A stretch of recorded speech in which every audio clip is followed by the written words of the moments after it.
ladies first. I live in Tenerife, so we came by boat yesterday. And I live in Vienna, so that's far. Not 5,000 probably, but we're good to go. Oh, I don't live anywhere. I'm a nomad. I don't have a house. All right. Sorry, sir. Good morning. Welcome, everyone. We are very excited to start off the very first panel of the Thriving Nomads Conference. My name is Sarah. I'll be the host for this panel, and we're going to make it short and sweet, so we are on time. Hello to everyone who's watching here in Gran Canaria, but to everyone who's also watching online. Before we start, as a panel, we want to acknowledge that this is a very tough time for a lot of people out there, not only because of the things happening in Ukraine, but everywhere else. So we are very grateful to be here, to actually see each other, to be healthy, and we just want to start off with this, with a gratitude note, and especially talking about impact, because we think it's more important than ever to have an impact, especially with us being healthy, being fit, having the privilege to be here. We can use this to actually do something better in the world.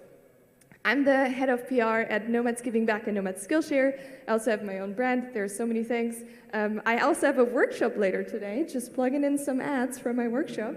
But first and foremost, I really want to welcome the speakers here on stage. So Elsa, please introduce yourself.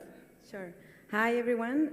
I'm Elsa. I'm one of the founders of Pueblos Remotos, in English, remote towns or remote villages. And what we do is we actually organize experiences of 3 weeks where we take people to a rural area and we connect remote workers, small groups of remote workers, with local actors, with local entrepreneurs. And I will talk about it more as we go on.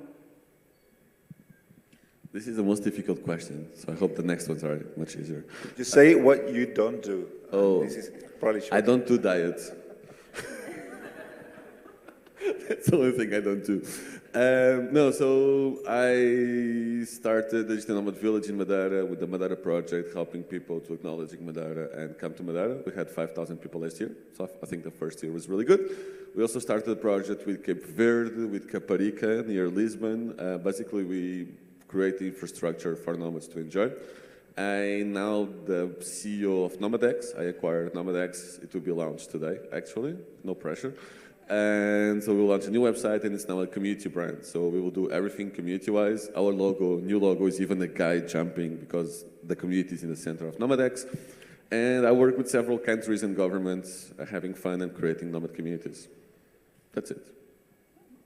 That's not bad. He missed probably a bunch of stuff, but exactly. My name is Nacho Rodriguez. I am the founder of RePeople. Just to summarize what we do at RePeople means repopulate, right? It's an English word that was stopped used around the Industrial Revolution. So good timing, because what we're trying to do is to repeople the Canary Islands with talented individuals, as you guys are here, also to create an ecosystem that is ideal for remote workers, but also not miss on bringing back all the talented Canary Islanders that had to leave the Canary Islands for the last 3 to 4 decades, just because they couldn't find the opportunities they deserved, considering their education. And also to retain the new talent that is coming out of the universities in the Canaries, so that they find here the opportunities they deserve and they don't have to go somewhere else. All right, as you can see, we have the experts here on the panel, and we want to talk about impact. And I feel like when I was preparing what questions to ask you, I feel like impact is such a buzzword. Everyone's like, yes, I want to have more impact. But then, how does that actually work? And what does it mean for us? What does it mean for the world? How can we do it? And I feel like a lot of the times we feel a bit helpless and don't know where to start because there's so many challenges everywhere. So the first question is actually, how do you define impact? And Nacho, I'll throw this question to you first. Well, impact by itself doesn't mean much, because I can impact Gonzalo here with my punch, and that's not what we do. We don't fight. We always talk about socio-economic impact, so creating value for communities. And in particular for Gran Canaria and the Canary Islands, we believe that with all the actions that we're doing, we're creating positive socio-economic impact. We're creating a development of our community, not only by attracting or generating a new economy by bringing a lot of people to the town, but also by creating new opportunities to the local talent, we also create socio-economic impact. So we always focused around that part of impact. Awesome. Elsa, what about you? Yeah, I was thinking, so for me, impact is giving back. So how do we give back to the communities we're working with? And in our lives too, how do we give back to the people around us and to the place where we live? So in terms of, if we look at what we do in Pueblos Remotos, talking about social economic impact is actually providing this kind of like giving back to the local entrepreneurs we work with, giving back to the community we are visiting as visitors, and as when we go somewhere and we are visiting a destination, or even when we go as tourists, we should be giving back to the destination we're visiting, right? And leaving it better than when we arrived. And that's something we take a lot into account when we do our experiences. We measure absolutely everything we do. And we try to reduce the negative impact that we generate, right? Because that's why we do these small groups, so that we control what's happening and we don't damage, or we don't, impact negatively where we are, right? So, yeah, that's what's for me. Awesome. And before I ask Gonzalo, so for every one of you, we want to create this as like an interactive session. So if you have questions already in between, put them into Slido. And for everyone who's watching online, please don't die. Put it into Slido, and we will take the questions as they come. So Gonzalo, what does impact mean for you? Damn. Just being mindful about the outcomes of our actions for me. So it can be negative impact, like punching Nacho back. But let's just be mindful, like where we spend our money, what we do, what impacts, what our words even can have impact in others. So when I think about impact, it's about the whole outcome of our actions, which can be positive or negative. Of course, we want to have positive impact. That's why we thrive. That's why we manage communities. But overall, it's just being very mindful where you spend your money, what you do, how you spend your time, and be mindful of the outcomes that will come due to that. Yeah, totally. We already have one question, but before, as I mentioned, I'm working with the Nomads Giving Back community, and I know probably a lot of you know this, and what we also do is connect local organizations with the nomads wherever they are to really make sure to have this impact. But I love what you said, Elsa, is like, how do we measure the impact? I think this is probably the biggest question everywhere. And I think most important is also to talk about the impact, right? We're all probably doing a lot of cool things, but if we don't share it with the world, like, how will people find out if we actually do so? And Nacho, I have a question for you. Awesome. So the question is, Nacho, can you share about the type of opportunities you connect locals with? Are they remote or local? Well, with this whole remote work movement, it not only brings the opportunity to drive a lot of talented individuals to the Canary Islands so they can live and experience and probably become new residents, no more nomadic, but more temporary residents in one way. But when I mentioned before, one of our missions is to create opportunities for talented Canary Islanders, it's all also connected to remote work. We host a conference that we've been hosting for 6 years in a row now, called now the Real People Conference, when we are basically advocating for all the values, the positive values of remote work. And one of them is actually generating opportunities for talented individuals wherever they are, so they don't have to leave their hometown to actually access those opportunities. So what we're trying to do is to try to create a connection between remote workers and locals in order for them to learn about what they do, learn about the opportunities that are out there, and gain a perspective around what nowadays remote work offers to local communities, wherever they are, so they can access them but stay wherever they're put. I just wonder, this seems very obvious. I was speaking for a tech company 1 month ago, during the remote tour, and I'm talking about the tech company. And when I told them, you guys can live now anywhere, they were like, because they're all from Lisbon, they were like, oh, that's true, we now work in a computer, we are remote. We can actually move out from Lisbon. And what seems normal to us in this is like, for them was like, ah. For me it was shocking, but they were like really surprised on how they can work remotely and work from the countryside or the Canary Islands to the world. Like, for us it's normal, for them there is still something missing for the click to go.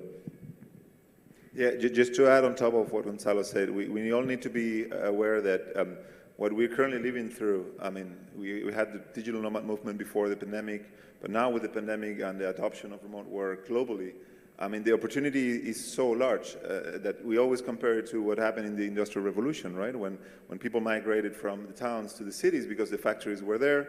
After the factories came the financial centers and the office space, and people adopted that, you know, they had to go to a place to work from 9 to 5 or from 8 to 10, as in Spain. But nowadays, with this adoption, which doesn't benefit everyone, we have to say that this affects, for now, mostly the knowledge workers, those who have the freedom to work online. The service workers are much more limited, obviously. But at least for that part of the community, there is a huge opportunity and a huge transition, and the impact can be very large. Thanks so much. I hope this answered the question. If not, the person who put it in, please ask a follow-up question. So we talked a lot about where you are right now, which is, for me at least, and I hope for everyone else, really inspiring that you just took the chance and you're like, okay, we're gonna do this. No matter where we are in the world, you know, we're talking a lot about islands today. But what I would love to know is, how did you start? Because I can imagine that some people who are watching or even here, they're like, okay, I really want to become an actual digital nomad. First, what does that even mean? And second, how did you guys start? Because it's always easy to like show what you've done over the past years, right? But then like you started also probably from nothing. So Elsa, you want to start? Yeah, I will try to summarize a bit. So I'm an economist. I was specialized in financial sector. I moved around for many years. So I lived abroad for 16 years, lived in many different countries. But I actually didn't realize I was traveling 75% of my time. It was because of my job. I used to work for the World Bank. So we had projects in Africa, in Latin America, in Asia. And then I finally took the decision that I wanted to specialize on sustainable tourism because of what we were talking about giving back, right? So I actually left everything, moved to Australia, and I was working in the Pacific Islands for almost 2 years, where I specialized in developing sustainable tourism in islands, in island destinations. And there I was, in the other side of the world, and I'm like, what have I done for my own islands? I haven't done anything. So I felt the need to come back and give back to my own community. And that's how I came back. I actually went to a Nomads event right when I came back, and I met my business partner right now. He's back there. And there it was like, what are these nomads? And I started asking myself, well, I have been an actual remote worker for many years. I didn't realize that until until I went to that event. And since then, I've been connected to the nomad community. I started also working for the Tenerife Work and Play. So I worked for them for 2 years. Attracting remote workers to the island of Tenerife. And there is where Carlos and I were talking one day, and we were like, what can we do for the rural areas? All of these nomads are coming, but they are not connecting with our rural areas, and the rural entrepreneurs really need some push, they need visibility and so on. So from that, and we were talking about the empty Spain and how all these towns are depopulating and so on. So we kind of like connected all our skills and our vision, and this is how Pueblos Remotos started actually 1 year ago. So this week is our 1 year anniversary. And it started as a side project. We did 2 experiences last year. The first one was an MVP. We had no idea if this is what was going to work, and it was in the north of Tenerife in a town called Icod de los Vinos. And it was really, it was a success. We were so motivated that we decided to do a second one.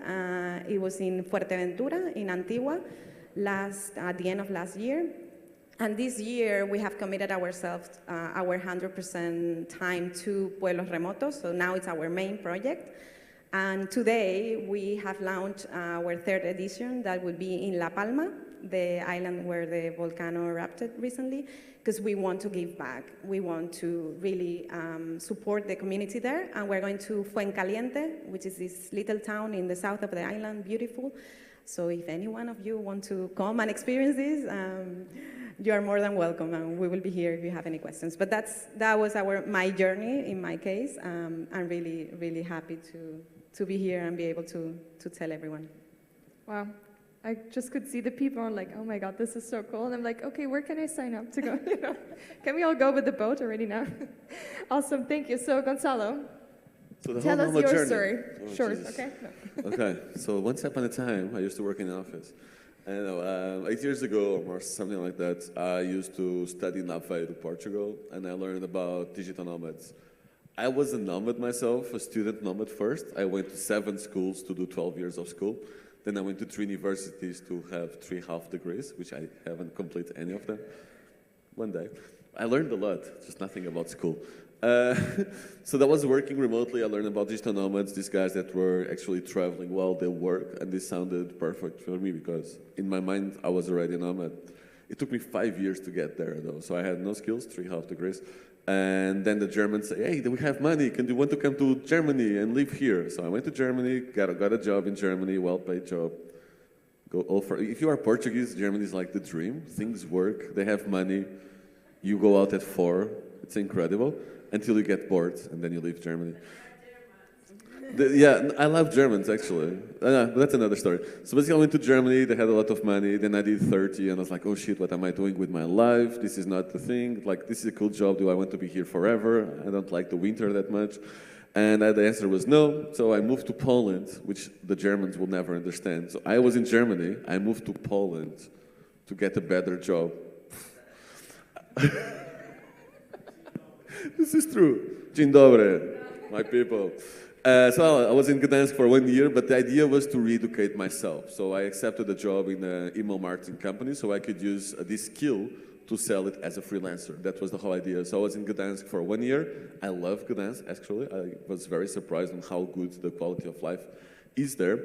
But I was there for 1 year, and then I accepted a remote job, which was the end goal. I started as a freelancer. I quit my job. After I quitting my job, I got two jobs, which I was not expecting.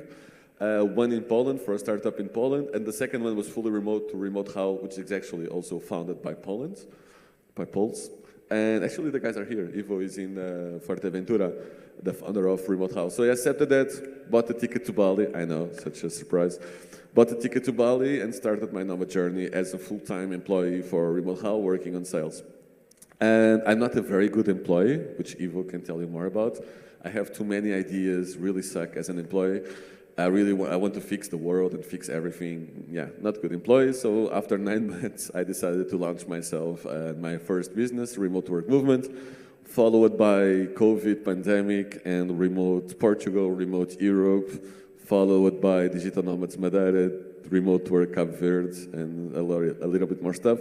So basically, I used the experience I acquired and all the study I did about remote work to first becoming a consultant for companies. I was helping companies moving from the office to remote setup before the pandemic. But once the pandemic hit, I started to create more projects. So Remote Europe is basically a job board. Because before this pandemic, we were looking for a remote job, and I was looking a lot. And they all said in small letters in the end, US only. That pissed me off.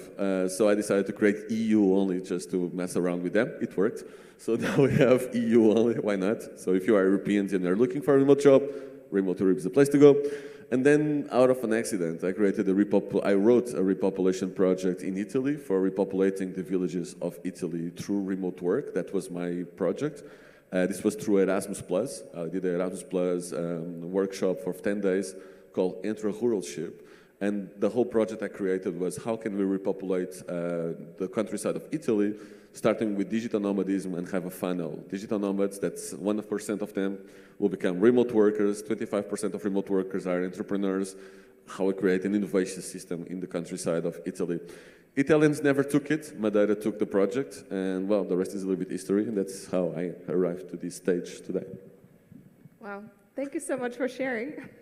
I'm like, can we have this like in a written form, you know, so we can follow? I'm like, okay, hold on, I have a question for this specific one. I hate the question, so what do you do? I was like, no, it's not like this long one. or short version, right?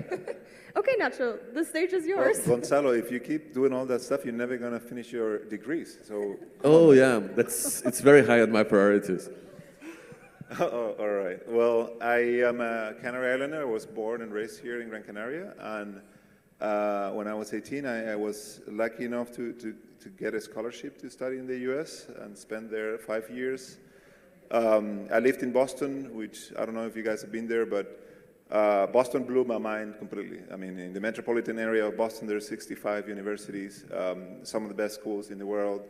Talent from everywhere in the world, it's located there. It's a fun town to be a student also.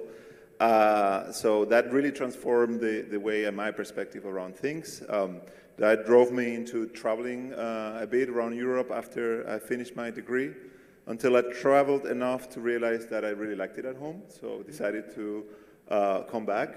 Even though I had also, as Gonzalo mentioned before, better job alternative in other places, I thought, and connected to what Elsa was saying before, that I probably wanted to live my life here and create my own impact here. I was working. I came back to actually a family business related to renewable energies. That it's now a 30-year-old company and still working.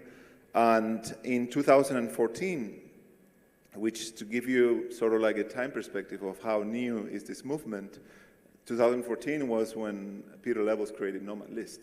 So everything was starting to create. We started a co-working space as a side project, not related to remote workers or digital nomads. We had no idea that that actually existed, but just because we had a project in our family business that needed a space, and the space was too large for ourselves, so we decided to call it co-working, which we didn't know much about co-working either. And I remember back then, a Norwegian entrepreneur knocked in our door and said, "Hey, can I work here?" It's like, "Yes, but what are you doing here? I mean, you're from Norway, why do you need to work here?" It's like, "Well, I'm work 6 months here, 6 months in Norway." I'm like, "Oh shit, can you do that?" and that actually blew my mind completely. Las Palmas de Gran Canaria, already in 2014 was already naturally becoming a destination for remote workers and digital nomads. Also, to give you a little bit of a time perspective around this movement, back then, Surf Office, which you probably heard about from Peter Faber, was already based here. He had also a very interesting story. He was a UX designer, came here, got a flat, was working here. All his friends wanted to come over, so he said, "Okay, well, I can't have too many people in my place. Let's get like a small office so they can work there." Then more people wanted to come, and he decided to create Surf Office originally as a co-living concept. And after that, kept evolving. Now Surf Office is a company focused on company retreats worldwide. But it also, around that time, started here in Las Palmas in 2014. So ever since, it's been a roller coaster, obviously.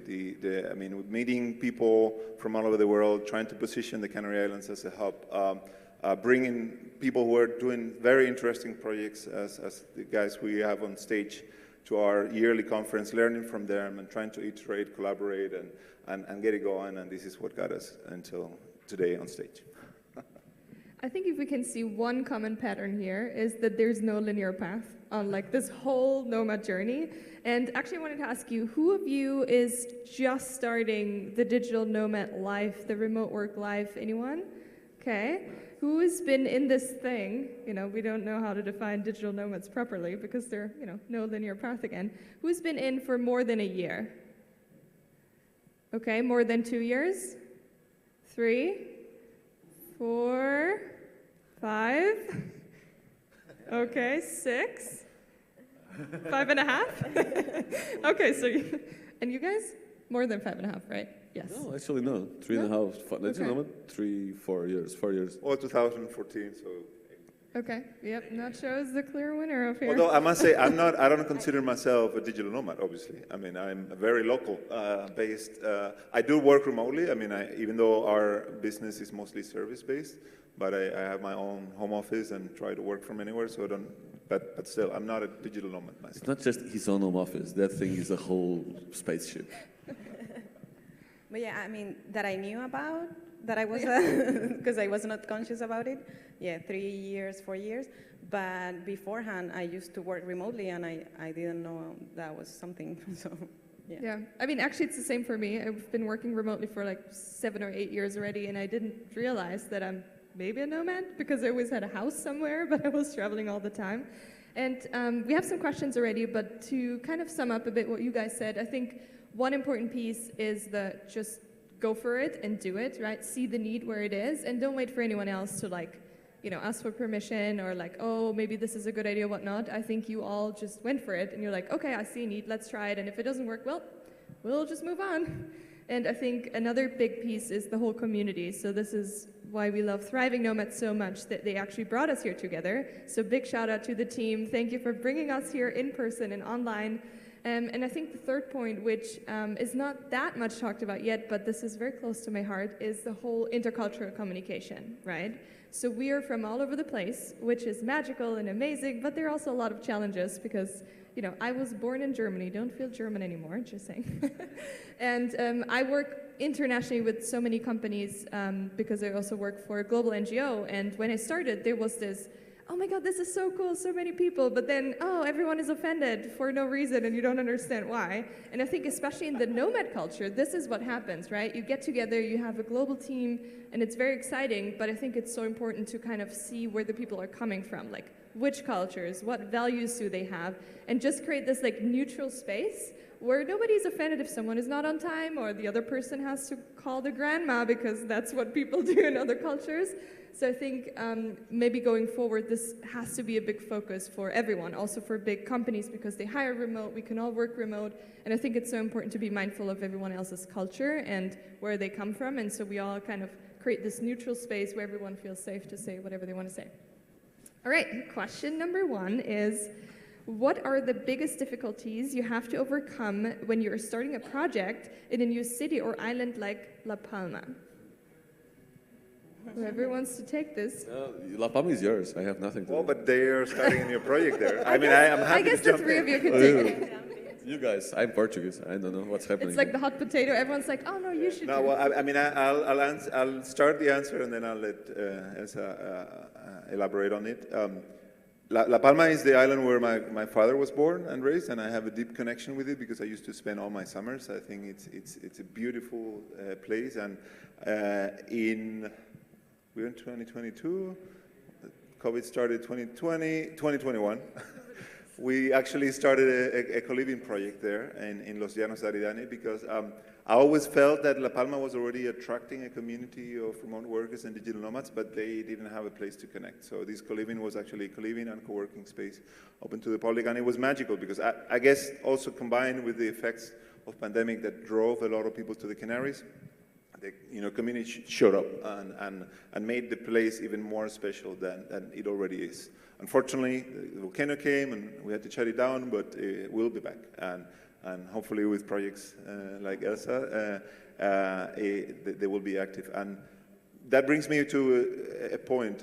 One of the things that we believe that makes the Canary Islands special as a whole, it's actually the diversity that you can find within all the different islands. La Palma is completely different to Fuerteventura. There's 2 communities in each island that are very active and thriving, and they love being in each of the islands because they're more connected to what the place offers.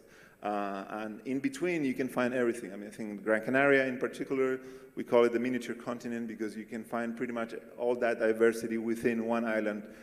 We can't drive much further than 30, 45 minutes, so that also makes it special. But let's go back to La Palma. Yeah, no, I mean, and I think what I'm gonna say can apply to all of the islands, one sense or another, but in La Palma, and because of the characteristics of its, the terrain and how it's set up and so on, and the population. So a lot of the areas that are less populated, where we work, which are the rural areas, right? When you go and talk about a project like the one we do, sometimes they don't, sometimes no, most of the times they don't understand what we're talking about, right? They are like, people that work remotely will pay to come here and help us. Like they don't get it, no? They don't understand what's the interest of these people to go and learn what they do. So as we go on, because everything we do, we co-create it with the local community. So we go there and we set up everything. The 3 weeks we are doing this program, they are part of the whole designing process and the implementation process, right? So it's beautiful to see how at the beginning they are so ready, they don't get it, and by the end of the project they are all amazed with everything it has been achieved, right? So, but the main challenge, I would say, is getting them to understand. Also, it was a bit easier when we did it in Tenerife, but when we did it in Fuerteventura and now in La Palma, it's getting a little bit more difficult, that part of convincing them or getting them to understand what is it about. Also because we also get this public sector part of it, so getting the public sector up to speed is also a big challenge. They tend to be a bit more slow in the smaller islands. So yeah, those are the biggest. I don't want to go just much to elaborate on Elsa's answer, which I totally missed the question and start talking about something else. One of our hardships that we found is to actually get the locals connected. The locals participate because, I mean, locals are in their hometown, right? So sometimes there is already a mental barrier between, and probably because of we are a tourism destination that created probably a bit of a bigger barrier. I think locals, Canary Islands are very open, they are very welcoming, but at one point they will set a barrier. So it's, you know, they will help you, they will be kind, but they won't really connect with you. They will probably set a barrier just because you're not local, and obviously the language barrier is also an issue. So for us, one of the challenges has been to really get them interested enough to, for example, speak English in their hometown. Just, you know, that little detail has been always an issue. Like as long as they take that step, then, you know, the magic happens. But if they don't take it, and the remote workers and digital nomads don't speak enough Spanish or are willing to make the effort, then that connection doesn't happen, and at the end creates, you know, what we call expat bubbles, which we believe, you know, since we started working, we need to avoid. We need to make sure there's that connection. Sorry. No. Just one piece there, because I agree with Nacho, but up to a point, because what we do, for example, all of the remote workers need to be able to communicate in Spanish. Because I think we should also make the effort to connect with the local community and not the local community, you know. It should be both ways, but in our case, we do everything in the language that the local community speaks. So, which is a barrier too for us to get people that speak Spanish to these areas. That's so cool. I'm just a user in the middle of the Canary Islands, so I just came here as a user. From the user perspective, actually, I just connected with the locals. There is several exploits. First, I speak Spanish. It really helps. So I actually didn't connect with anyone from the nomad community here, or very few people, because I was in Nacho's co-living, and those were the only 7 people I connected with the nomads. The rest was all locals. But that was because, first, I speak Spanish. Second, I play beach volleyball, so I was just playing beach volleyball every day. Then I started playing beach tennis, then I started enjoying it.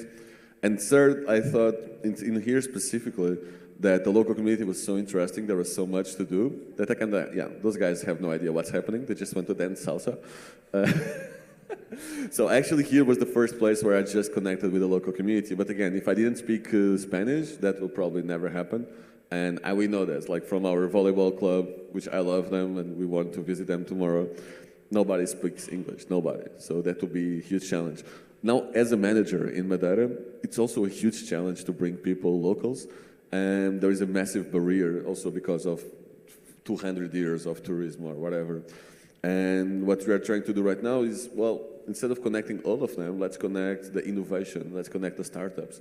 Lots of people are coming back to Madeira, but people from Madeira are coming back. And those come from Ireland, those came from Lisbon, those came from Madrid. And these are already coming with a very open mentality. So instead of allowing them to go back to their old bubble of local bubble, we are bringing them to all the innovation events. So we are organizing events for startup, events about the future of work. We have a crypto event this week, and we are just starting with this startup/innovation bubble to try to bring the nomads, the locals, but it's a massive, massive challenge. And then in Cape Verde, guys, if you are interested in this connection, Ana Maria is doing incredible work in Cape Verde, and her talk is all about these connections, and it touches in some points, I believe, like the sports, because what she's organizing. So 12 today? Yes. At 12 today. It will be really cool. I'm watching her work, and it's really cool, so that's a really cool integration. So that's it. I think this is the cue for everyone to connect with everyone, because I feel like we can go on a world tour if we talk to every single human here. All right, we have some questions here. So I saw that some came online. We will make sure to answer them even if the panel ends, because we can't have all of them, but we want to make sure that all the questions are answered. One is, can you tell about measurable impact you had on your local community? I love that question because I actually also wanted to ask you, and maybe to make it a bit more specific, because we don't have enough time, is what is the one thing you remember which was like, oh my God, I really saw the impact I had on X, Y, and Z? Well, I've seen marriages. Well, I mean... That's impactful. There we go. No, I mean, we had a couple of marriages between local and remote workers that actually met in town. So I think that's maybe that's another business model right there. Well, Anna and I were talking about this last night. Don't talk about new businesses with Gonzalo in front because he will jump on it. I think Elsa is probably going to have a good answer because she already mentioned that she loves measuring, and I think it's crucial to measure it, and in order to decide how much more you want to invest on it. I mean, it's a key factor.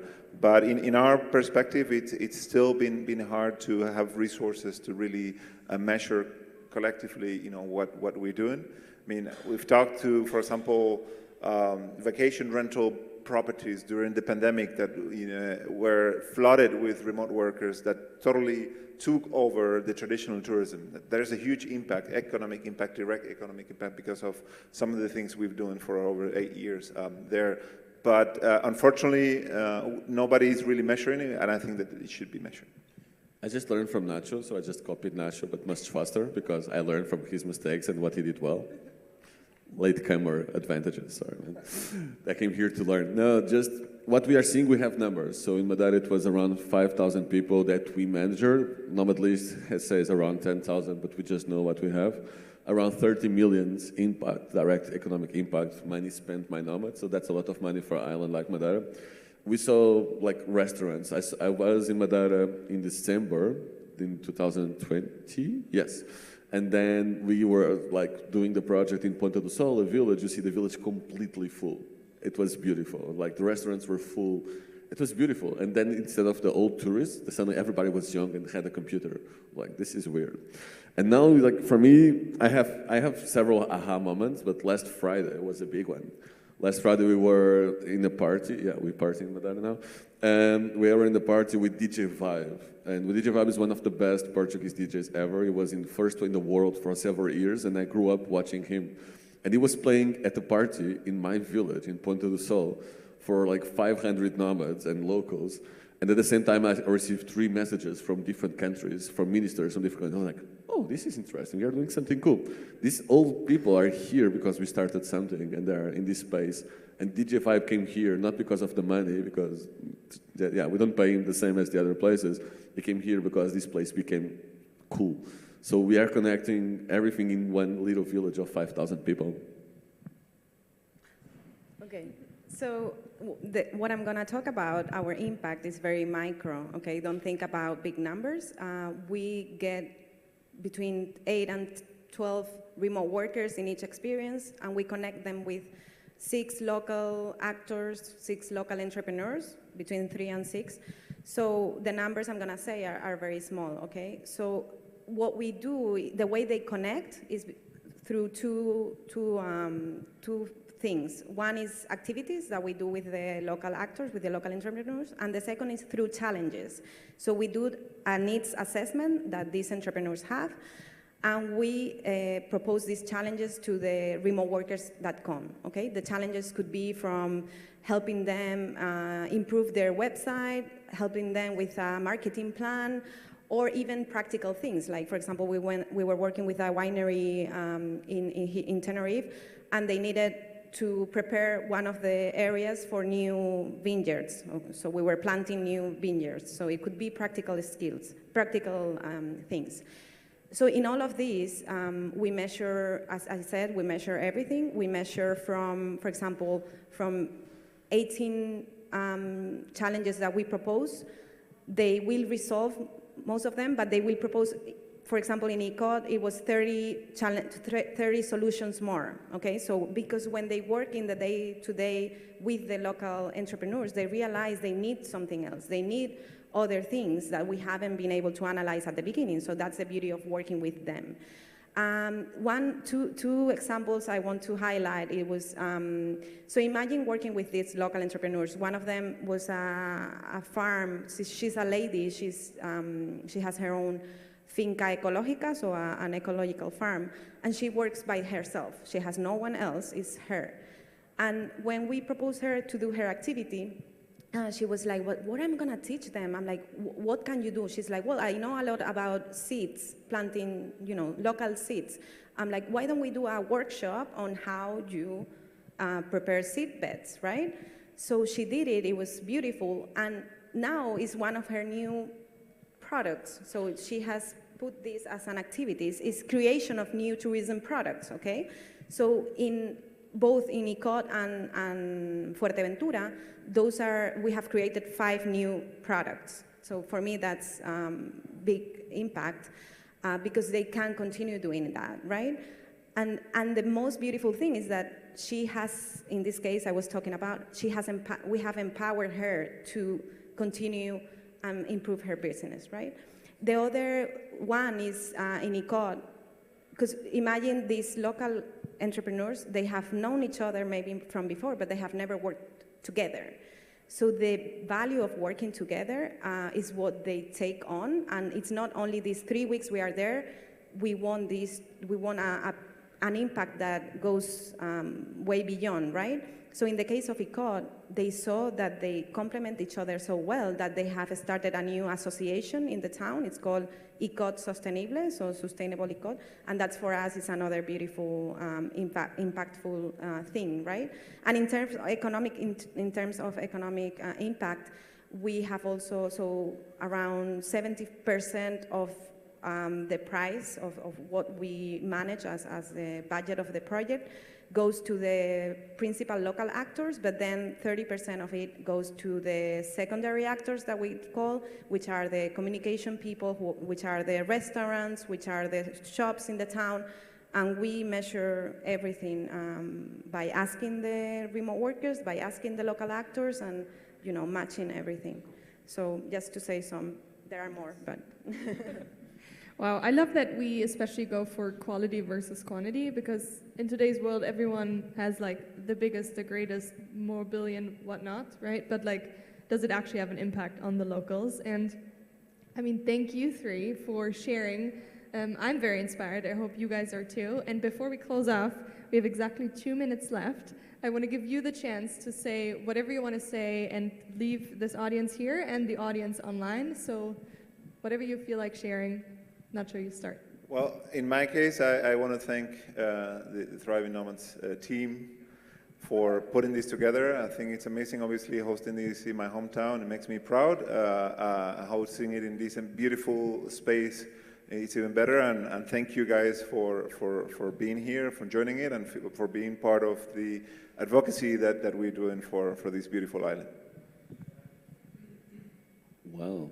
So, yeah, I don't know. Thank you for the community. I think it's all about community. So just the fact that you are here today to a conference like this talking about impact, thriving nomads, etc., is already such a step for everyone. We are seeing the world is moving around communities, around tribes. And impact and thriving nomads are their own tribe. And you being part of it allows all of us to be stronger. So that's cool. We are relaunching today NomadX, so I have to speak about that. So nomadx.com, very simple, nomadx.com, launching today or relaunching today after a small acquisition. And that's it, the rest we'll speak around the lunch and food like we do in Portugal and Spain. Well, I have to say, come to La Palma, which is our next edition. But no, I just want to say thank you again to the organization, to everyone who is here, everyone online. I'm very proud, I'm very happy to be here and meeting Sarah finally in person and Gonzalo, seeing Nacho again. So yeah, this is, again, it's about community, and that's how we create community, by collaborating with each other and supporting each other's projects and so on. So thank you. And thank you, Sarah, for being a great host, of course. Thank you, guys, and thanks, everyone. So I'll give you 2 minutes back to quickly stand up, get the 2-minute break in, and then restart in 2 or 3 more minutes. But please be on time, okay? Thanks, everyone.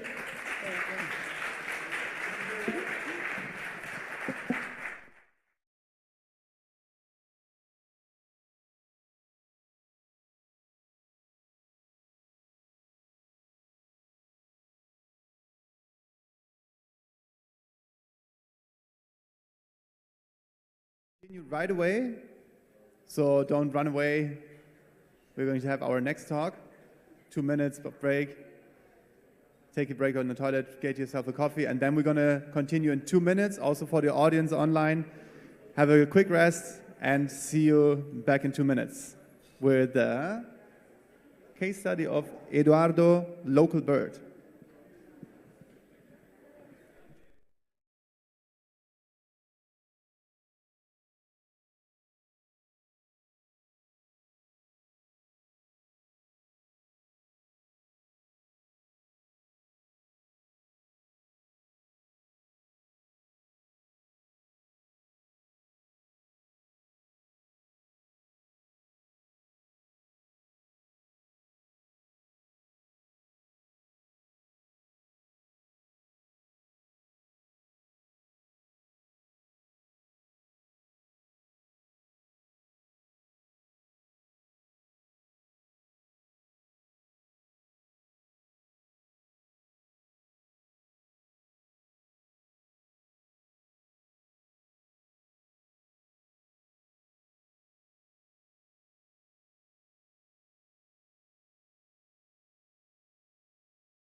So, hi again. I hope this first panel was not too much. I think it was really nice as a kick out. So now, I don't want to interrupt. I see some people are still grabbing their coffee, but slowly we come back to the stage. Yes? Okay. So here with me, I have Eduardo Gianni, an Italian that fell in love with Gran Canaria. And Eduardo is actually the founder of Local Bird. Local Bird is a project that was born here in Gran Canaria with the main focus of connecting travelers with local experiences and have authenticity as a key point in the project. I was telling Eduardo now that I also worked in the tourism business before and was exactly following the same guidelines. So how to connect travelers and locals in a sustainable way. We're very happy to have Eduardo on board. We're very happy that we started a partnership now with Local Bird. It started yesterday. For those of you who went to the hike with Eduardo, so some familiar faces already here, right? And also tonight's dinner, which I reinforce, if you want to come, go to the reception, tell Sara, tell Raquel. It will be a partnership between Local Bird with a local authentic dinner, right? And Thriving Nomads. I will now give you the stage. Don't forget, Q&A at Slido, okay? Thank you so much. So thanks to Thriving Nomads for the organization again.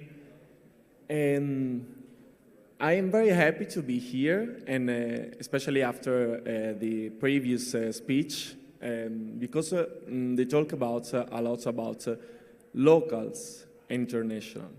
And this is really important for this project, Local Bird community, because I want to start with my experience here in Gran Canaria when I arrived here 4 years ago, and arrived here as a completely stranger. I was alone. I had a barrier between locals, with locals, so I have a language barrier too. And I was struggling how to find a way to feel more local, to feel more like integrated with the local culture.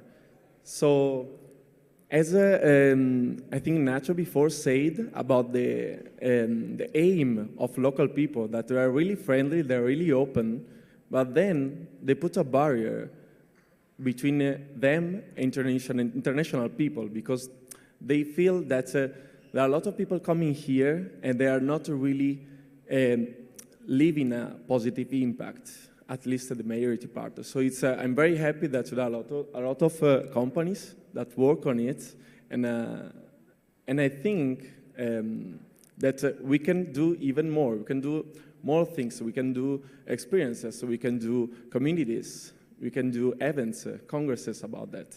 So I want to tell you this story about when I arrived here, and that I realized when I arrived here in Gran Canaria that locals were more willing to share their knowledge, their culture with me only when I was knowing more about them.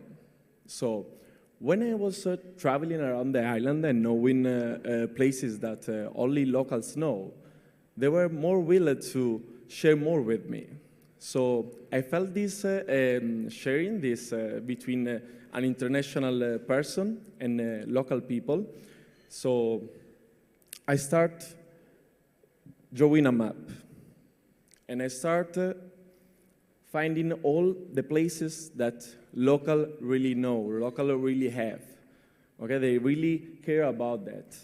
So the point was that Canarian people really, at the beginning, want to share their knowledge, their culture, their local places with another Italian guy, and international people wasn't really decided to feel the culture, the local culture. So I thought that we have to fill this gap.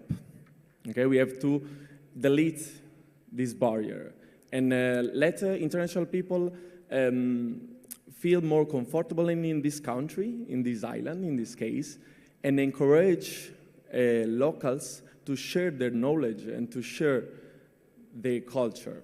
okay? How to do that?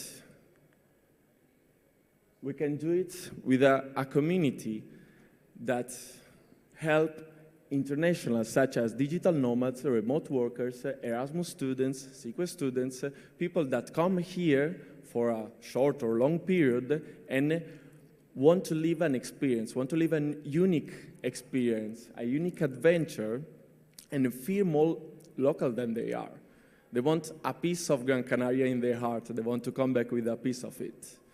So we are trying to connect locals and international people through experiences, through local tourism that we do thanks to our trips. Okay, every Sunday we go in a trip in Gran Canaria, and we find how local people live, how local people behave, how they feel. And we do it every Sunday thanks to this community of people who love to travel in a local way. And they want to live the life as a local life. Yesterday we've been in Finca La Laca. We've been in that amazing place where they produce coffee, and it's one of the unique places in Europe where they produce this type of plantation, and they cultivate it. And we've been in other local places where we met local too. In every trip of us, local people attend it and share with international ones their knowledge and their culture. It helps local people to be more open. When they heard that an international one, someone that is a stranger, knows something more about their culture, they're more willing to open and to share their knowledge and to open their minds too. So yes, we are trying to give a positive impact in the tourism that benefits local and tourists too. We do it thanks to our collaborations. There are a lot of collaborations that you can see down here that help that community growing and help our trips and our experience to be done. And they always give a plus. They always give something that could be a discount, could be even a general plus for our members, just because they want to be a guide here in Gran Canaria. So for people that come here, don't know no one, don't know nothing, people need to know where I can go to surf, where I can go to rent a car, where I can go to as a working space or a co-living. So every one of our collaborators help the community to orient the people that come here. So we offer secret local places. Okay, we have a huge map of the island, and we help international people to know those places and to feel more like a local. We share local culture, and we help locals to learn new cultures too, meeting international people. We help locals feel like they are traveling without moving from here, just knowing new cultures. So how we do it? I started talking about the business model, so basically our platform. We do it with memberships. We have basically two types of memberships. We have the freemium one, that is cost zero, and the premium one, that is €30 for all the year, and what you have back. As I said before, with the freemium membership, you're going to have a lot of plus with our collaborators. So I can show you some, like a 20% of discount with the surf classes, with the Salitre Sport, with the Auto Sanso, that is a rental car, Yukon outdoor experience and Mojo Picon Aventura, paragliding experience with Aventura in Canarias, hashtag Workspace and Talleres Palermo too. That is a new collaboration that we had in the last few days. Electric One Scooter, that is another Canadian company and a small company from here. But we are helping. We are helping even local companies that want to be known from local communities, from international communities, sorry. So then we have the premium membership. The premium membership is given, wait, escape it. The premium membership is giving 50% of discount in each experience. Why we create this type of membership is for people that used to come to our trips, to our experience more than once, obviously. So you start saving money, basically, if you come at least at 3-4 experiences with us. And it's a sort of way to feel more engaged, to feel more inside this community, and this way of knowing local culture. Then I would like to talk about 2 projects that are inside the local bird that are in develops. Okay, we are developing those types of part of side of this local bird experience, and this is the local game. So we use our map. We use the map of secret places or secret local places to help people discover it even by their own, just using our platform. So how it works? You're gonna have a basic pack of secret places that are 16, that you're gonna have it with our merchandising and with our t-shirt, and you're gonna have it with the travel membership, okay? So it's a special membership only for people that want to really travel Gran Canaria. Then you can unlock new places, just interact with the ones that you already know. Okay, so we give prizes to people that interact with the platform, interact with the community. And we give the prize that are new local places. You know, like Super Mario, how it works, that you have to unlock the next level? This is the same way to discover the island. So discovering the island in a digital way and with a gamification of it. And then there is another interesting way to be in contact with the local community and international one. That is the local buddy program. We were inspired in Erasmus buddy program. Some of you maybe know that how it works. Basically, it works when an Erasmus student arrive in the new country. They start being in contact with a local buddy, with an Erasmus buddy. That is a person from the local university that helps them to understand how it works, the university, the faculty, all how to be oriented in the city where they are. Okay, so this is the inspiration, and we are developing this section of local bird platform. That is the local buddy program. It's about how locals can be a reference for international people about what can they do, where they can go. So we are developing this database of local persons that are used to attend our trips, are used to come to our trips and share their knowledge, their culture with international people. And we are developing and helping them to match with the international people based on their studies, based on their job, on their interests. So we are digitally helping them to match and to find the perfect match. Not like Tinder, but for something that will really help you to find the interest that connect you with someone. In that case, that connects you with a local one. So all of this community, all of this business, it's about a connection of international people and local people.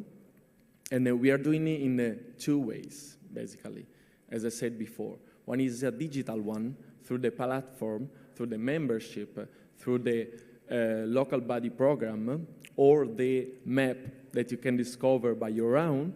And the other one is through the experiences. It's really important, I think, the experience one, because, yeah, we are in a digital area, but we still need the connection with people. We see that in the COVID period, that we really need that. So we think that we can use them both to help international people to be connected with the local ones. And it's really, really important that international people like me, but I say that because my experience, feel integrated in the local life. So this is a business model that we would like to share even with new countries, with new places. We think that it could work even everywhere where there is a local culture, where there is someone that feels like a stranger. So we want to help those people that arrive in a new place that is not their country to feel more integrated, and we want to help locals to be more willing to share their knowledge and their culture too. So we would like to even to bring it to the next level out of Gran Canaria, out of Canaries, out of Spain, and use this way to connect those 2 worlds through experiences, through the way that we help the local companies too, and people that work here and they have their hometown here. So yeah, thank you. This is the project. This is a local bird community that we, as I said before, we promote it every Sunday with our trips in the island, and we really hope that we can see more faces again as yesterday. And really, you can even follow us in Instagram and Facebook that we have. We used to post and promote our events, and we have even a WhatsApp and Telegram group where you can even know about all the type of events, all the type of experiences that we used to do. So thank you very much.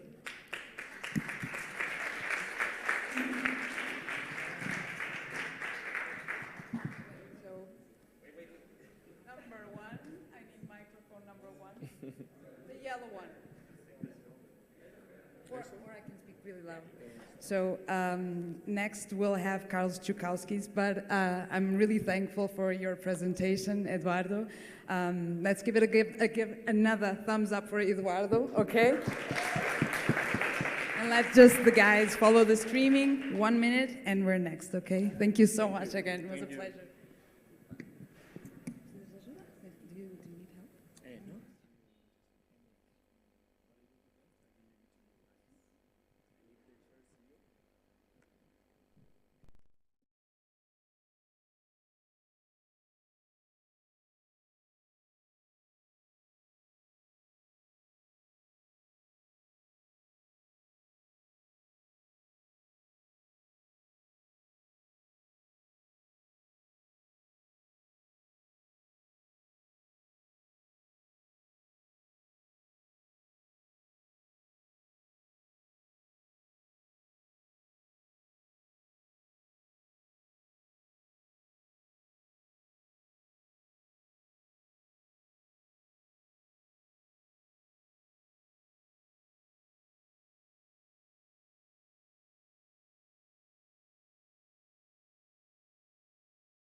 No, no, no, no, no, no.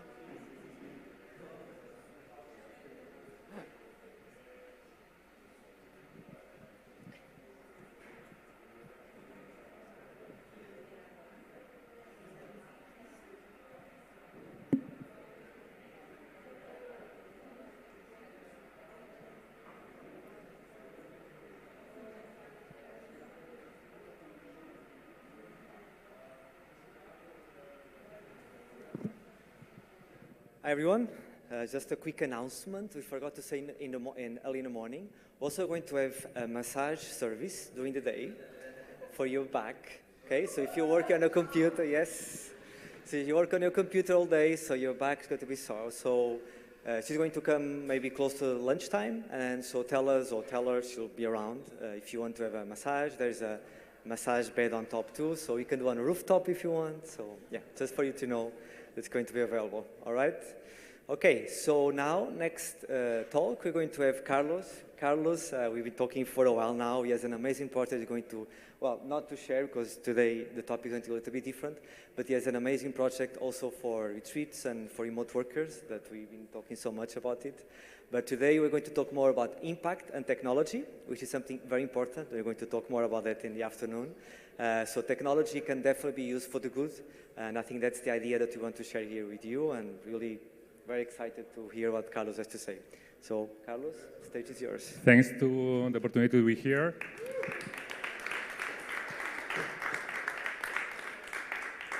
Well, I'm Carlos Kuskowski. I have been working several years in startups and corporations, always joining technology, impact, and new business model.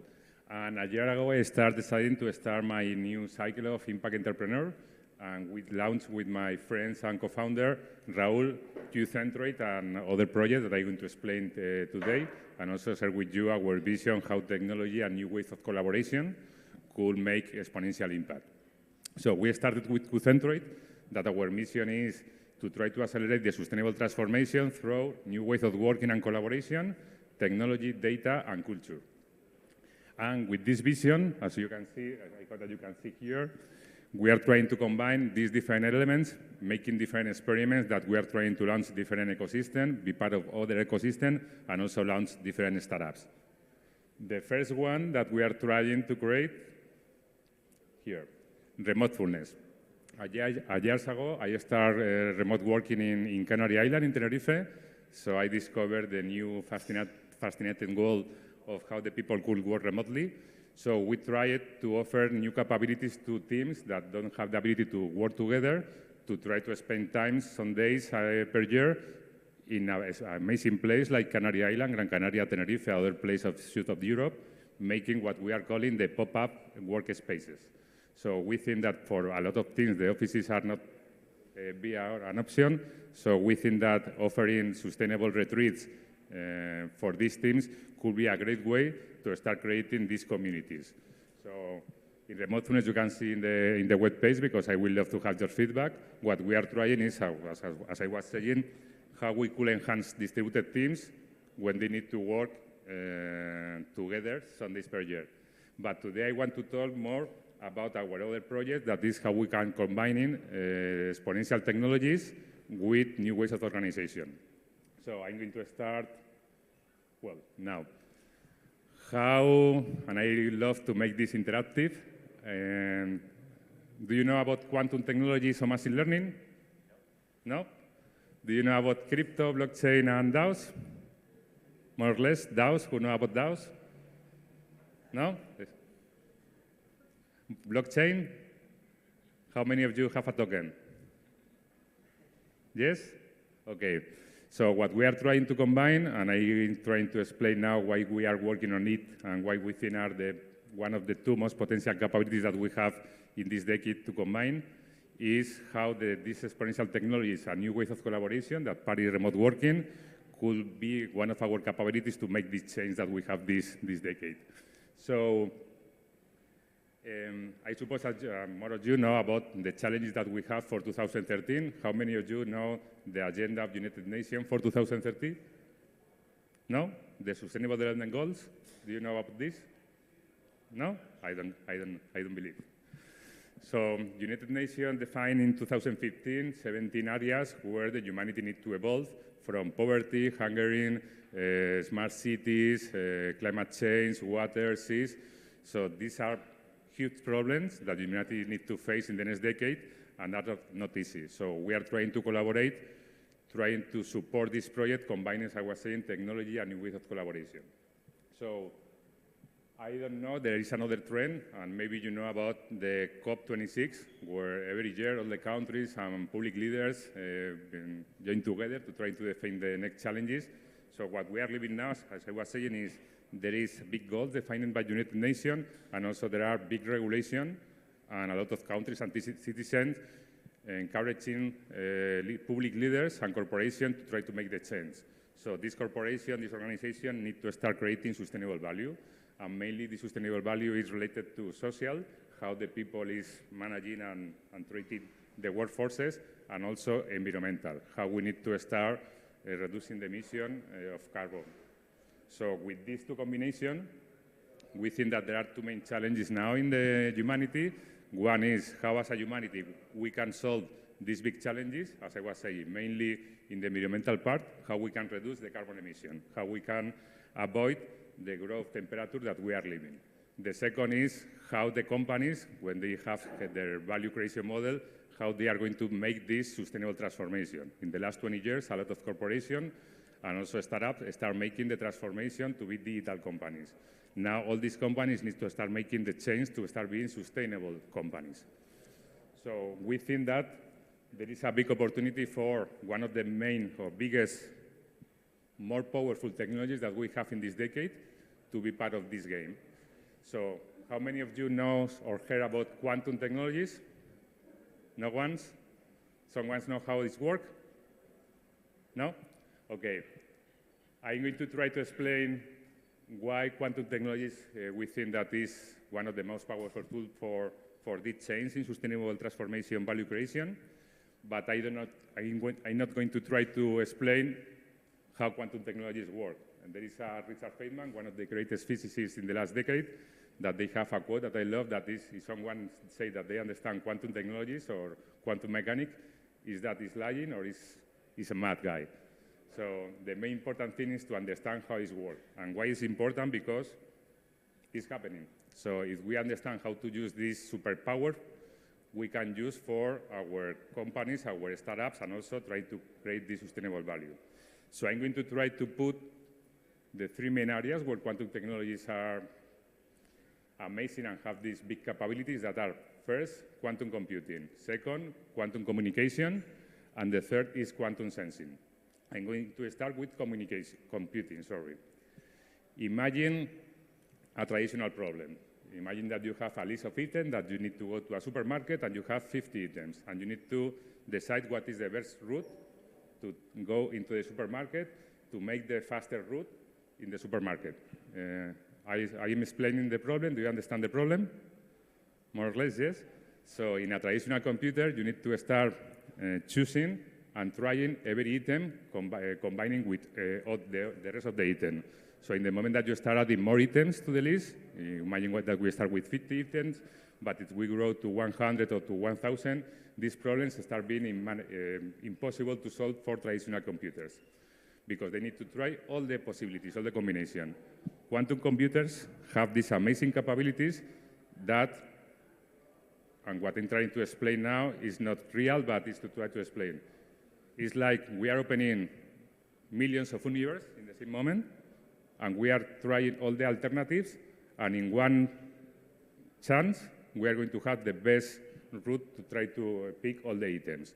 Imagine that you can try these amazing capabilities, and I don't know if you are seeing the difference, to try to solve problems like logistics, how we can have logistics to reduce carbon emission, how we can have better finance, how we can use this capability to create better batteries or better energy system. So it's one of the main areas that we are working, and a lot of also companies are working on. And this is quantum computing. So to summarize, is quantum computing gives us superpowers to solve and to try to face high complex problems that we have now, mainly with sustainability. The second is communication. With quantum communication, to summarize, what we can make is to try to have high security communication between parts. In theory, cannot be break. And the third part is quantum sensing, how we can start measuring the environment in the same way that the nature is working with particles. So we could have much dense and much poor information about what is happening around us. So combining these three things is what we are moving to the second generation of quantum technologies and how we can use in this decade to solve these sustainable challenges. So let me explain also one important thing. The human in the last thousands of years, we grew thinking in a linear way. We think that we are going to live similar to our grandfather or our parents, and the technology is growing exponential. So quantum technologies and other technologies have this capability to grow and create more exponential computing capacity. And this is super difficult for us to think because we are not prepared, but I'm trying to put some numbers. Maybe you can see it. Well, maybe this is not the best one to see it. Well, this is a good one. I don't know if you can read this, or maybe it's too small, so I'm going to read for you. With quantum, with traditional computer, there are some kind of problems like this that you can solve in 10 seconds, and with a quantum algorithms, maybe you can solve in 1 minute. But in the moment that you start having more variables, there are problems that maybe you need to use thousands of years that with a quantum computer you can solve in minutes. So this is the difference and the high power that quantum computers is adding to the equation to try to solve super high complex problems. So, well, this is more or less the amount of money that public institutions and governments are putting to be prepared to the quantum decade. And this is the kind of problem that we can be solved with quantum technologies. And to summarize and move to blockchain and collaboration ecosystem, and to have in your mind that is quantum computing could solve high complexity problem, mainly the areas of optimization, and we are explaining in the example of supermarket, and also logistics, in simulation, how we can simulate proteins, or also in machine learning, how we can enhance machine learning system to have better predictive system. And, well, we are to start working with other ecosystem and organization, how quantum could change and could face the climate crisis, and also how quantum could also help in different sustainable development goals for United Nations. But let's go to Web3. So, more or less, quantum, I hope that you don't understand in quantum, but I hope that you understand how quantum is super powerful and one of our best tools to solve the problems in this decade. And now, maybe I want to explain how we think that quantum technologies combining with blockchain could be one of the best ecosystems to work in the coming years. So as I was saying, blockchain, how many of you have tokens to repeat? No ones? I was saying one. If you are working now and if you are here, it's because I suppose that you are loving the model to work in remote, digital nomads, smart workers, remote companies. In the last 10 years, when Bitcoin started and other projects, what's happened is a lot of new people start working in a distributed and decentralized way.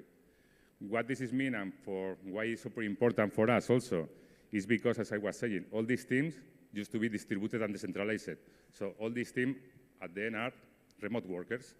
So we are trying to combine these three areas, but I want to explain a little bit in 2-3 minutes the evolution that we are seeing. So we are moving from the first generation of Web 1, Web 2, Web 3. What we have now, and I'm going to make a question, how many of you think that you are managing your digital identity? Or other way to make the same question. Who is managing your digital identity at this moment? You, government, Google, Facebook? Facebook. Okay. One of the main ideas of Web3 is that we could take control back of our digital identity, and we could manage who is getting access to our data, for what, and so we could control if we want some kind of monetization for our data, or if we want to offer our data for free, but the main thing is that we are managing our identity with privacy. So the second characteristic is Web3 projects used to be open and decentralized. And also try to give the control of the value that the people and teams are generating to the teams, not to global organization. So, for me, one of the main evolution that we are living the last 2-3 years is the creation of DAOs. DAOs is the acronym for Decentralized Autonomous Organization. So a decentralized autonomous organization is an organization similar to an open source project where the people, some leaders or core teams put a mission. Let me put this one. Yes. Put a mission, and they start creating a token, and they start organizing in a decentralized or distributed way different collaborators to try to help in this mission. So now in the last 1-2 years, we are seeing some kind of Cambrian moment of DAOs. There is a lot of DAOs now working in different areas. And I'm going to explain one of our favorite DAOs. Well, our favorite DAOs are the ones that are working in the combination, in the intersection of sustainable value, how we could create value that is good in an economic way, social way, and environmental way. And what we are seeing is a lot of new organizations, decentralized organizations that are working in different areas, mainly to try to solve the climate change and the climate crisis and how they could put different mechanisms to create sustainable value. So what we are seeing now is how we can combine these two areas, how we could combine the power of quantum technology that I have explained, super high computer capacity, with the power that new organizations that are working distributed in a decentralized way, looking to face or to work in these global challenges.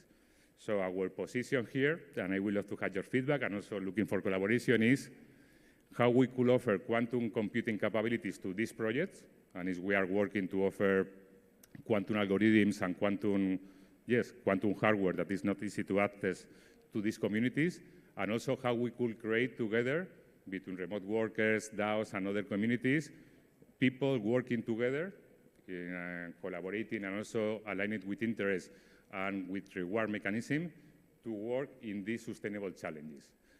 And we believe, and we have this vision that combining these two forces is going to be part of the future organization that we are going to see in the next decade. And that's all. I hope that you understand.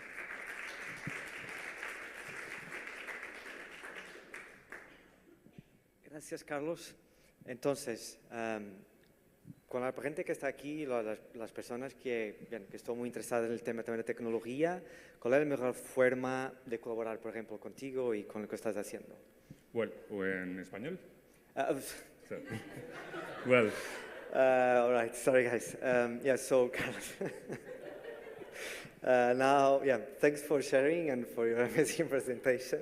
If anyone here is interested in technology, how can they help or work together or collaborate? So what would be like the next step for them? What we are trying is different ways of collaborating. One is people that understand machine learning or quantum technologies that could join forces to start making algorithms for organization and corporation to face these sustainable challenges, energy, logistics, finance, healthcare. So we are looking for new members to collaborate with them. This is one thing. And the second is also people that are aware or have knowledge in sustainability, how we could combine forces to try to put quantum technologies to try to solve the challenges that they know that we have. So we are trying to combine the two things. All right, so let me a little bit more controversial here. I know that Web3, for example, there's some side of people that say that Web3 has no future, or that it's still not there yet to be clear what's going to be useful. I'm in the fence. I don't know enough, so I don't know if there's here people in the crowd that also things like that. So do you see, what do you say to the critics about Web3 in terms of do you actually need it? Can't we do everything without the decentralization already, and it's still better than before? Or Web3 is definitely going to happen? So, well, for me, the answer is Web3 is happening. So the question is how fast is happening. And also the second vision is that it's not moving from centralized system to decentralized system. It's hybrid system. There are systems that work better centralized, but others that work better decentralized. So the magic is to try to get the balance. And for me, working remotely, now there are, I suppose that, let me make another question. How many of you are working as a freelance? So imagine that instead of working as a freelance, you are part of an ecosystem that you can collaborate and you receive tokens. And these tokens you can exchange for also fiat currency. So it's a new way to work as a freelance, but being a member of a community, because you are not only putting your work or your knowledge for other people. You can decide what are the community or what are the challenges that you can work for. And you can be part of this, also voting in the decision of this community. So it's unavoidable, basically. It's going to happen, either Yes. you want it or not. All right. Now, I have a question here from the audience. So from Daniel. What are the challenges defining DAO's modus operandi? How complex can we make them? Well, there are a lot of challenges, and let me put this. We have been also work with the different people for two things. What are the challenges for DAO adoption, and what are the challenges after DAO adoption? Now the main challenges are around sustainability, regulation, legal constraints, and collaboration mechanism, because it's not, at this moment, it's not super user experience. But a lot of people is working to solve these challenges. So probably in the next 6 months, 18 months, we are going to see a big evolution, giving usability to this new ecosystem and collaboration mechanism. The second challenge is, for me, that are really interested is thinking that this is happening, what are the challenges to try to solve the bad part, the bad externalities. And for us, the bad externalities, talking with other people, are, for example, insurance, salaries, how we are going to solve inequalities that DAOs also are going to generate. So it's a good moment to start working now to try to have all the upside of this new collaboration organization and try to minimize the bad externalities. It reminds me of proof of humanity, you know? From, yes. I think that's kind of UBI and trying to solve inequality. Yeah, that's quite, yeah, it's definitely a big paradigm change. So I think we're going also to talk a little bit more in the afternoon. We have future talks going to discuss some of this. So thanks, Carlos. Thanks for the Thanks, opportunity. everyone. See you in a minute.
One, two, three, four. I'm just counting to see like how much of your attention can I get. So number 5 is a good one.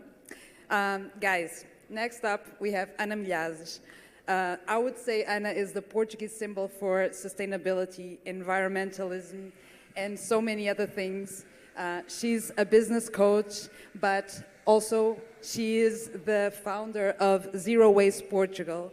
And Hannah is here exactly to tell us how to live a sustainable life and how to be environmental friendly while being nomadic, okay? Give a good round of applause for Anna. Thank you. First of all, hi to you all. Hope you are enjoying the presentations as much as I am. I'm very, very excited to be here.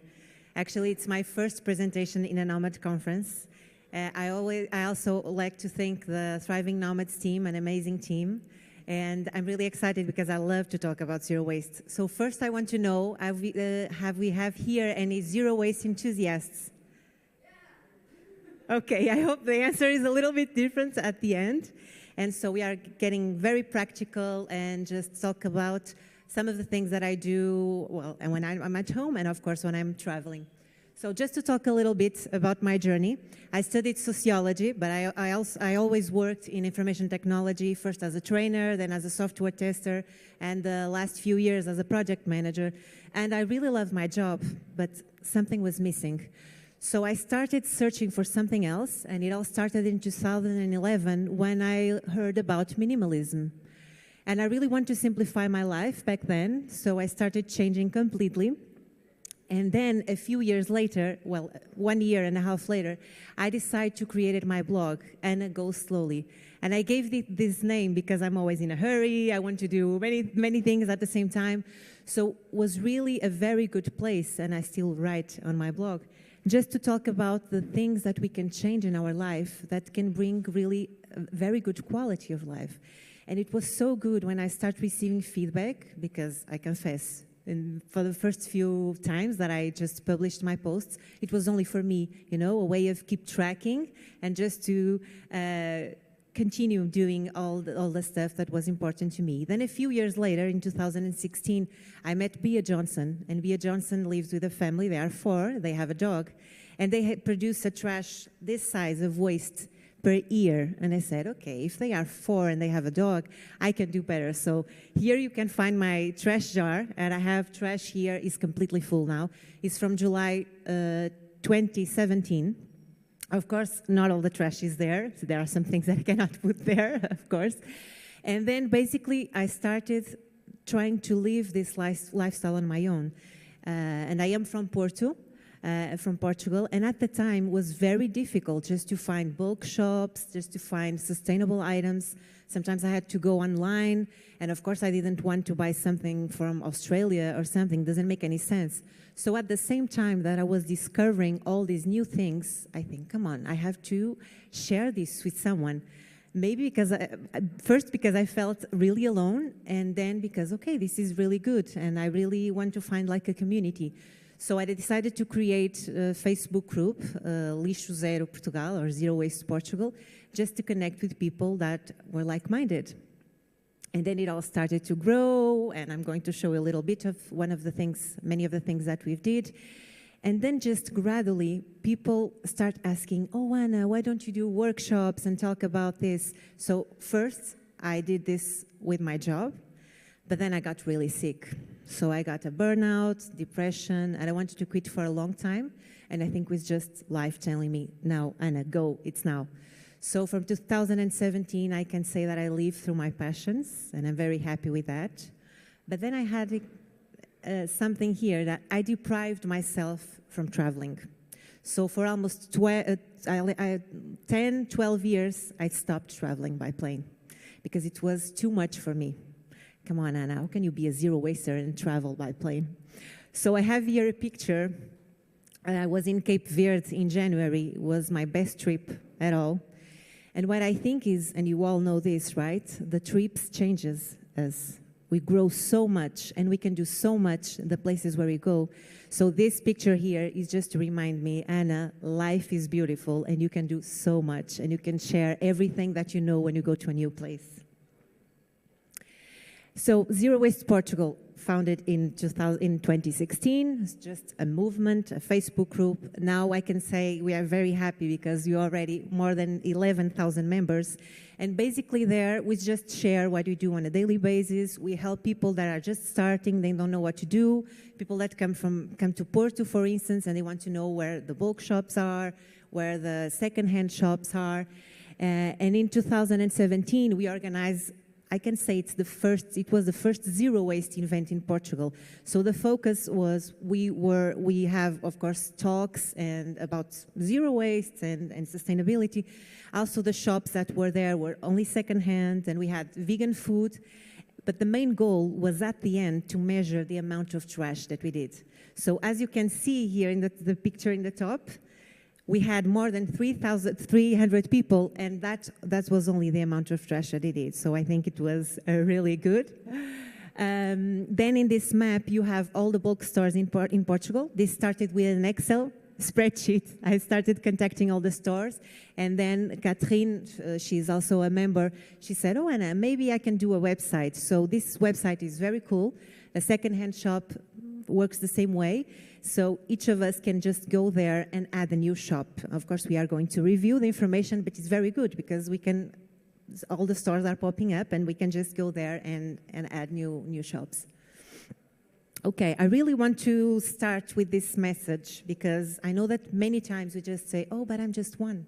Okay, I want a drink without a straw, but I'm just one. And we feel so alone, but actually we are not just one. So the importance of the community is that we really feel that we are all connected. And besides that, when we keep on talking about this, talking about the things that matter to us, showing through our actions, we are actually influencing the people around us. Even sometimes we are distracted, sometimes we don't even notice, but something is there. Like I always say, a seed stays there. And because we travel a lot, we can give suggestions to brands, to shops, to restaurants. Sometimes people that are working there, they don't know. They can do it differently. Of course, we should do this always with love and respect and not imposing anyone and not acting in a way, oh, I know better. Of course not. So it's really, really important just to give our opinion and to do something. Then I always like to think about buying this way. So when we buy something, we are really voting. So when we buy something, we agree with all the policies, the way people are treated, how the resources are extracted from the nature. So I think if we think about all of this, next time we are going to buy something, maybe we'll stop buying almost all the things that we buy, right? So this is really important to have in mind. And of course, we can't do it all, but we can do something, even if it's a small thing. And I like to show this picture of me in Boom Festival. I don't know if you know Boom Festival. If you don't, you should know. It's one of the best festivals in Portugal. It's like a trance festival, but also sustainability towards. It's one of I can say in Portugal, the most sustainable festival, even in the whole world. So people that go there are sustainable, right? But I was in the awareness team, so it was the Eco Guardians team. And you can think, what are we doing here? We don't have anything to talk about, right? Because people know everything. But still, we had a lot of things to do. So this is the power of the small actions.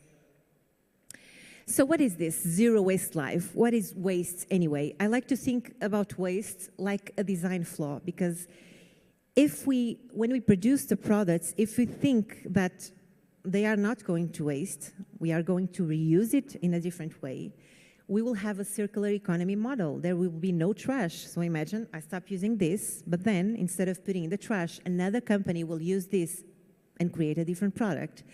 And of course, we have a lot of communities that don't produce trash at all. Let's imagine remote communities, and they plant everything, they then compost everything.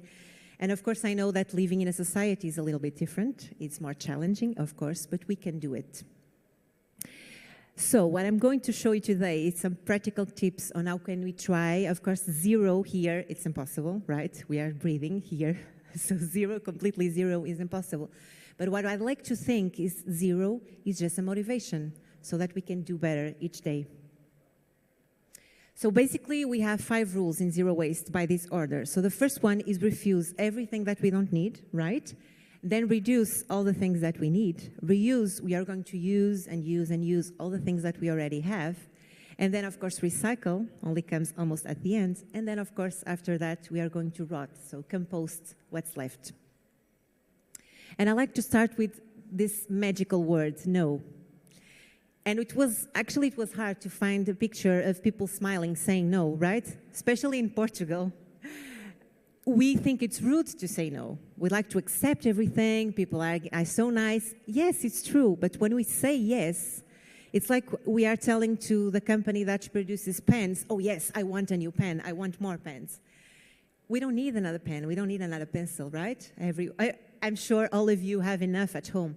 So the moment we start saying no, these companies will start to understand that they don't need to produce that anymore. Maybe they can produce another thing.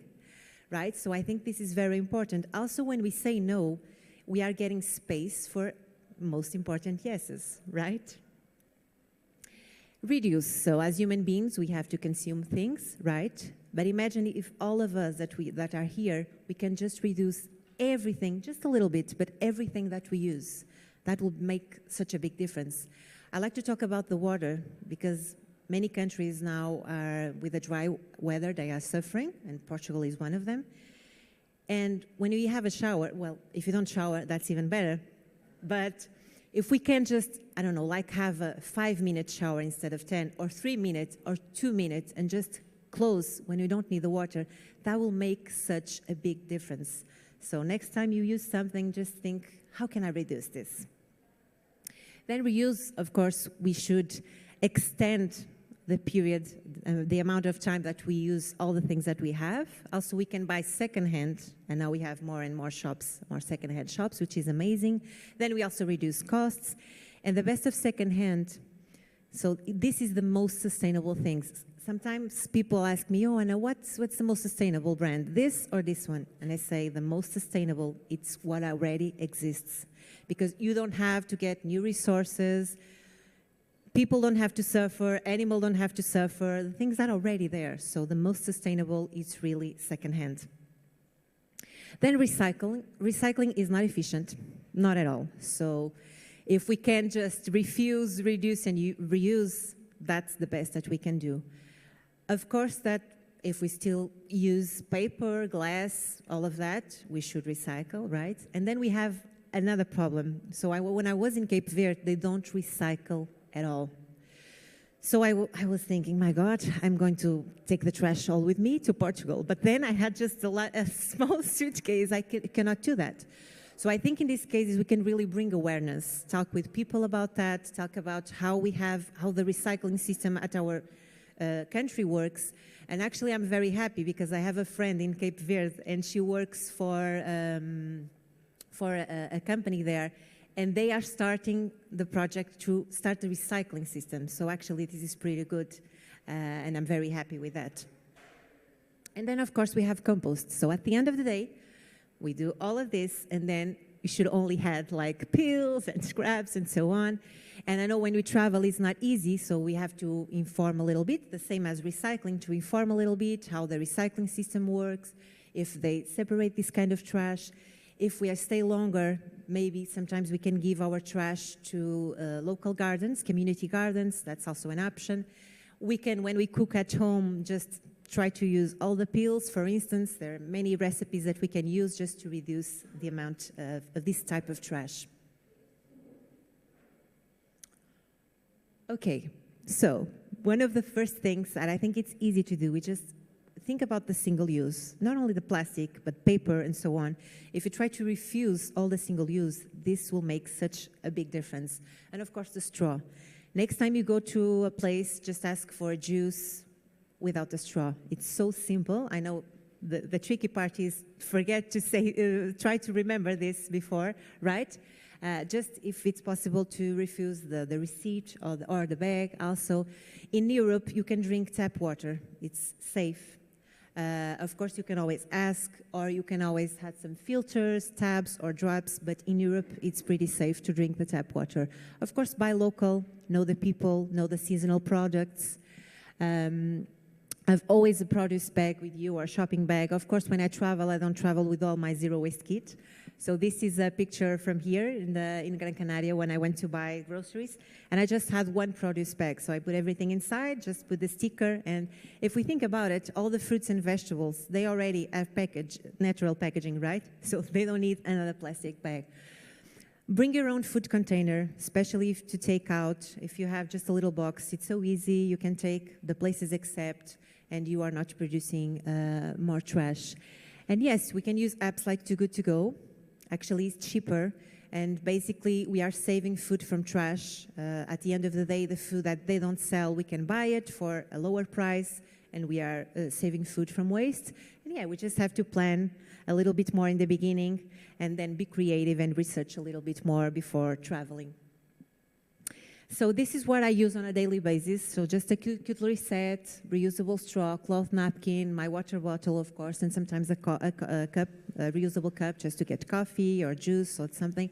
And as you can see, this doesn't take a lot of space, so it's easy just to carry and to remember to bring with me. So like I told you, we have to be creative. This is my solid shampoo. And when we try to use these natural products like the shampoo and the soap, they have to be dry, right? Otherwise, they will melt. So I just put these rubber bands in the case where I store them, and that's it. So it's pretty easy. Just reuse what we already have. We can also use soap that is multi-purpose. We can wash the dishes, wash ourselves, wash the clothes. It's all safe, and it's easy just to transport also. Another thing that I like a lot is these toothpaste tabs. They are great to travel. And also one of the good things about this is in the airport, I don't travel with liquids, so it's so much easier. Also the toothbrush, we can use a bamboo toothbrush, or at least the ones that you can just change the head. That will make also a little bit big difference. Then, of course, for us, like the reusable makeup remover pads, like reusable cotton swab, everything reusable. And of course, anyone who needs the menstrual cup, I think the menstrual cup is just amazing, and it just saves a lot of water. It's just easy when we are traveling. It's another very good thing. What else can we do? So, participate in beach cleanups. This was one of the beach cleanups that I participated when I was in São Vicente in Cape Verde, which was amazing. But of course, we don't need to do anything organized. I'm always picking up trash. So if you see me on the street picking up trash, yes, it's me. So if we just go to the beach or on the streets and we just found something, you see immediately our impact, right? It's just one. So imagine if all of us did this. Okay, donations. I always like to give donations when I am visiting places, but I like to get to know the people that are working there, get to know the NGOs, and so I know where my money goes. I know what they need. If it's not money, it's another thing. I can donate my time, of course. So I try to meet them first and then decide what's better for them. Also, we can share information about all the projects and the people that we met. That's what I try to do when I come back from a trip and say, oh, I met this, I met that, you can help. And I think spread the message is really, really important. Of course, we can also volunteer. And I think one of the best things that we can do if we have time, it depends how long we are going to stay, we can go to schools and speak to students. This is very important because sometimes they don't know we can create our own job. They don't know we can travel and be local independent. So it's really, really important just to open their minds and to show them, you see, you can choose this and this and this. So, and this is easy because I think schools are so much receptive to accept our, that we go there and talk about this. Okay, so benefits of this lifestyle that I felt for the past few years. We just have more time and we save a lot of money because we stop buying many, many things. We have more quality of life. I feel healthier because I eat healthier. I do more exercise. I'm always doing something, right? I feel more satisfied, joy, just happy, grateful, and I think we get just purpose, you know? We're not just living our life. No, we are fully living, and I think that's what's most important. And to finish, I always like to end with this. I really believe that small actions lead to big changes. So I have a challenge for you. It's for you to decide what small action you are choosing today. Just one small action to implement today, and maybe we can share and talk a little bit about that. And yeah, thank you so much for hearing me. And now I'm ready for questions or something that you want to share. And yeah, that's it. Thank you.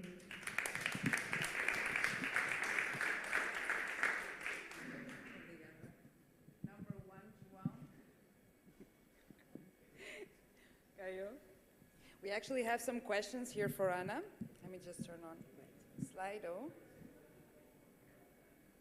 Okay, so Tata. Here we go. It's very weird when we had our voice projected in the space. Huh? So, question from the audience from Sarah. She says, how do you maintain this lifestyle in the long run? So, do you have any tips to deal with zero waste burnout? Yeah. So, like I told you about not traveling, right? So at the beginning, I was very harsh on me, very strict. But then I just thought, my God, I have to relax, even because I got a burnout and I tend to be anxious.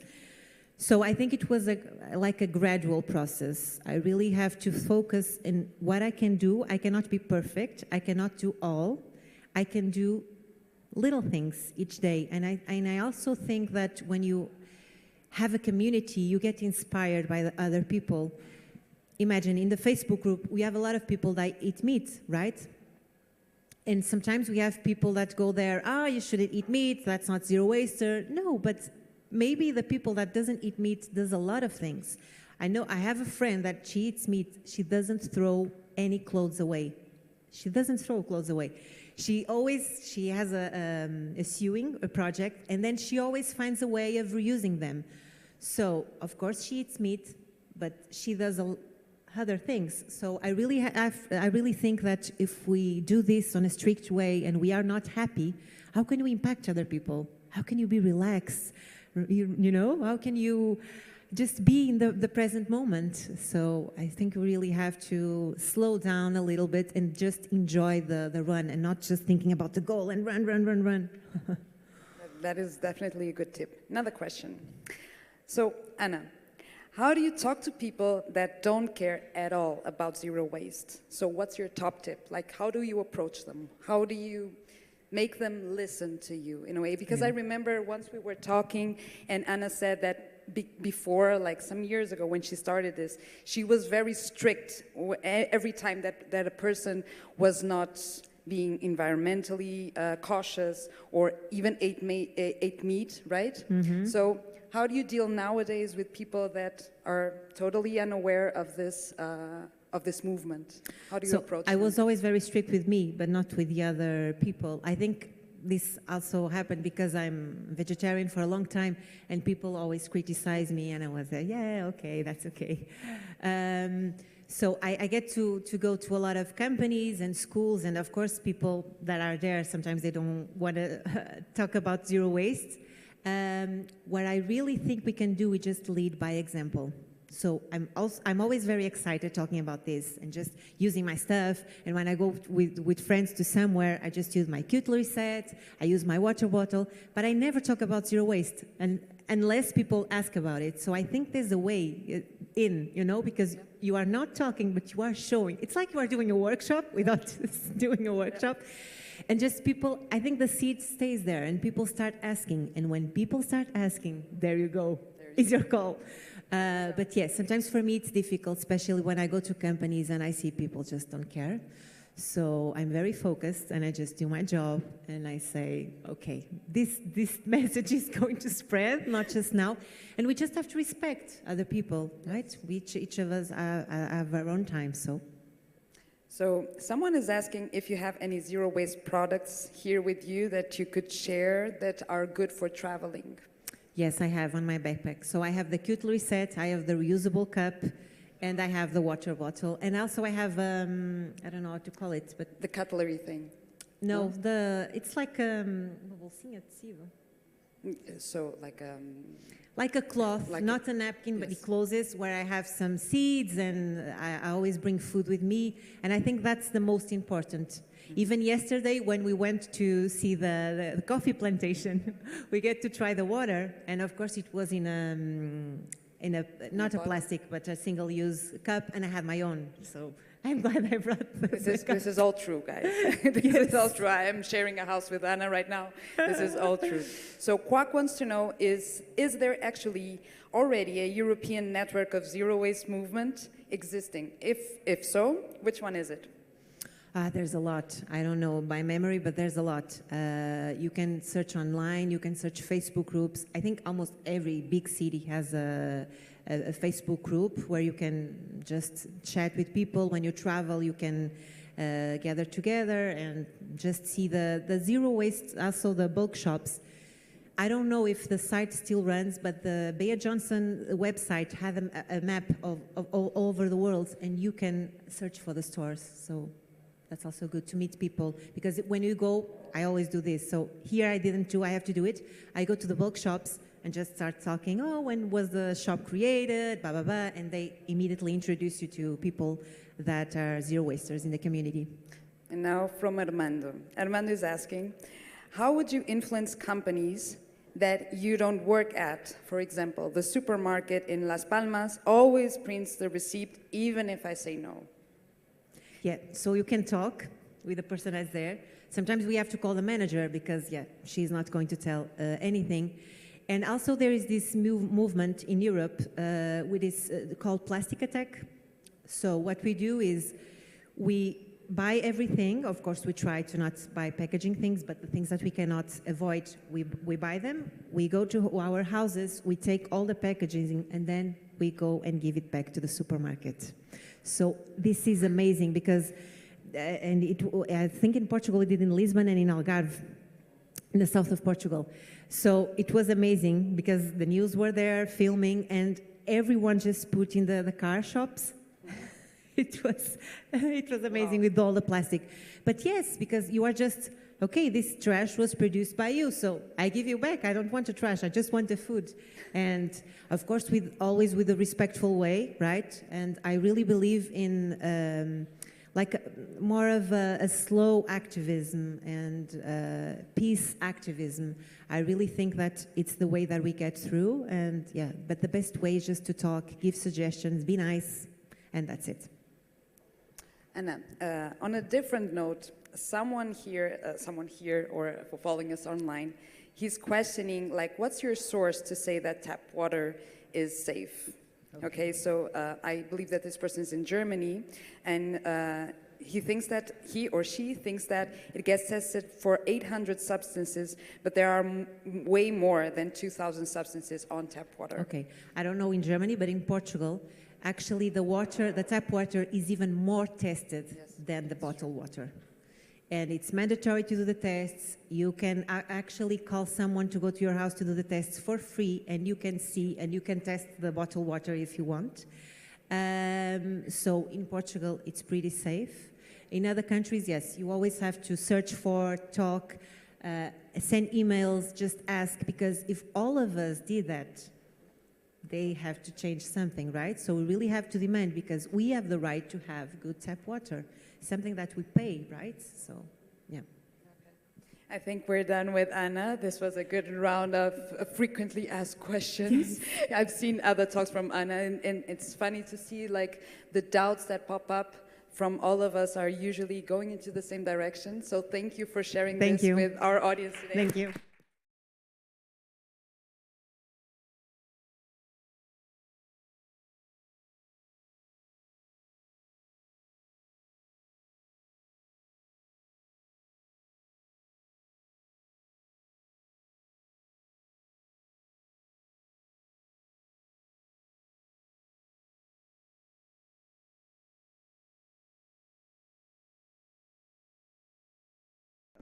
Anna. What's up? No break. No break. No break, okay. Great. All right. There's a remote control.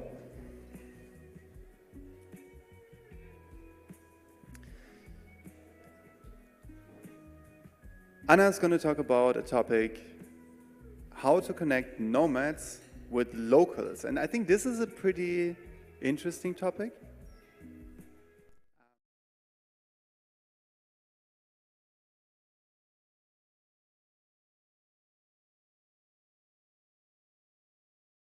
I mean, I'm talking more than just like, just maybe ordering a nasi goreng from your, lunch man that you already know. Okay, so how did you get really connected to locals? I think you're going to talk about some personal experience, I can imagine. Is this right, Anna? Does that work? Yeah. Okay, great. Then listen to what Anna has to tell, and big applause, please.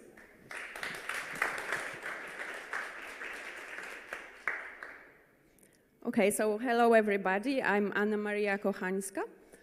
I'm originally from Poland. Yes, so I don't know how well you can see. I just came from Cape Verde, which is a remote village that Gonzalo just started in November. I literally came just like Flo yesterday to Lisbon and then came here. And this picture is from the last week. We just played like a football match between nomads and local people. That's literally last Wednesday. I have been now on Cape Verde for a month and a half. And before I arrived, I arrived half January. So basically, this remote village is quite new, and there was like just bubble of nomads. There was like literally one person that was a local person in that group. But then everybody else, it was just nomads, mostly European nomads, meeting each other and having fun with each other, but like zero connection. And I was like, guys, so we came to Africa, not only to another country, but even to another continent, right? And you just staying like between nomads, right? So for me, like going to other country and not meeting locals, not understanding a little bit of culture, not doing something authentic is a little bit like going for a barbecue and only eating veggies. Yeah, you get like, you don't starve, but I think like you miss a little bit the fun. So, who is a nomad? I think everybody probably here is a nomad, yeah. So, what do you think is a nomad?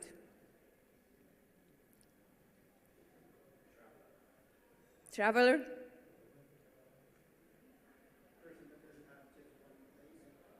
Moves, yeah. They work and moves, yeah. So there is this joke that's a homeless with a laptop. So I will gonna change like a little bit the question. What do you think that the local people, like the communities where we go to, think the nomad is? Any idea on that? Tourist, yeah. Just one small detail. It's a tourist with a laptop. So for local people, they often think that it's just a tourist with a laptop. Then how true is that? So there is a reason why they think like that, right? Because many nomads, actually, they behave like tourists in many ways. Yeah, they work remotely when they travel, but then they do all these things that tourists do. They book like apartment on Airbnb, they go to tourist restaurants, they basically not interested or they don't know how to connect with locals and they just have basically like tourist experience just for a longer period of time. So before we go like a little bit there, this is a little bit about myself.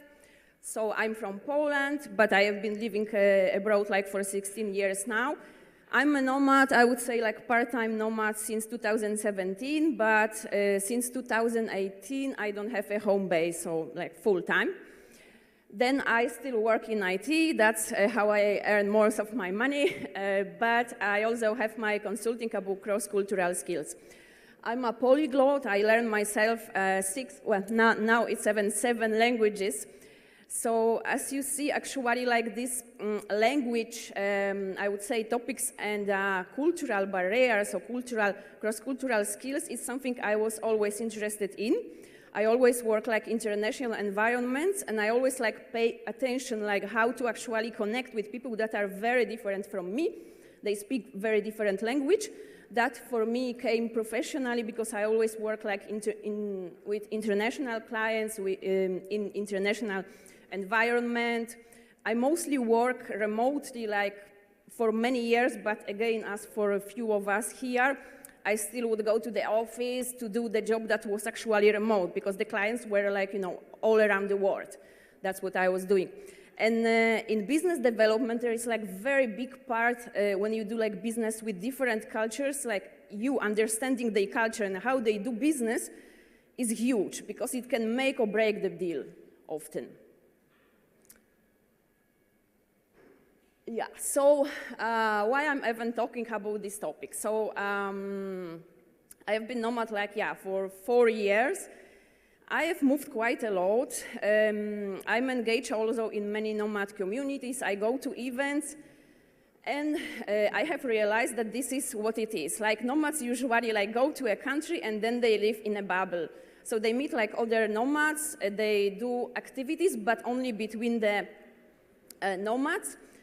And then locals, they have like their own lives, and they not always even think positively about nomads, right? Because nomads even hate that they are being perceived as a tourist, right? But where does even comes from, like, and what we can do about it? So I think like connecting nomads and locals, there are like many challenges, right? So it's not going to happen in a natural way. And I have been saying that it's not happening in a natural way. If you just leave it as it is, all these challenges, and let's talk a little bit about all of them, they just make that locals on one side and nomads then on other sides. This is how it goes. And first thing for me is actually lack of awareness. Because for many nomads, they don't like to be perceived as a tourist, but in fact, they don't think about the impact they are having and how they are behaving, yeah?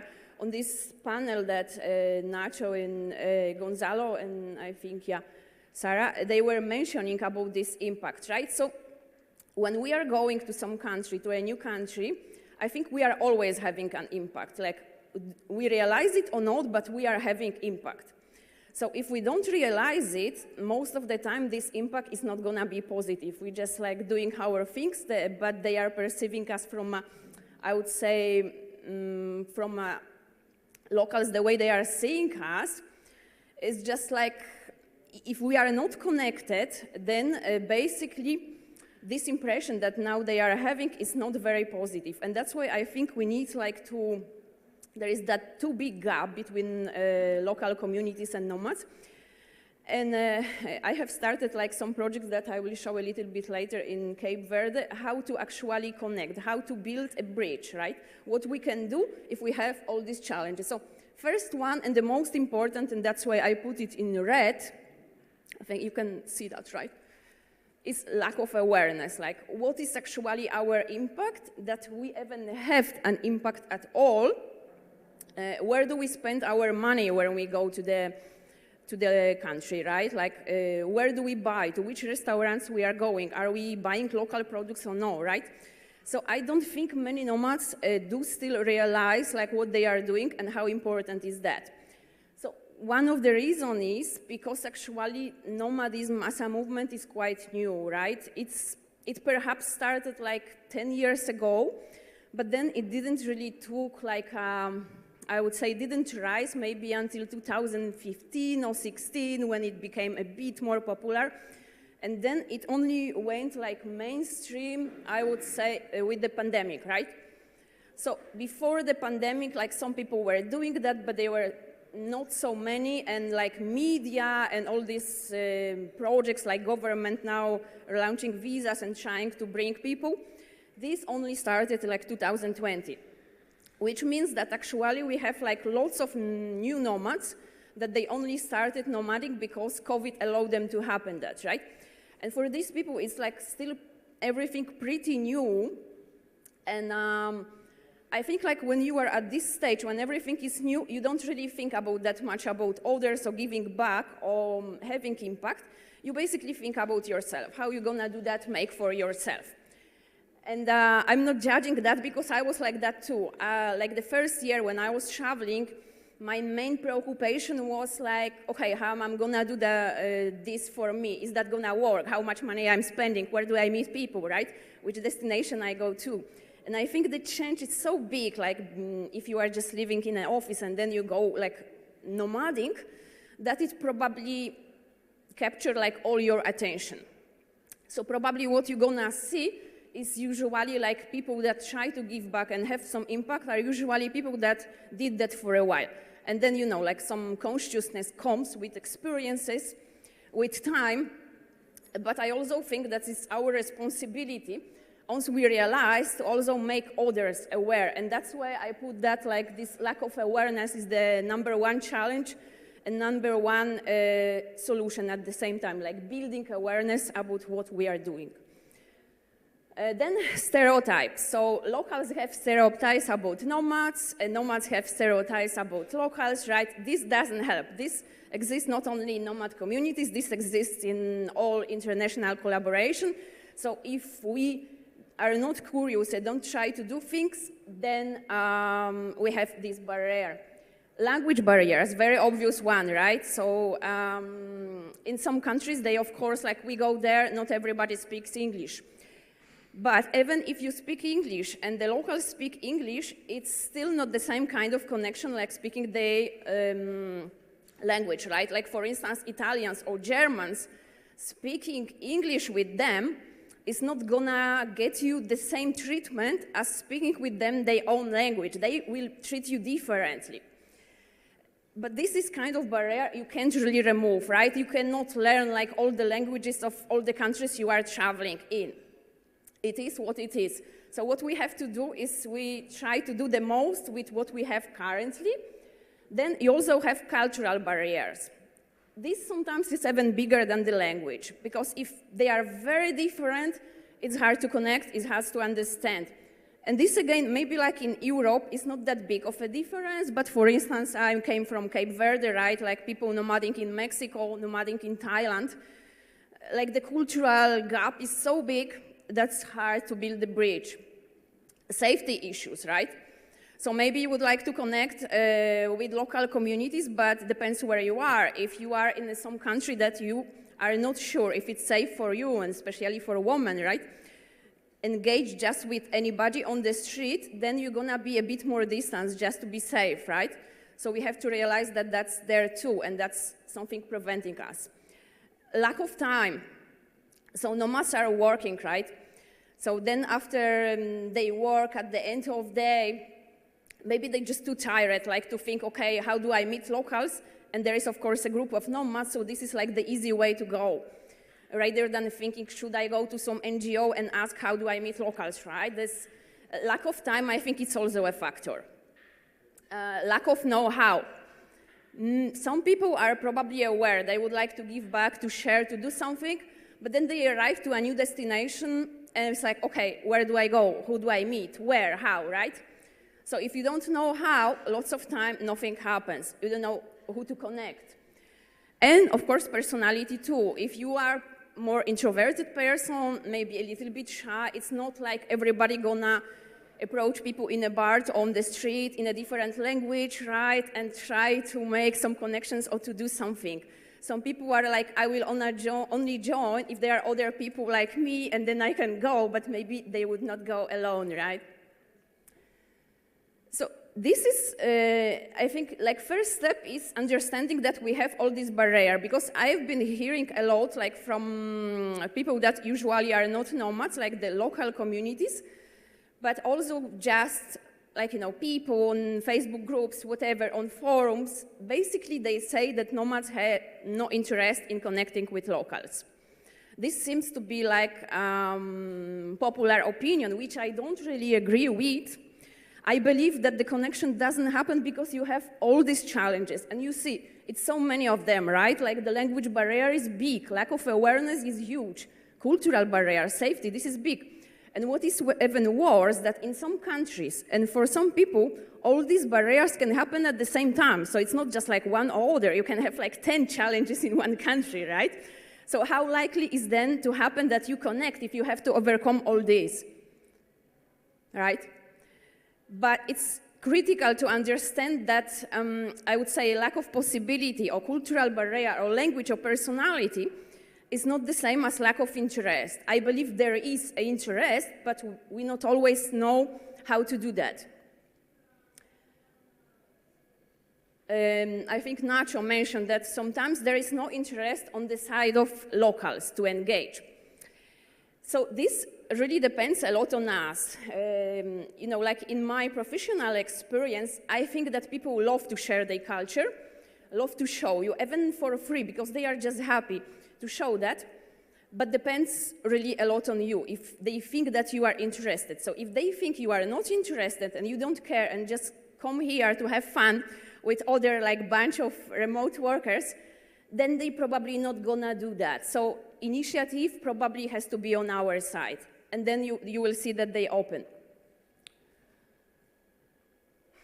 Possible solutions. So first of all, like again, building awareness, because without that, nothing else can happen. Like concrete solutions or whatever else will first come from the fact that we are aware that we are having the impact. We are aware that there is a disconnect. And we are trying like to build awareness about that, especially with the people that maybe are not, they've been like nomading for a shorter time and they just don't think about how much impact it has. They don't know that it has any impact. How much impact you have, of course, depends like how many nomads are there. Like for instance, in Cape Verde, it's very new thing. So yeah, you have like 20 people, how much of impact can you have? But in Madeira, you have thousands, right? Croatia is also rising very fast, like Mexico, you have like really thousands of people. And this is very big impact. And then new people come. So over time, this is like compound impact. So my main like conclusion is that this connection will not happen in a natural way.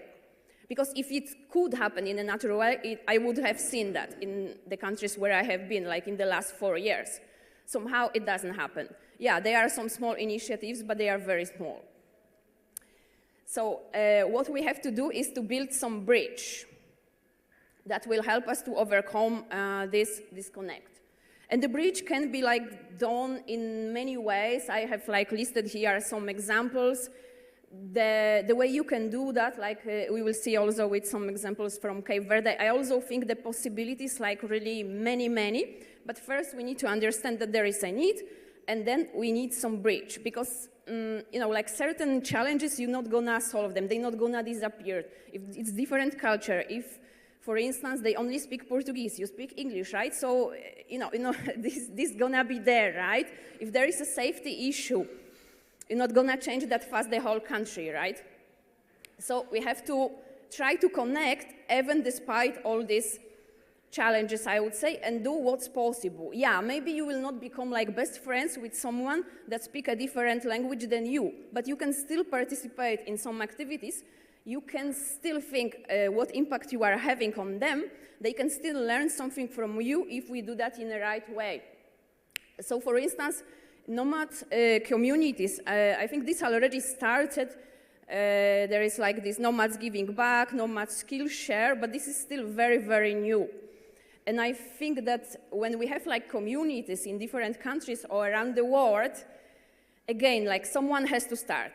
So it has to be like community manager, it has to be some leader.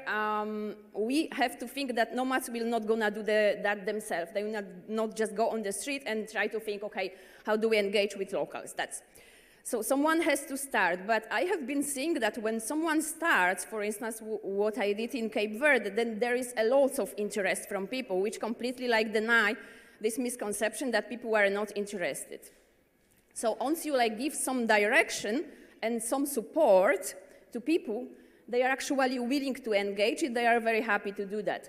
So in nomad communities like around the world, I believe that there is a need for a role of someone that will take that initiatives and then like support others. But it also can come from local NGOs, associations, like all these countries that try to attract nomads, right? They have, when they are aware that nomads are coming, they can also come with an initiative, and they say, for instance, for community builders, we have those ideas, or we need that. Like, for instance, in Cape Verde, they already reach out to me. They have like some associations that take care of teenagers, and then they say like, hey, maybe you want to practice English with them, or maybe you want to teach them like basic informatics, right? We are like now having conversations how to do that. Local startup and entrepreneurship, yeah, in some countries this is happening already. So this is like building a bridge and connecting over a specific topic, which I believe like both sides will benefit a lot. Co-workings, of course. I don't think this is really happening right now, but co-working are already I would say, like reference point for nomads. They organize events, but most of the time they organize for, I would say, just for nomads, right, or remote workers. So they can also organize something, bringing like local people. Yeah, I think there was experiences, right? This is another way to do that, like having local experiences. It can be like private company, yeah, like Eduardo just did. In Croatia, they also funded something similar. It's called like Nomads. And it's about like providing authentic Croatian experiences for remote workers and nomads. And now there is even like one small startup in Cape Verde that they also have the same idea, like doing authentic experiences with locals, then for allowing people to experience like real Cape Verde. And I already meet with them, like very nice guys, students, and I just told them like, listen, people are spending money anyway, but they can spend that better if you like provide some guidelines, because when they come here, you know, like if they are like 1 month or 2 months, it's not enough time for them to often find out where they have to go, how do they spend those money, which experience. They just do whatever comes first or whoever suggests something, because, you know, like when you are staying somewhere 1 month or 2 months, you're gonna leave before you meet locals, right? So you need that right from the beginning. You need that provided to you, and then you can engage.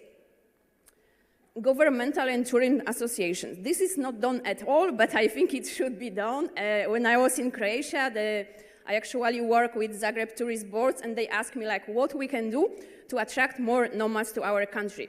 And I think that Croatia is actually doing very well, like comparing to many other countries that just do like the nomad visa, which is not even well designed, and then nothing else. And one of the things I say is like nomads are interested in connecting with local people. That's how you get them engaged. Like you can, you have some initiatives, so like get them connected.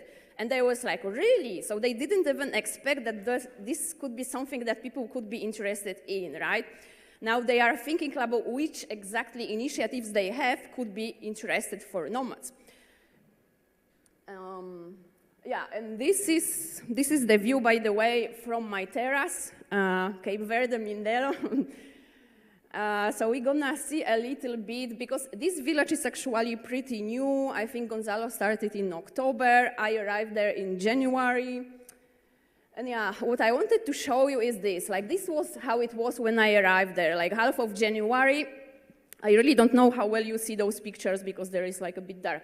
So this is basically like us on a trip to Santa Lucia, like just a bunch of nomads, nice people, but there is like zero local people. This again, the same, this is Terra Lodge, I think the most fancy rooftop in Mindelo, so yeah. There is even like a hotel, which is, I think, again, like the most expensive in Mindelo. It belongs to this restaurant. So you just go there, you know, like you have drinks, snacks. Again, there is like zero local people on this table. It's just us. And actually, this picture became famous, and it allowed me to to connect with local startup community, because I posted that on LinkedIn and I just like wrote some caption about how to connect. I think it was exactly what Nomad needs. And then like some people from Cape Verde saw it and they became like proud, my country, and they started sharing it. And even there was like a couple of people from Cape Verde government, they saw it and commented, and that was like really amazing. They were like so welcoming. But then they gave me the contacts to some startup communities and say, connect with our startup communities. So in that case, like all the startups happen in Praia, which is another island. It's not where we are. But because I connected with them, then I got like another contact, which is for Shuva startup, like amazing guys, and they are on the same islands that us, which is São Vicente. And in a matter of days, I contacted these guys and say like, so we are here and we would like to meet with locals. And I got your contact. Do you want to do some meetup? And they were like so happy and so willing to do that, that actually, I think it was 5 days, we already organized a meetup. And this is the picture from that meetup. So that was like less than a week after the first picture. And you see that already, like, they came from that startup. This is like, yeah, quite a few people from our group.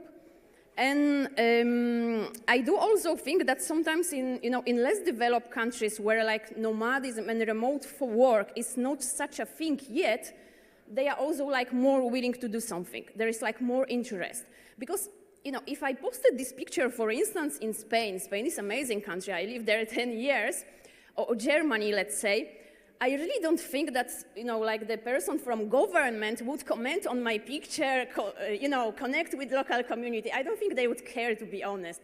So sometimes I think you can make a bigger impact when you are like more welcome to certain countries, which, for instance, I saw a lot in Cape Verde. I also saw that a lot in Croatia. And that's why I got like more engaged in these countries recently, because I feel like we are so welcome then, and so much can be done that probably it's like the best way to do. This picture is like, I think, 1 week after that one. So probably like 2 or 3 weeks ago, we organized like barbecue. They actually invited us to their home. They cooked like ceviche, they cooked feijoada. They like prepared everything for us. And like we stayed there, I think, like 10 hours in that place, and people still didn't want to leave. And it all ended like with singing karaoke songs in different language and playing. And by the way, music is another way to connect. Like even if you don't speak the language, because they speak Portuguese and they also speak Criollo, which is like some mix of Portuguese and English, and then like some local language. And many people, they do study some English, but they don't really speak that. So there is that challenge if you don't speak Portuguese. But I still think like people enjoy doing what they could do, right? Like you can, there was a picture like we are playing football now. And we are thinking to do that like a regular activity. We are doing like this music, right? You can do barbecue. And you also have like some people that always do speak Portuguese, so they are kind of a bridge, right? Like they help to connect if someone wants to taste something. We actually now have this Chuva guys, which is like the startup, that they are kind of a connection for us, for those people that cannot speak Portuguese or Criollo, because then people go to them and make questions to them about us, and then they come to us. And last week, actually, we also organized like a meetup where we shared a little bit about our stories, because there is a very big interest there. How do you even become a nomad? How do you start it? How do you work remotely? That's something very new for them. So something that looks like very obvious for many of you, for them is actually discovery.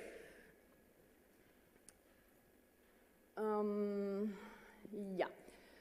So, like practical things that you can do, right? Because I do believe that it all starts with building like awareness, and then building a bridge that can be done like in different places, in different way. And specific activities like what you can do, I really think that they are a lot. It can be like whatever, meetups about specific topic in startup communities, right? It can be playing sports, it can be music, it can be going out together, right? And I believe we should do as much as we can. Even if there are gonna be all these challenges, you can still connect up to a certain degree, right? With some people we can connect better, with some people because their challenge gonna be there, like language is something that's hard to eliminate, but you can still do something. And we should focus on these small things that we can do. To bring, like for instance, football, like I'm not even a football fan myself, right? Like I don't usually play that, I never watch that, but I engage in that because I saw there was so much interest in that, in our communities and between them, that we actually make a great experience like together, right? And then they feel, because football, for instance, is a team game, right?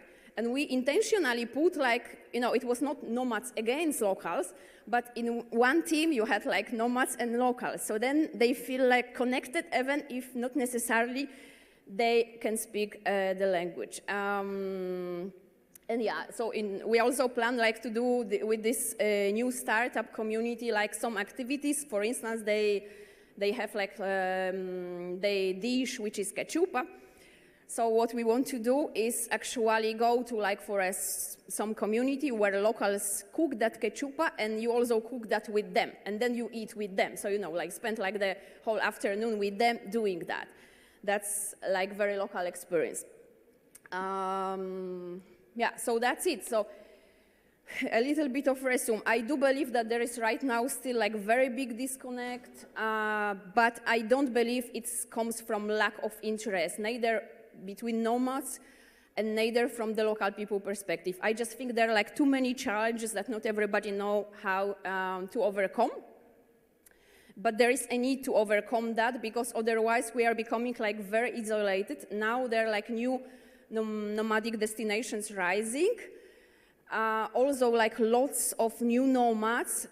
So this is becoming like more and more important, that we are aware that we are having the impact on them, what we are doing with our money when we are going to the country, how do we treat those people, what do they think about us? Because in the end, you know, like my experience, when you are in a country, when you are welcomed by the people, when people are curious about you, this is so much better for you than going for a country when they actually don't like you and think that you are just tourists with a laptop. So this is, you know, it can be seen as a giving back and caring about others, but this is also for you. And I do believe that this benefits actually us as a nomad even more than them. Like, you just start at some point, but then these connections that you made, they evolve, right? Like, for instance, with these Chuva guys, that they are like really amazing, the startup community, we are now talking about what else we can do, right? But we could never do that if we wouldn't just came together for first drinks. So you just go there, you show up, you show some curiosity, or even this football event, right? Like, if you tell me like some time ago I would be playing football in Cape Verde, right? Like, how likely was that? But you show up, and then once the connection is being done, then it evolves into other things. It even benefits you professionally. For instance, you know, like I started travel as a nomad just because I was curious about the world, but you wouldn't believe that it actually brought me clients. You know, like me posting pictures, like having fun in different countries brought me clients and professional opportunities. Because I just show up and talked, and then they saw, oh, but you are aware about the cultural differences, right?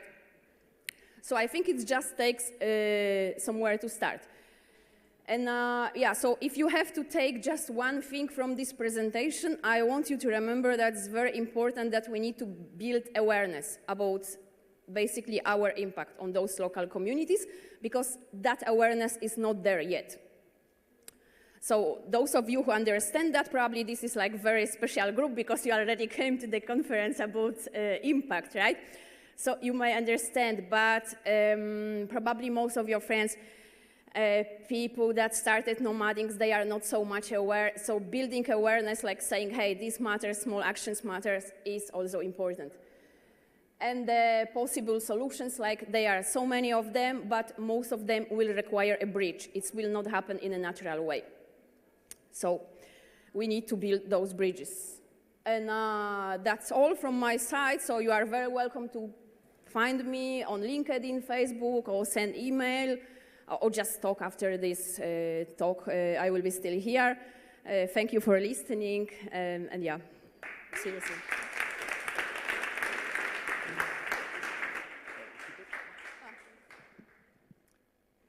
Microphone number 1, please. Thank you so much. Anna, that was a wonderful talk. Thank you so much, and thanks for the applause. That was like spot on the minute, I would say, right? Great. There are a few questions from the audience. Let me see. Guys, by the way, later we could maybe, you know, in the lunch break, you can come on stage when nobody's here, and you can put your microphone, you can take important pictures of yourself, right? It's a nice thing to do, you know, and then later you can put it as a, you know, I mean, the environment is great here. It's really cool, but I think some people shy from here. Hey, someone is asking, someone who doesn't want to say their name, so maybe it's also someone from the online audience. Thanks for watching us, by the way. What's the key to create a good and a healthy relationship between people from very different cultures? What do you think? Very interesting question.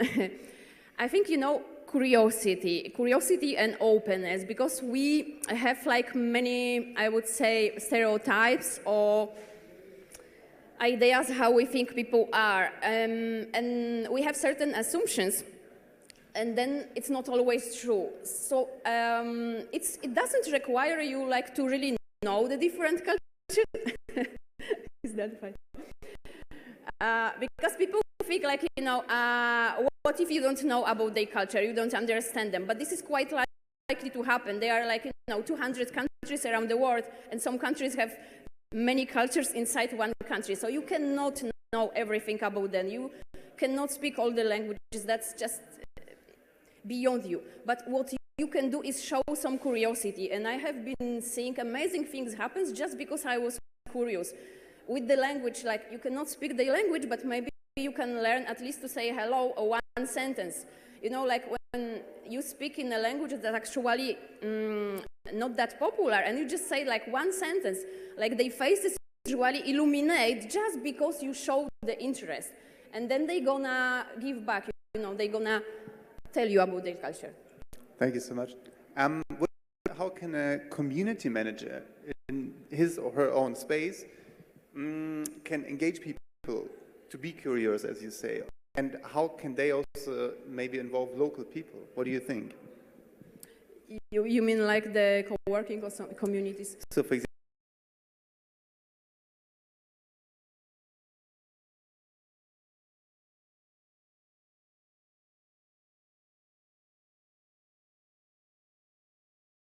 involved, and what can the community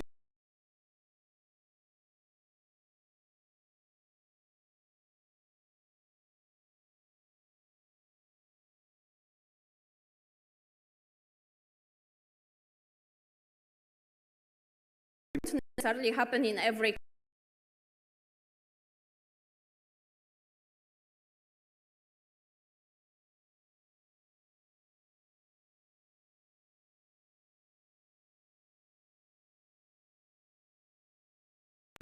depending on the reality.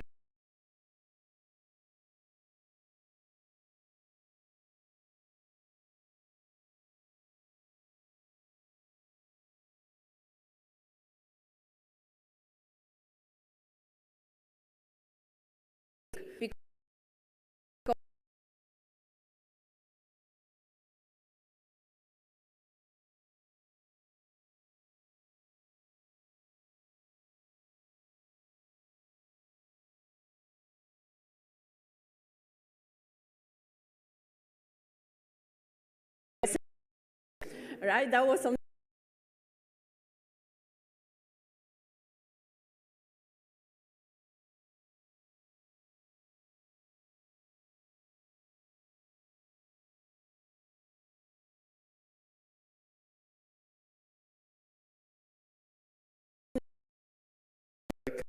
asking, nice presentation.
When you are there.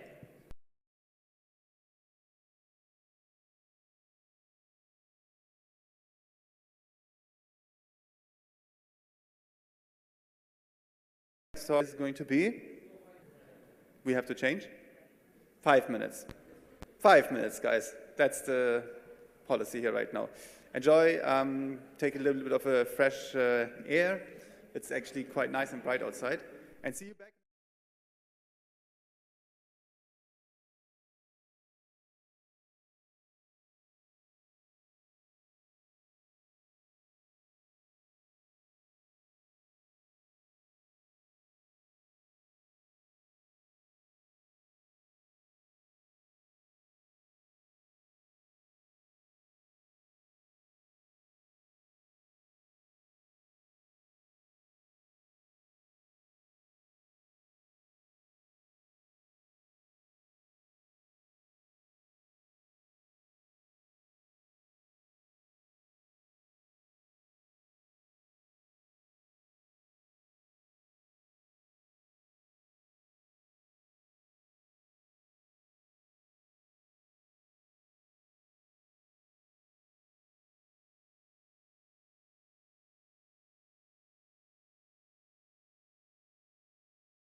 Are we rolling? Thanks for waiting. Thanks to you here that you're sitting here, and thanks also to the online audience that we're having here right now. We are back, so we are gonna head with the next talk. And on my side, I have Philip here today. And Philip is talking about, well, probably something easy to create an impact company, and the hard part is probably to manage an impact company. Thank you so much for this, and give it an applause for Philip. Thank you. Hi. Hope you can hear me well. Hope you can hear me well, and let's see if the slides work. Yes, perfect. Oh, sorry. Where do I have to point to so this works? To go back? Draw? Okay. Yeah, the topic for today is how to create and manage an impact company. As he said, maybe it's easy to create an impact company, but I wouldn't 100% agree with that. I think what we first do, and this is what I will do today, we give you a short introduction, who am I and what brought me here. Nowadays, I wouldn't necessarily call me still a digital nomad, but still a digital worker, remote worker. I've maybe stranded here, being a nomad. Now we just bought a house, so can't really consider myself a nomad. After that, I will bring you a couple of reasons why it's nowadays important to be ethical and sustainable. So when we talk about impact, that's actually what we talk about. It's just another synonym for purpose company, ethical company, sustainable company. Even a freelancer is a company. In Spain, we consider them a company. So you will see that even as freelancers, as co-workers, as remote workers, we have an impact. And we have either positive or negative impact, and it really matters what we do, and our choices matter. So this is what we talk about then here in the second part. And then I would like to talk about some toolkits that are out there, so you know also how to manage really your impact, and not just say, okay, I want to be a sustainable company, and that's it. Because nowadays, maybe the highest risk all of us have that want to do something good is to face greenwashing activities of maybe other companies, and we have to distinguish what we do from greenwashing. After that, I would like to show you some good practice and some real good practice examples. And then, of course, don't want to leave here without telling you how maybe we can start, even as freelancers, as a small and medium company, or even as a big company. And then next steps, and of course, some space for Q&As. So what brought me here? For a long time, I've been considered like an ecologist, or I wanted to be more sustainable traveling. I didn't like taking the airplane. If I had to take the airplane, I compensated.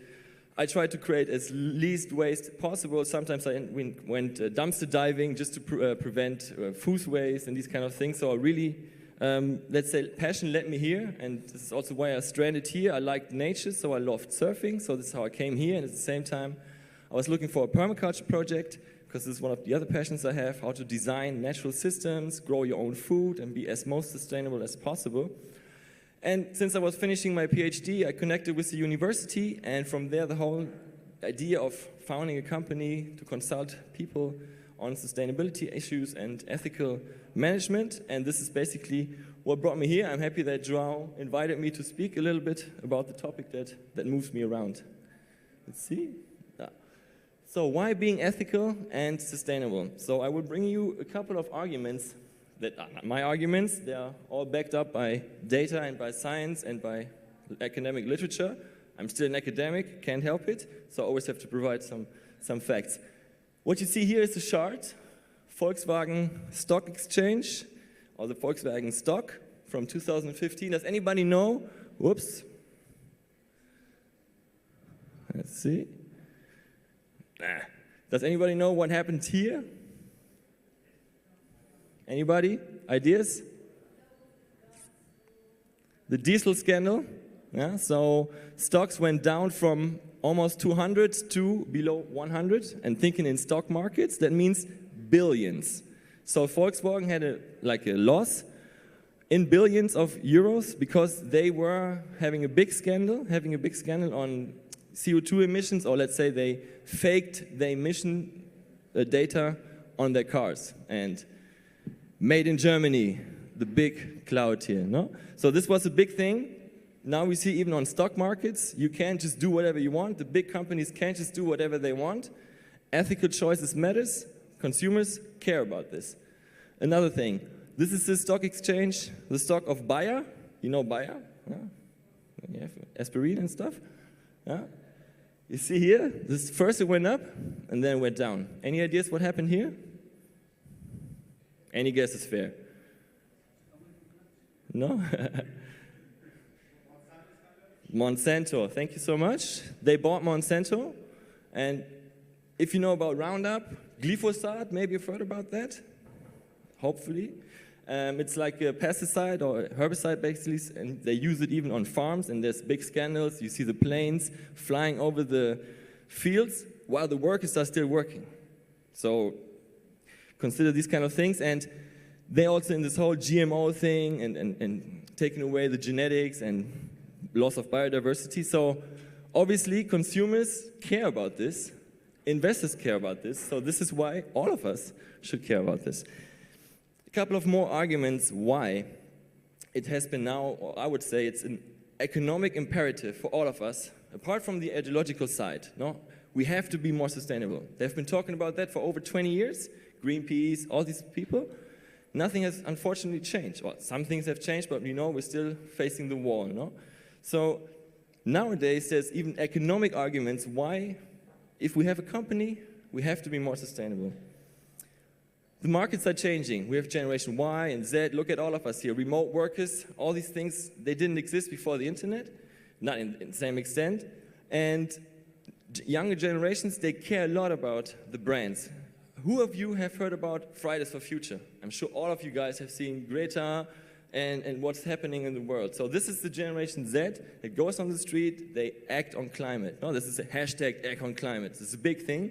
So there's lots of studies showing that they want to work for sustainable companies. They don't want to work for any kind of companies. They want to buy the products of sustainable companies. They look on the internet, they read the forums, well-informed consumers, and they boycott brands that do bad.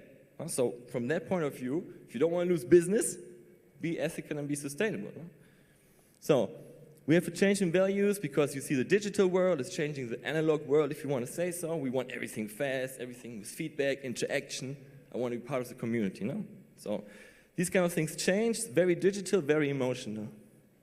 As I mentioned, the investor side matters. So even me, maybe as a small and medium company, I need funds. Well, if I want to grow my business, things are going well, but I need, maybe I have lack of capital. So I need to maybe go and apply for a credit or an investor or crowdfunding. How do I do that? No, and if I show that I'm ethical and sustainable and I'm creating impact, then it's much more likely that people are going to give me funds. Even public funds. It's easier nowadays more and more to get funding when you're more sustainable and you can prove it. Not just saying, oh, I'm sustainable. No, you really have to prove it and measure it. So that's why we talk about today how to manage your impact. On the society level, we see like public relations matters, like I just mentioned. People boycott your company if you don't act ethically. No, and even the people go on the street. Politics are changing. We see a lot of laws changing, climate change laws, the Green Deal of the EU. Hopefully you've heard about that. New regulations, and even in public procurement. For example, the mayor's office wants to buy new furniture. All this has to go through a tender. Back in the days, only cost and benefit basically matters. But nowadays, more and more municipalities are including social clausula in their contracting. So if you can show that you're sustainable, you get points. Doesn't mean that you get maybe the contract, but you can now gain more points. It's slowly moving towards that regulation benefits companies that do good. Slowly. We're still not there yet, but I'm telling you that the winds are changing, if you want to say so. And for a long time, people said, no, if I want to be sustainable, that costs lots of money, it's not beneficial, it's not feasible. But there's so many studies, hard evidence showing investing in, let's say, renewable energy pays off after a while. Energy-saving measures pay off. Authentic green branding and so on pays off. That's what I'm saying. There's lots of studies showing that now it's a positive relationship between me investing into being sustainable and also the market benefits me from being sustainable. So one thing that matters to all of us, whether you go shopping as a family father or as a mother or as a company owner or as a worker. My wallet makes a choice. I'm voting for the right or wrong impact. This is a picture of a company called VD, German clothing company, outdoor clothing. And they have a picture in their report about their supply chain. Well, it starts from the extraction of raw materials, then the cotton, for example, has to be made into yarn, fabric, goes to the factory. We have agents transporting it. At the end, final company, then it sells it, ends up at the customer. And we see how many other agents are involved in that supply chain, we call it. Workers, subcontractors, trade unions, governments, and so on and so on. So with every euro I spend, I decide whether those workers here get a fair salary or whether they're exploited. We just had this example of, the nomads maybe, they go eat at the normal tourist restaurants. No? The colleague here was giving the example. And maybe that's not the wisest choice. Do you know how well the workers are paid in that restaurant? I mean, go here to Las Canteras. So many of these places where tourists go, those workers have to work 10, 12-hour shifts, standing up all day on their feet and earning nothing. And I'm always feeling so sad when I see that. And my choice to which restaurant I go, to which cafe I go, or which coffee do I buy when I go into the supermarket? Is it fair trade or is it the cheapest coffee at Mercadona? This is here.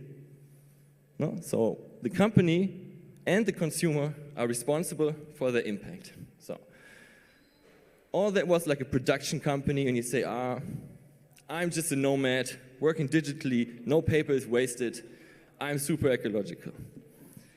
Yet, by 2050, it's projected that the dirtiest industry is the internet. 2019, World Economic Forum, maybe you heard about, showed a statistic, and that opened my mind. Netflix, who's uses Netflix sometimes? Sorry, I am? Yes? Okay. Clouds, streaming, okay. So, everybody does it.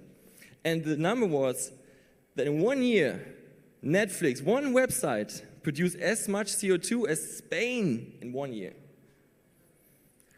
One post of Cristiano Ronaldo, same source, World Economic Forum. You know, he has millions of followers, and he posts it that everybody shares and likes and links and comments.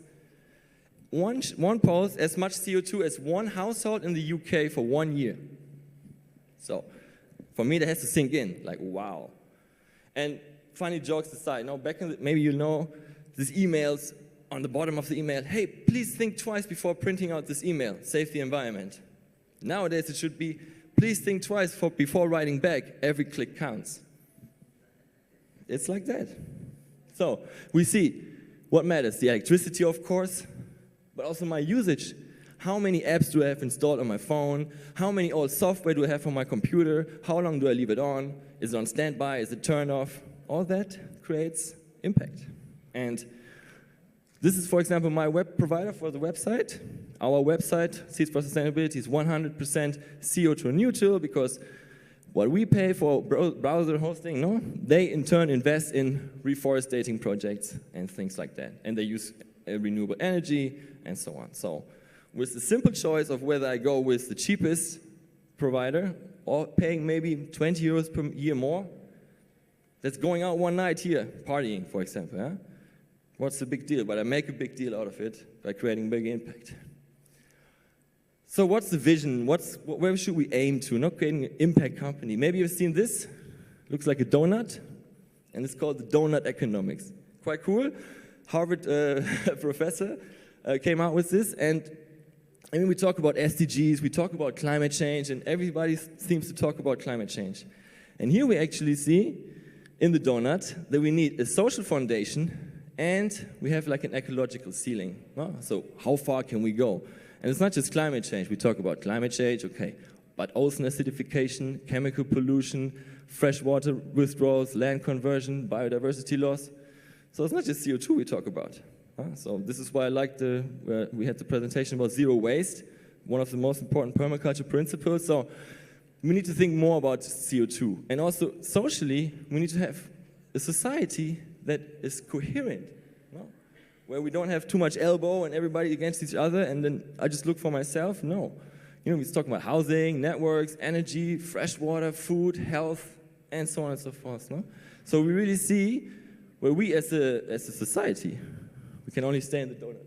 Now that's their point, basically. No, stay in the sweet spot of humanity. That's a bit the joke that this model is making. So how can we create a regenerative society that respects the ecological ceiling and the social foundation? An impact company. How do I create it? So what we really need is like an impact culture, which I would say is like an ethical culture. Creating values or a value system that then I communicate, whether it's to my external partners or if I have employees, I need to communicate also internally. No? Creating a culture. So to create this is one thing, but then you need a tool to steer it and to manage it. Those are a couple of tools and guidelines and systems that you might have seen, like Global Reporting Initiative is one of the most famous. It tells you how to create certain indicators, how to create a management system, but this is mainly for the big companies. Then we talk about circular economy lately a lot, so you could also look into cradle-to-cradle systems, certifications, how to show that you are circular and how to become more circular. Then we talk about the SDGs, Sustainable Development Goals. Now they have like an SDG compass. It's also a mix of key performance indicators that you could look at and measure yourself. How well do you perform in terms of complying or contributing to sustainable development? You've maybe seen this certified corporations, B Corps, benefit corporations, a movement actually from the States, but this is now going globally. In some countries like Peru, they even give benefits now. This is now a new type of company, and they get tax benefits and so on. So this is also on products. You see it, like, for example, here, Leche Asturiana is B certified, for example, Ben & Jerry's. So you have to look deeper than what companies really do, but this is a great movement because they visualize the good practice in a way. Then we have, for example, Global Sustainable Enterprises. You can become a free member. You get dashboards to manage your supply chain and so on. So there is already a lot of tools out there. But I like this one the best. It's called the Common Good Balance Sheet. Common Good is a term that has been misused, but it's also pretty common. If you say it's either for me or for the common good, I mean, the distinction is pretty easy, And what I like about this balance sheet is that it visualizes my impact very easily. We talk about values, human dignity. Who wouldn't agree that we have to earn a dignified salary? Who can't agree with that? I think everybody would say we should earn a dignified salary. So we talk about dignity, solidarity and social justice, environmental sustainability, transparency and co-determination. We talked about values, create a value system. Manage according to values. So this shows you how you could comply to those values. Okay? And those values are taken from European constitutional values, so within the European context, they're pretty universal, and we can mostly agree on them. Okay? So then, we talk about ethical management, sustainable management, so we talk about managing stakeholders. So my most important stakeholders are my suppliers, my owners or my financiers, my employees, maybe myself, maybe I have staff, obviously my customers and other companies, and the social environment. So this is basically the setup of the balance sheet. We have the values and the stakeholders. And here in every box, we have a couple of indicators and report questions that we would have to fill out if we want to get audited or if we want to write the report. But even if you don't want to use it for like auditing, writing reports, because sometimes you think, who's going to read that? And maybe it's just creating paper waste. But you can also say, okay, I look into that. How do I perform? Let me go back. How do I secure, for example, human dignity in my supply chain? It's a good question I can ask myself. Even if I have a little small freelancing business, how do I do that? Maybe I check what I buy, where do I buy it, and what do I buy? And what is the impact of each product that I buy? How much waste, how much CO2, where is it produced, how are the workers paid, and so on. So from there, I get a really good understanding already, what does it mean to be ethical and be sustainable and not just talk about it. And if you really want to go through with it and say, okay, I want to avoid the greenwashing, that pretending that I'm green and I'm not really green, like just donating something and then make a big campaign about it, but at the same time still somewhere else employing children, for example. Common, unfortunately, but it's the sad truth. So if you do this auditing with this balance sheet, for example, you get a nice little QR code that tell you how many points you get and whether you're red, orange, yellow, green, or very green. No? So even for something that no idea what it's about, understands, this company is doing pretty well. This is a company from Canary Islands, started as a freelancer, now much bigger. So just for you, if you want to check them out, oceanografica.com. Very interesting and inspiring, good friend of mine. Let's see. Good. Let's talk about good practice. We talked about greenwashing just now, right? So, let's see if it continues here. Exhibition number 1. We talked about Bayer, no? And we saw what happened to Bayer and why the stock went down and how much we don't like them maybe. But if you go to their website, Science for a Better Life, you go, SDGs, sustainable. We contribute to no hunger in the world. And that's a big problem. You have these big companies claiming to be contributing to a better world, while on the other hand, they maybe not. The other example here, Volkswagen. Now after this big scandal, now they want to have the 100% electric fleet, zero CO2, and just be good people. And they're trying to show this with reports, but in the end, this is a good point showing that writing a report is not everything to be an impact company or to provide purpose. Because then the discussion has to start, how many cars does the society really need? It doesn't matter how green that company is, but is it good that cities are packed with cars and so on and so forth? So if we really want to create positive impact, we also have to think about the purpose our company creates. And mobility definitely is necessary, but just changing your face doesn't make necessarily everything better. That's my point. So just a couple of examples, and with that I'll already conclude.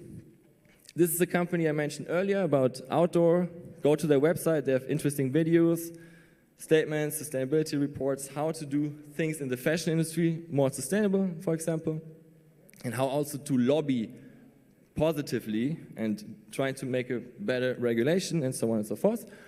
This company, permaculture company in Austria, they have like a permaculture farm and they have herbs and teas now exporting worldwide.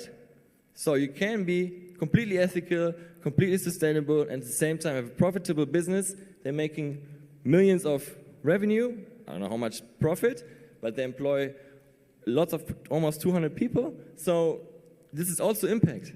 Yeah? Making money is not a bad thing, it just depends what you do with it and how you make it. Huh? So, where do we go from here? How can I start? What can I do now?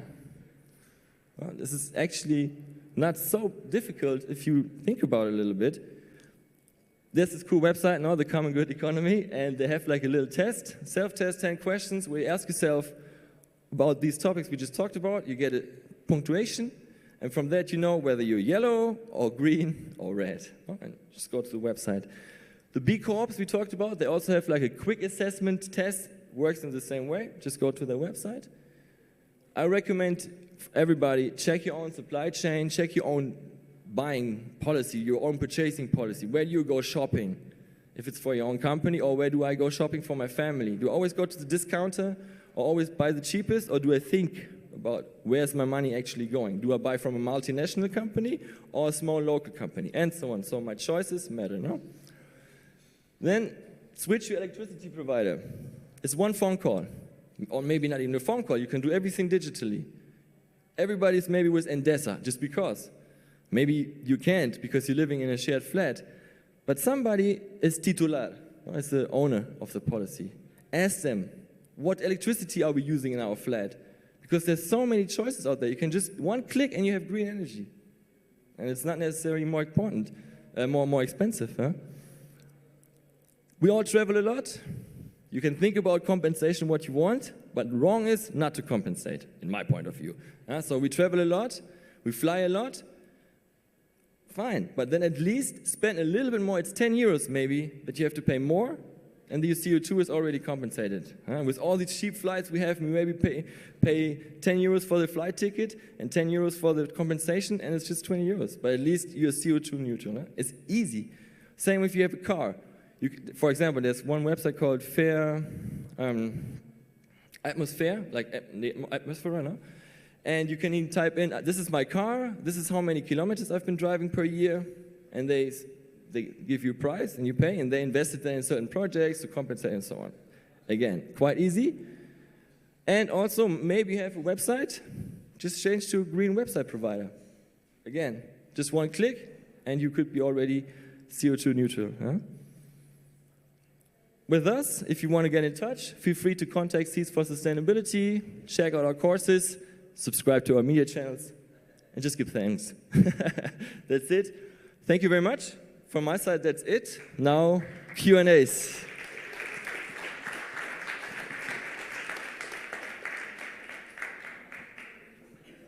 Thank you very much, Philip, for these insights. Let me see if we have any Q&As. I need to look it up quickly. Where we go? Here we go. One moment, please.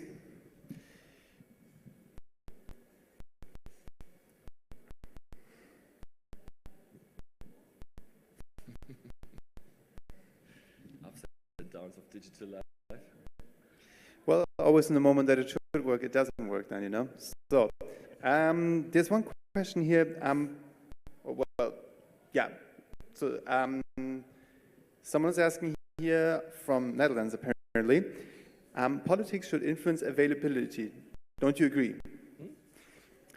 Politics should influence availability. Don't you agree? Availability. Availability. Availability of what? Good question. Good question. Well, maybe availability of products, that's maybe something I could comment on. And it is actually sometimes quite tricky to get sustainable. Just order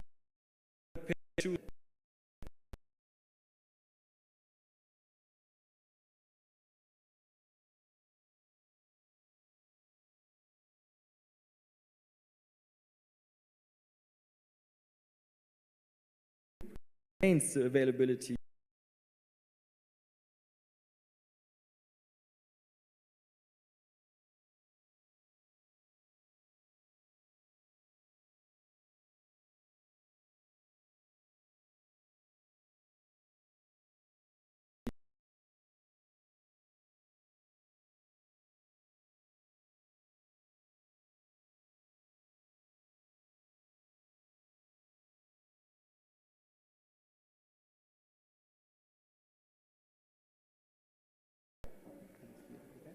Okay.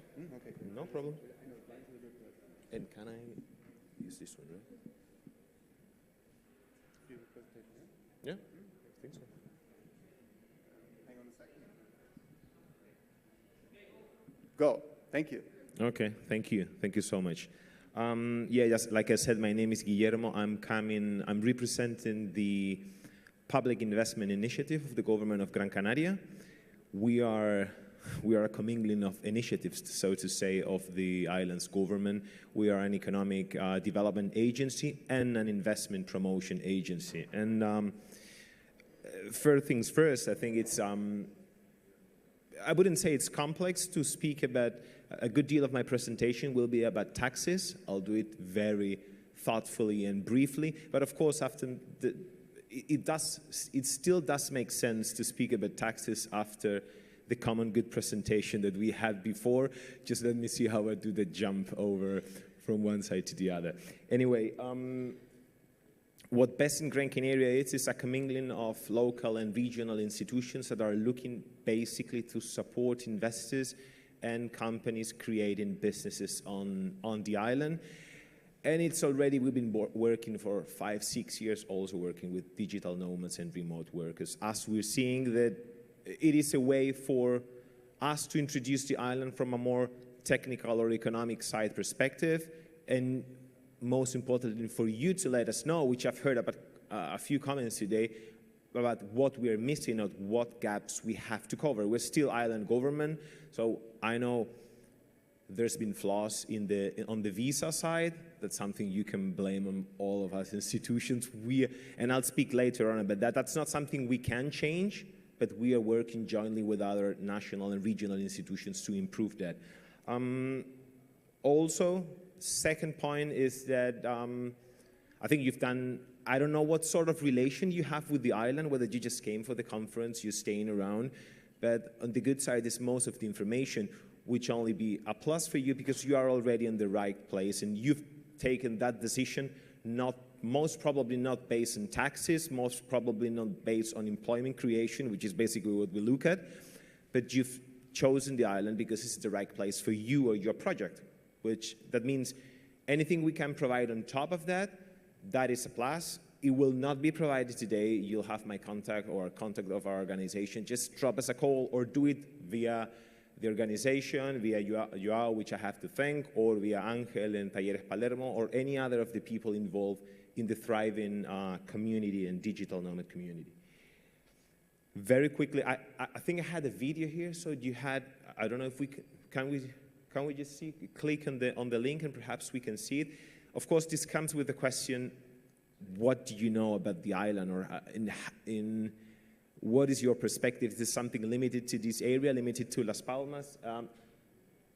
I think the video can help in introducing a broader concept of what can be done on the island.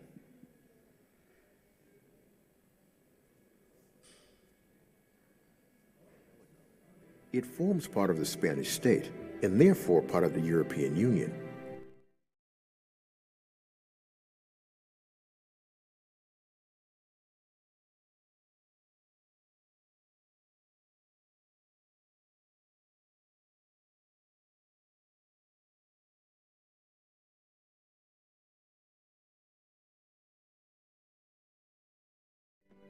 Which guarantee that Gran Canaria, despite its nature as an island, has frequent and extensive connections with all European countries and the African continent, making it an ideal platform for international business. The important regional market, the strength of the tourism industry, the high digital connectivity, the valuable population, which is both young and qualified, and the low cost of living provide without a doubt other advantages for business development on the island, where there is also good availability of spaces and services for the location of activities and professionals. Gran Canaria is also the ideal place to live thanks to its excellent climate, its magnificent natural surroundings, its wide range of leisure and cultural opportunities, and the high quality and wide coverage of public services available, in line with European standards. When you choose Gran Canaria, you're not only selecting the best location for your business, you also bet to improve your quality of life. It's a place worth staying in, where professional and personal opportunities go hand in hand, where the need for connection lives together with the pleasure of disconnection. So that's the collection of the institutions working together. As I said, you are already in the right place. Do ask us questions after the presentation or any time about how to grow your business on the island. These are the four pillars you can see. Okay, these are the four pillars of what we are trying to propose as a business and life destination. I'll focus today very briefly. I don't think I'll need to go through this. I mean, we are putting a lot of stress in safety and security. All the rest is something you can experience while you're on the island at a reasonable cost of living compared to other cities, but that's something you do already know, most probably. This is a comparison of the standards cost with other destinations. And now let me just go briefly, just in the case you're thinking of, and I'll explain later on why I think tax incentives and tax schemes are necessary if you build on your company. Just take with the idea that if you're building up a company here, it's 4% corporate tax rate and 7% VAT. So that's the baseline from when we are starting to speak. Here you have a whole collection, which is indeed a summary of the instruments that you can take. Now the big question here is, based on a one-on-one assessment, each company or each venture will find different instruments according to the project cycle, being them startups or being consolidated company. There's different instruments that could be combined. So at this stage, the important deductions, as I said, the big star is the Canary Islands Special Zone, which is allows for a 4% corporate tax rate.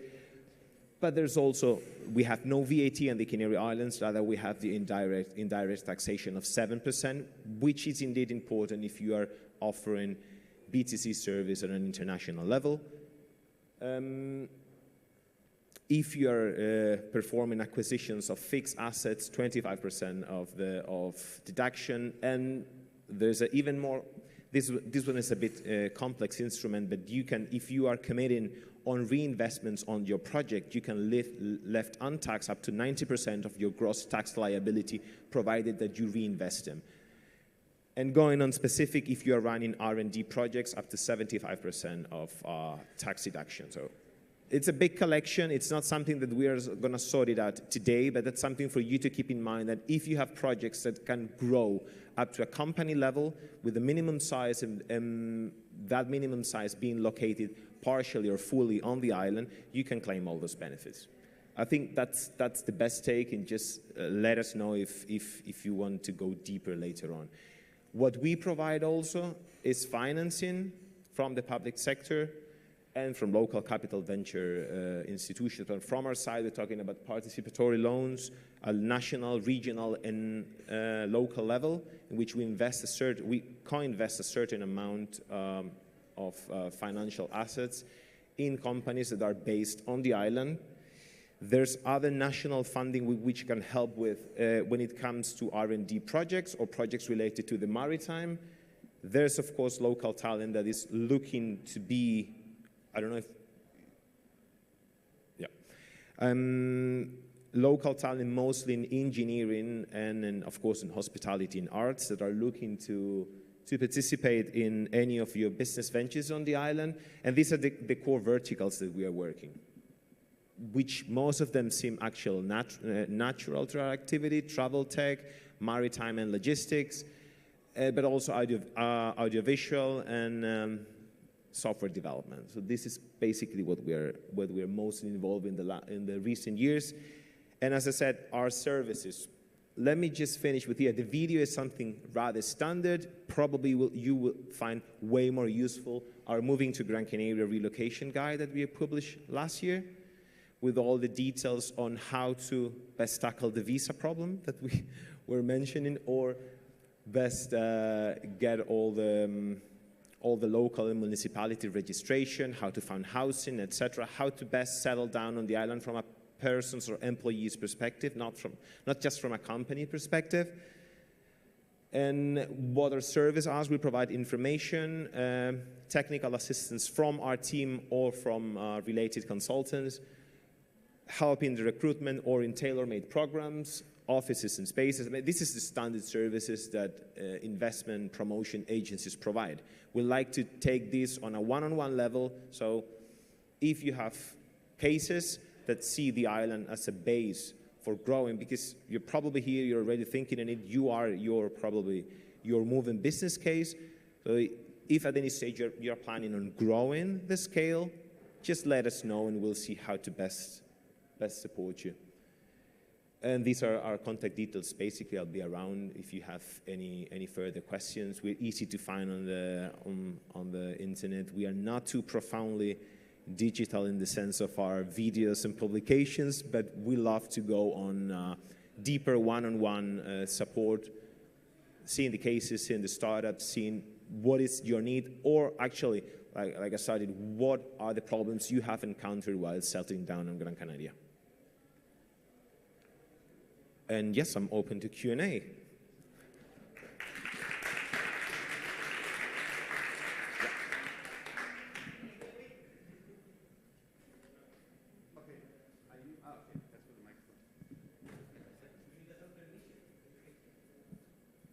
Can I say something before the Q&A?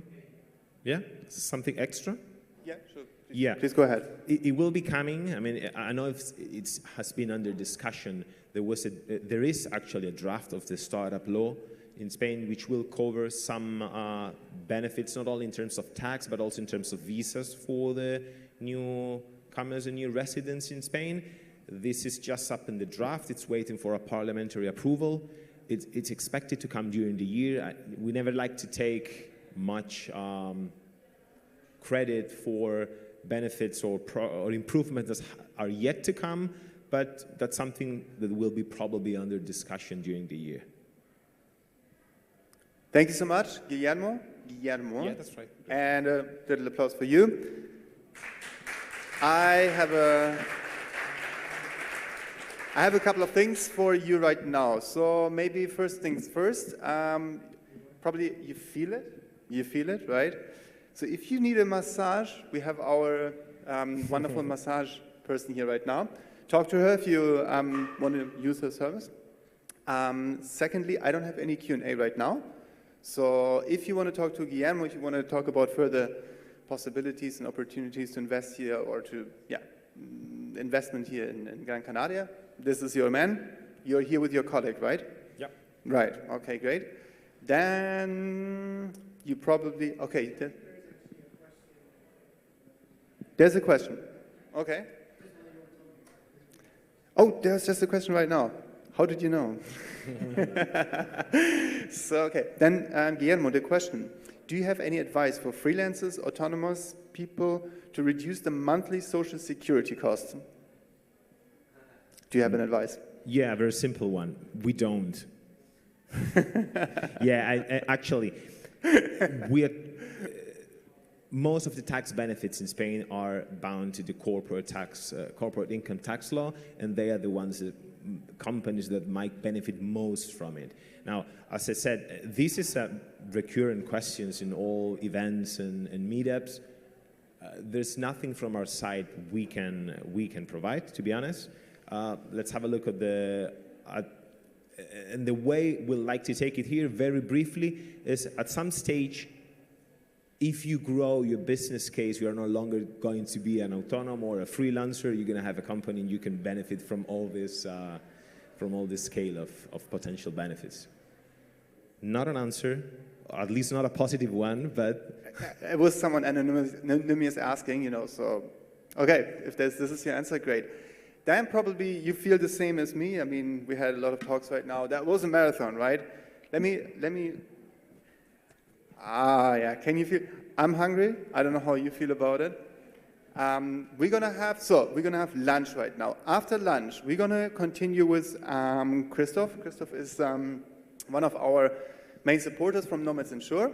So that's gonna be then the next program point. And in between, we're gonna have lunch. Lunch is gonna happen over there in this area. And then we also offer a speed networking session that's going to happen up there. Okay, so we let you know if you're happy to do that. If you were sitting here right now, you were maybe having glimpse to your neighbor, but we help you to get connected a little bit better here.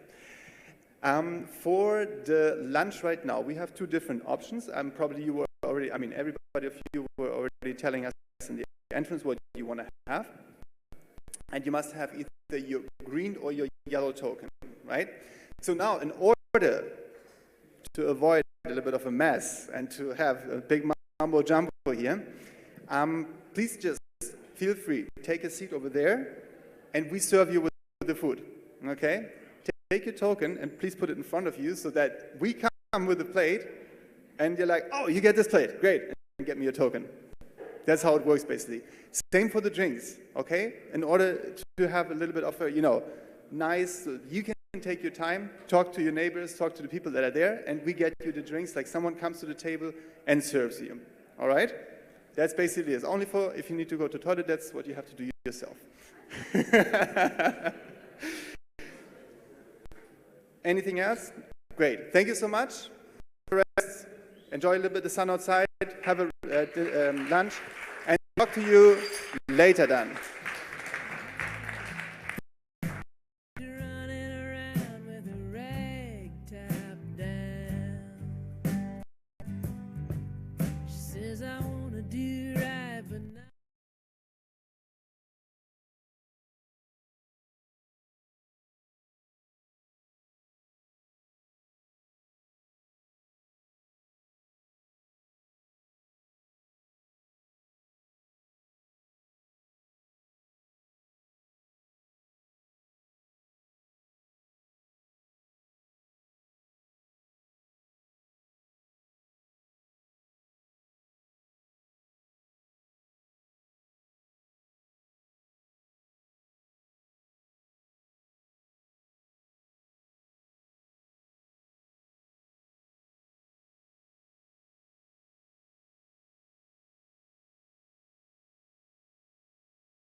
Check, check, check. Do I hear myself? Yeah, I hear myself. Great. How does everybody feel? Ah, that's nice. I hope you guys feel good. Filled up yourself with the pasta bolognese or with the rice and the lentils. We are continuing now our afternoon part of the Thriving Nomads Conference. I hope you guys are also online back. Welcome. Maybe you just jumped in right now because your time zone is in America somewhere. So we are looking into our next talk with this beautiful gentleman over here, who will tell us something about that's a very important topic, and we often kind of we neglect it, or we kind of like but it's really good to have someone who actually knows also the little details. Please come together and welcome with me Christoph on stage, who is the representative also of our supporter, Nomads Insured. Thank you so much, and a big applause, Christoph. Thank you, Jorin. Can you guys hear me? Microphone's working? Now, perfect. Yeah, usually when I stand on stages at Digital Nomads conferences, I talk about the Estonian e-residency. And actually, it's the first time now that I talk about my own business. And let me maybe quickly introduce myself to give you an overview. Why is this in that order? I mean, the Estonian e-residency is another supporter here as well, and they will talk about what they have to offer tomorrow. But you can at any time also contact me about that topic. I'm here while from the e-residency office. As far as I know, they're not here in person. And I'm not only the biggest fanboy of the Estonian e-residencies, but became Estonian by heart, started learning the language. And of course, when we... are you Estonian? Kuidas läheb? And of course, when we started our next insurance brokerage specialized for digital nomads, global health insurance, we established that in Estonia, supervised by the Estonian Finanzinspektion for the entire European economic area. So I've been traveling the world for the last couple of years. I've been an insurance broker on the German market since 2010 with a company that is specialized in children's health insurance and a team that we established fully remotely from the beginning. That means some of our team members used the time to spend with their families, others for traveling the world like crazy. And I was one of those. And as I was talking about e-residency all the time, and people then approached me like, yeah, e-residency, I got that, makes a lot of sense. But if you are an expert in health insurance, maybe you can help me with my digital nomads setup.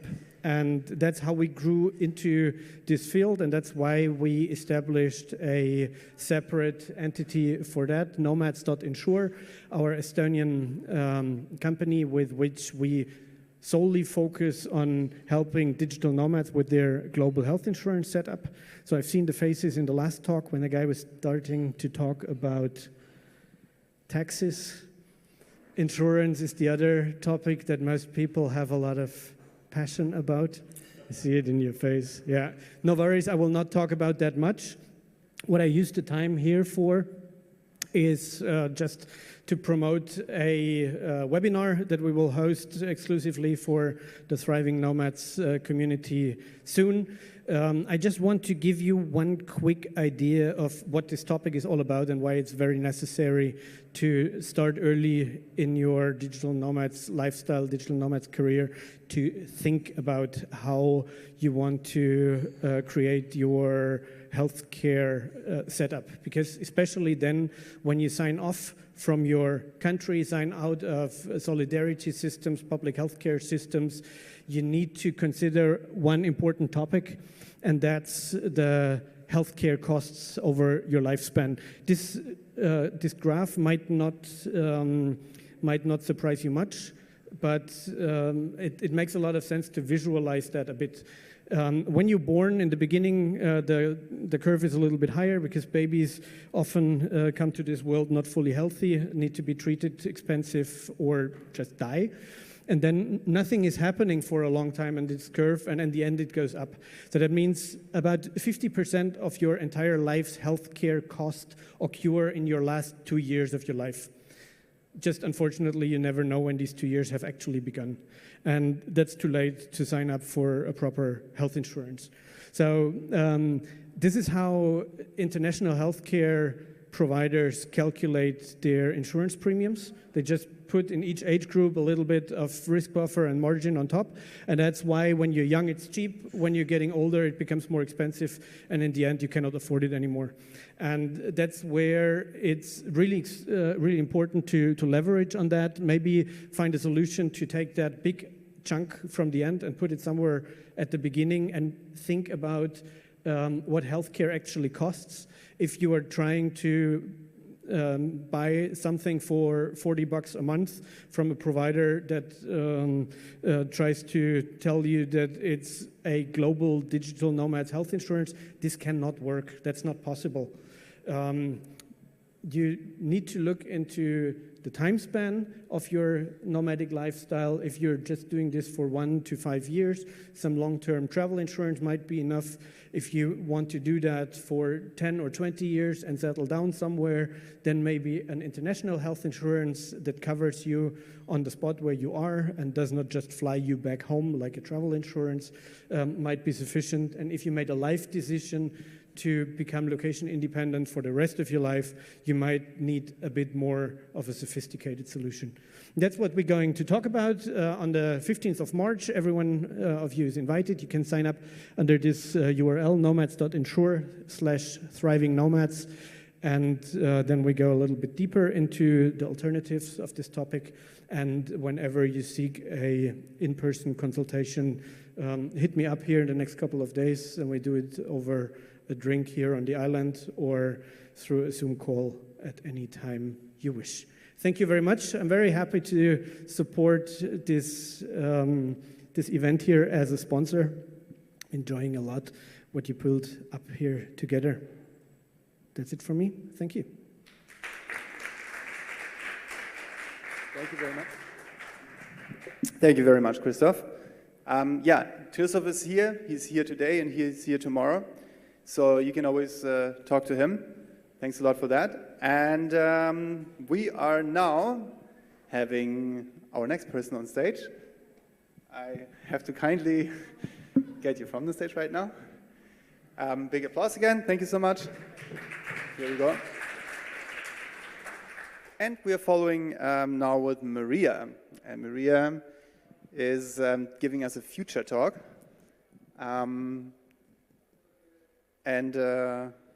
Please take the stairs here.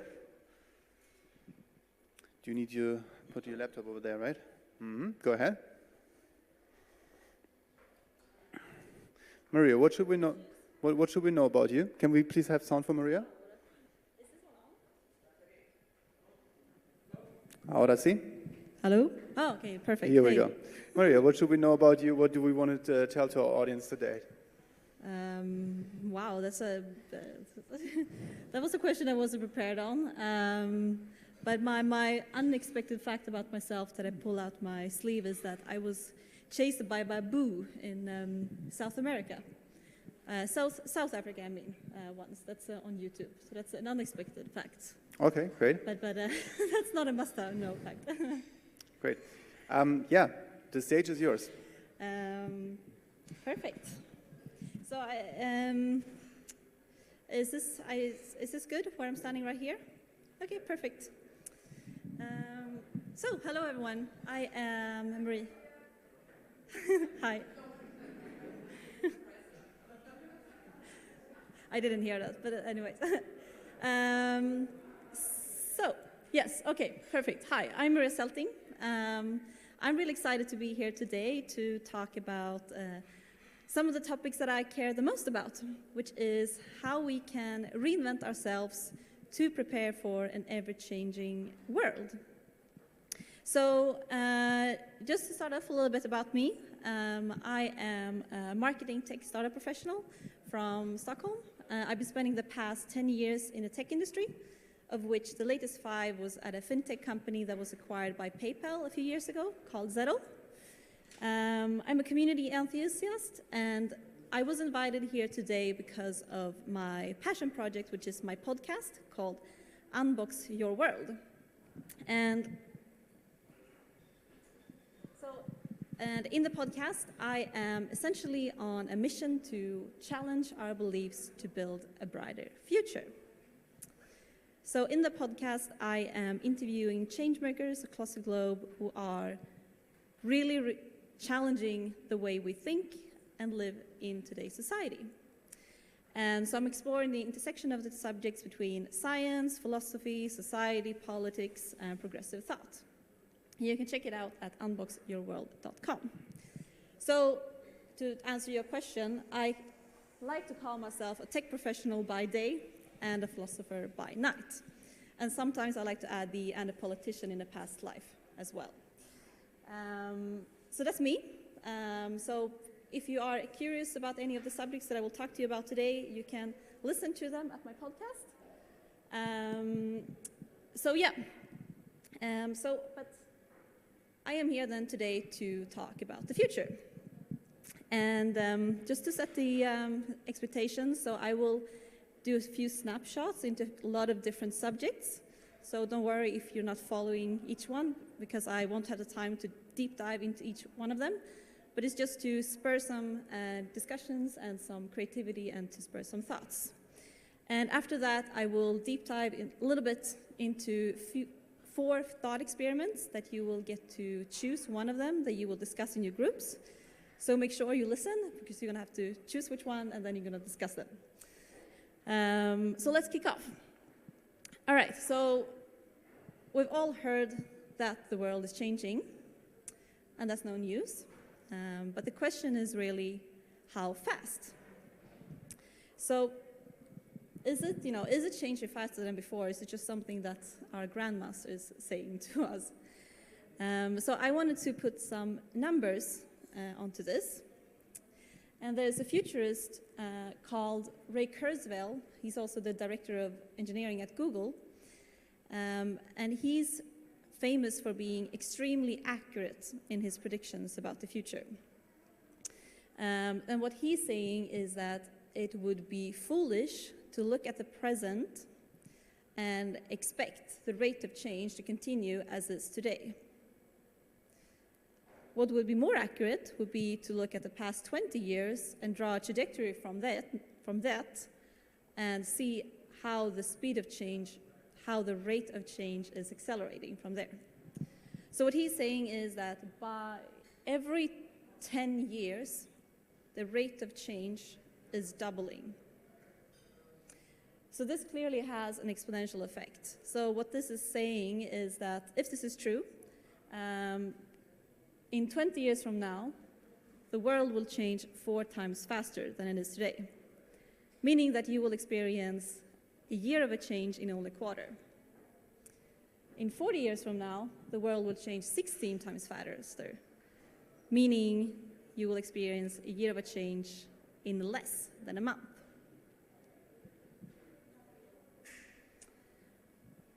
So for someone who is 10 years old today, by the time they are 60, they will experience a year of a change in only 11 days.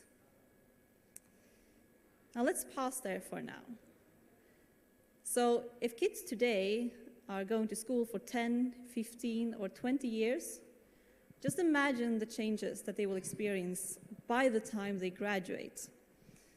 And what demands does that put on reinventing our schooling system today to make sure that their skills are not obsolete by the time they graduate? So, is this Ray Kurzweil's law of change true? Well, if we look at a few numbers, this is how the number of AI inventions have developed in the past years, clearly following an exponential curve. So this is the number of US patents with AI in it. And this is the past 2 millennia, how the gross world product, meaning the monetary value of all the services and products produced, has developed, and clearly it is following an exponential curve. And there's a lot of graphs that I could show about this. Also, what Ray Kurzweil is saying is that by 2029, computers will have human-level intelligence. So this is no longer science fiction. This is happening in 7 years only from now.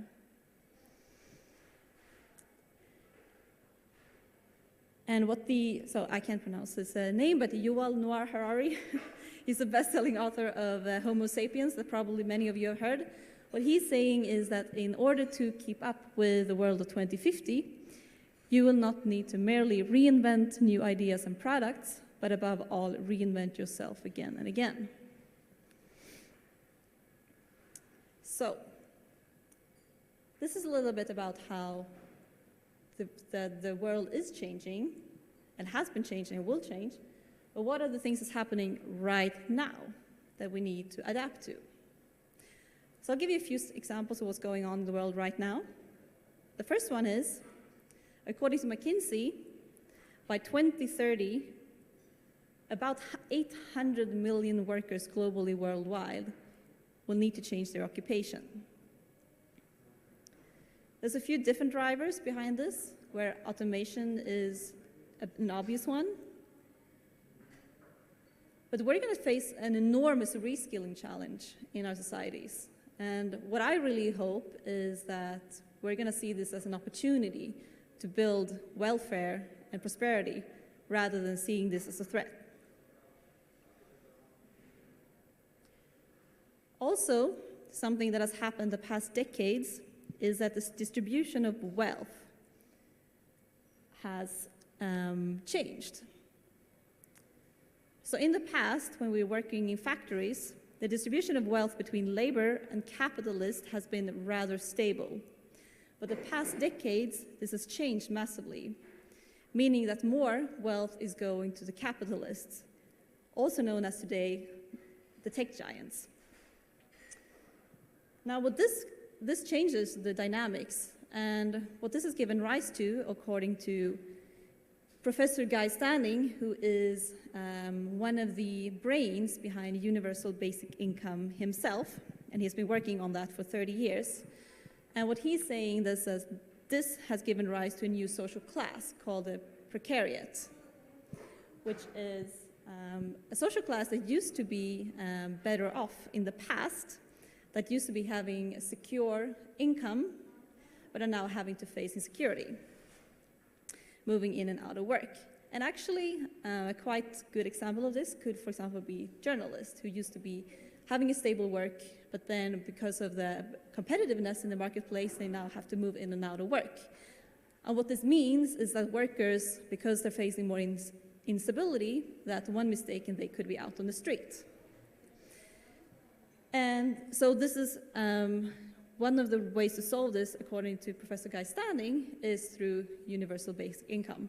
But I'm sure there could be other political innovations as well. Another thing is that what we're seeing in the US right now is post-COVID, we have the so-called Great Resignation, where we have about 4.3 million people who have resigned. And also, it's a few different reasons behind this again, but one of the big ones is the massive social securities that has been paid out to workers, meaning that people with low-paid jobs at really bad work conditions, they don't want to accept these jobs anymore. So they have resigned, they have quit. And again, I really hope that this will lead to something good as well, with companies having to realize that they have to improve the work conditions and the salaries to meet this, because the companies are going to have to adapt. Then we also have, of course, blockchain, which is not exactly new, but if you compare it to history, I think it's still fairly new. And from a technical perspective, blockchain is, it's still quite hard for people to grasp really what it is, but I find it very interesting from a philosophical point of view and from a societal point of view. And I think for me, the best way to describe the dynamics of blockchain is through something called the Dunbar's number. The Dunbar's number is a cognitive limit of people that you can maintain relationships with.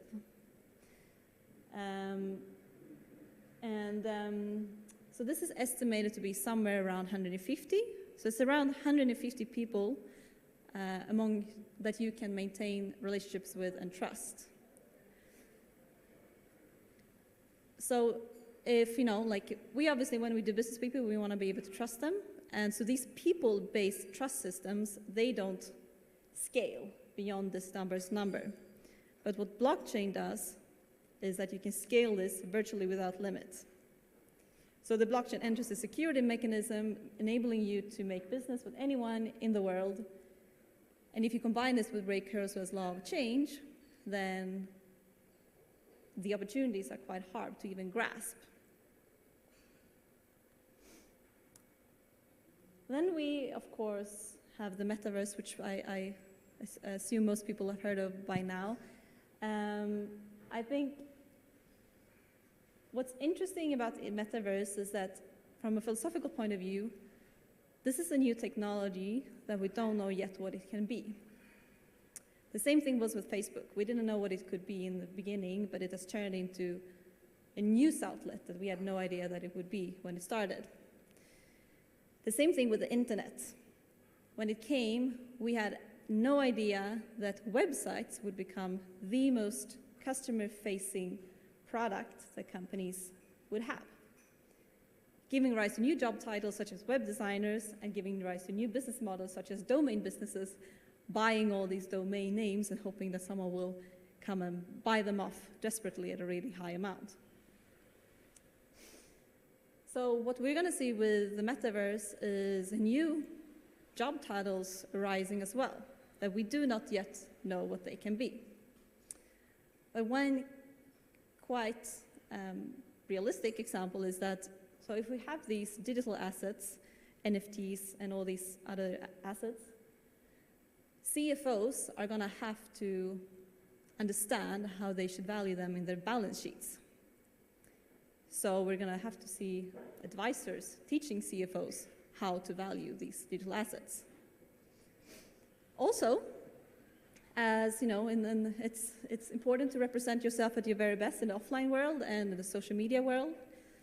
And since you will be represented in the metaverse by an avatar, you're going to want to look at your best in the digital world as well. So soon enough, we might even see avatar stylists popping up as a new job title. So these are some of the things happening right now. I wanted to end the snapshots with a bit of a different but quite optimistic note. And that is, there's a researcher called David Hawkins. He's a best-selling author of a book called Power versus Change, Power versus Force. Sorry. And what he has been doing, he's been studying, he's a consciousness researcher. He's been doing research for over 20 years on thousands and thousands of people. And he's been developing this so-called map of consciousness, where he's been measuring awareness and consciousness levels at a logarithmic scale. Now what he's saying is that the net consciousness level in the world is rising. So despite what we are reading about, and now we have access to all the news, the consciousness level is rising. So what this means is the people that have an awareness level, a consciousness level at the positive end, which means that they are essentially taking good decisions and acting in a way that is good for the people and the world around them, is increasing in relation to people that are contributing in a negative way. Now, there's absolutely no way for me to fact check this. This is, kind of different research, but I find it quite optimistic if this is true. And if you combine this with the Ray Kurzweil's law of change, then, imagine the positive spiral upwards you can have. And also, according to another futurist and researcher, it's actually not that difficult to have a positive impact on the world and the people around you. What he's talking about is Stephen Schwartz. He's a futurist and an author and a scientist. What he's talking about is something called the quotidian choices, which is the everyday decisions that you may make on an everyday basis. So it could be something as simple as that you decide to buy climate-friendly milk and you find a brand that's particularly good.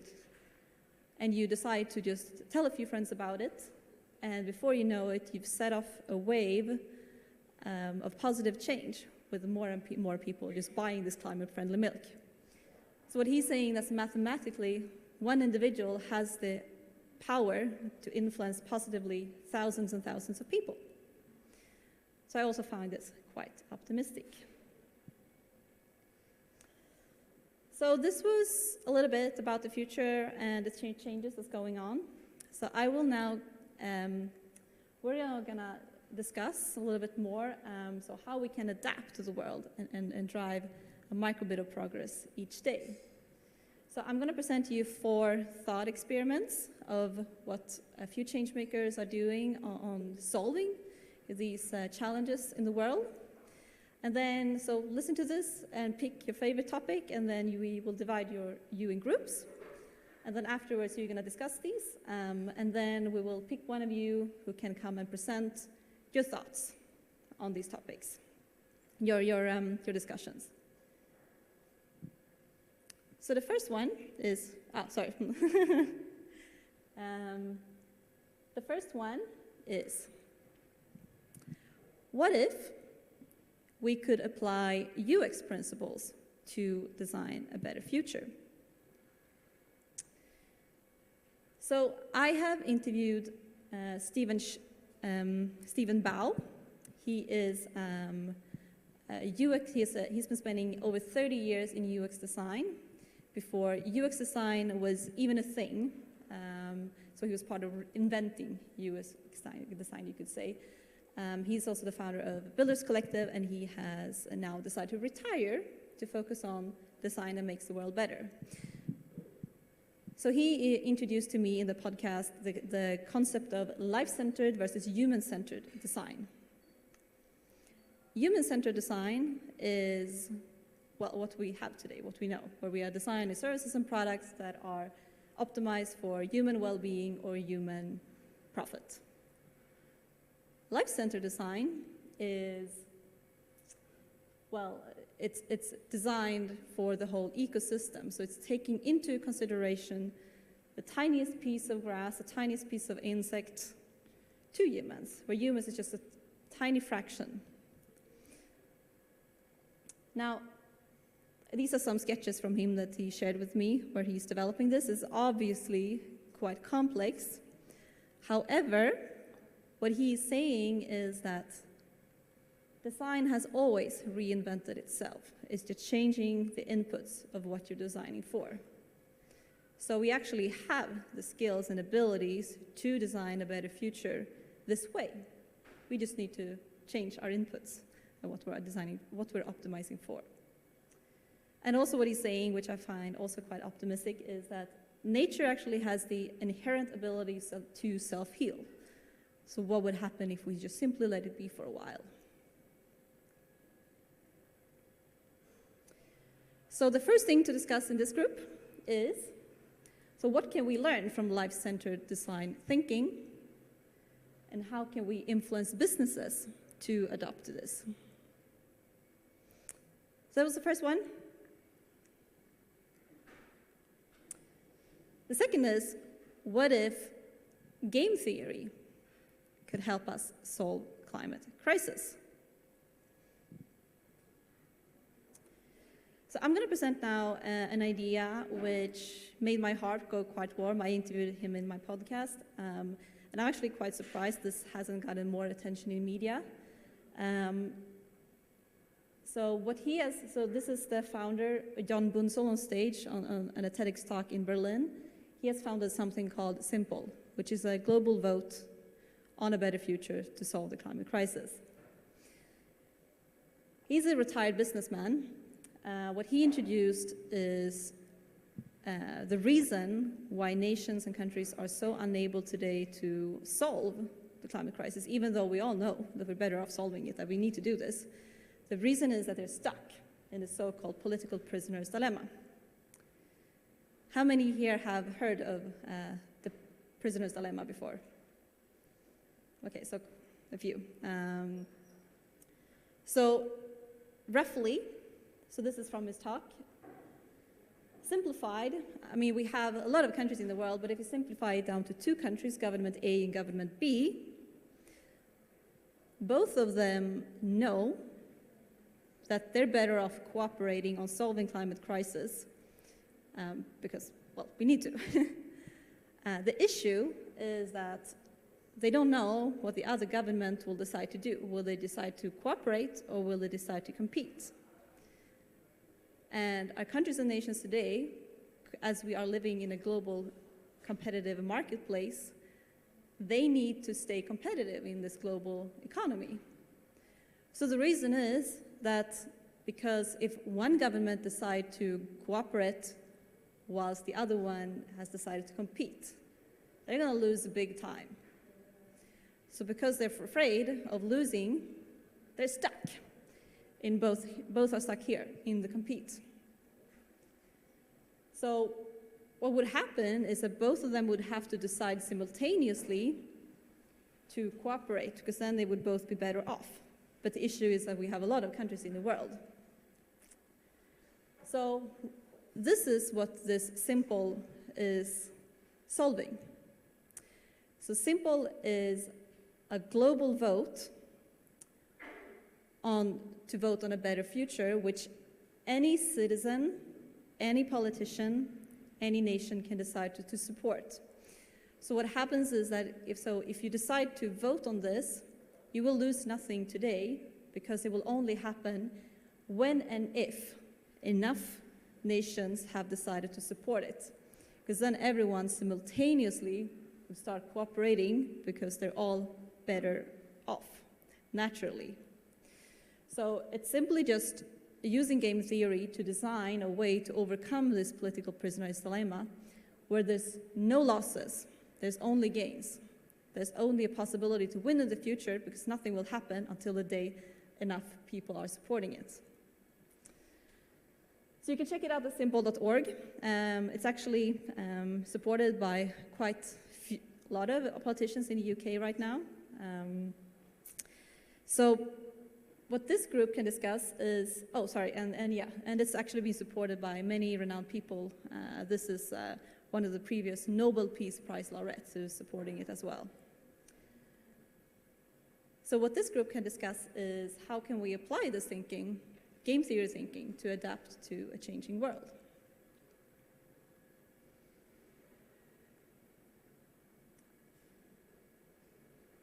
The next thought experiment I wanted to introduce is, so now we have the developers, the programmers today are kind of the rock stars of today. What if actually the rock stars of the future could be philosophers? Is this something that anyone has crossed anyone's mind before, or am I the only one here? Anyone? No. So here's the thing. In times of crisis or change, people turn to philosophy for guidance. Because philosophy is really the backbone of our societies that our whole political systems are based on. So what we saw in the beginning of the pandemic is that healthcare systems, they turn to philosophy, moral philosophy for guidance on how to decide whether you had to take new medical decisions on who gets resources and who does not. So if the world is changing, that is never constant, it's changing at exponential speed, actually maybe the philosophers in the future could become the next rock stars. Who can help us guide our decisions when the world is shaking? Who can help us to navigate in this? And who can help us to understand what these new technologies can become before it's too late?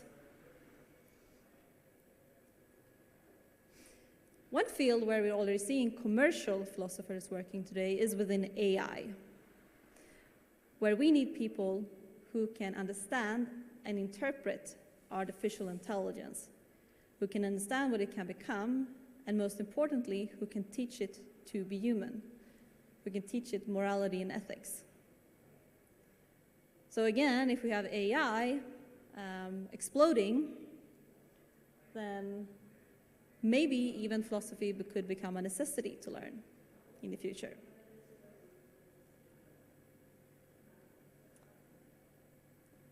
So yeah, so with technologies developing at hyperspeed, we need people who can understand it and who can teach it to be human. So what this group can discuss is how can we adapt our skills to meet the future?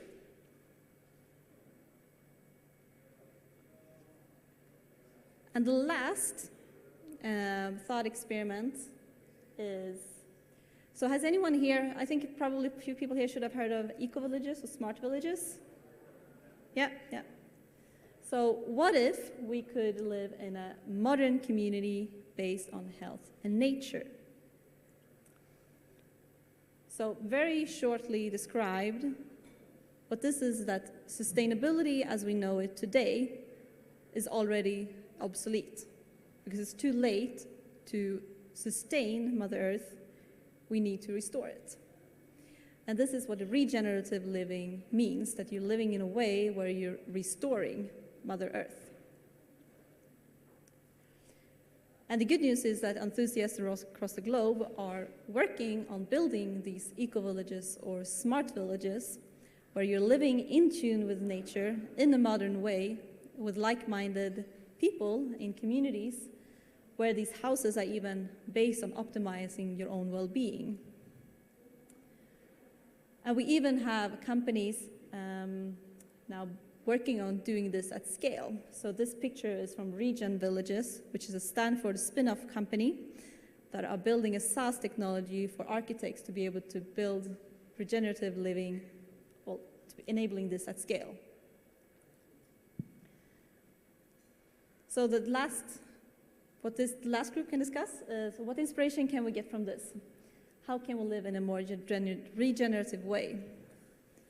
And how can we're going to have to adapt to this, so how can we prepare ourselves for living in a more regenerative way? So, now you can. So, thank you, Maria. So the idea, guys, so you have 4 groups. You can choose the 4 topics. We have 4 tables over there. So you'll sit out in groups. We have some time to think about, discuss, and then we'll do a little bit of presentation at the end. Each group is going to present anything of their conclusions, anything that came out from that. All right? So, yes. And where are we now with time-wise? Yes, time. We have, let's say, 20 minutes. Okay, so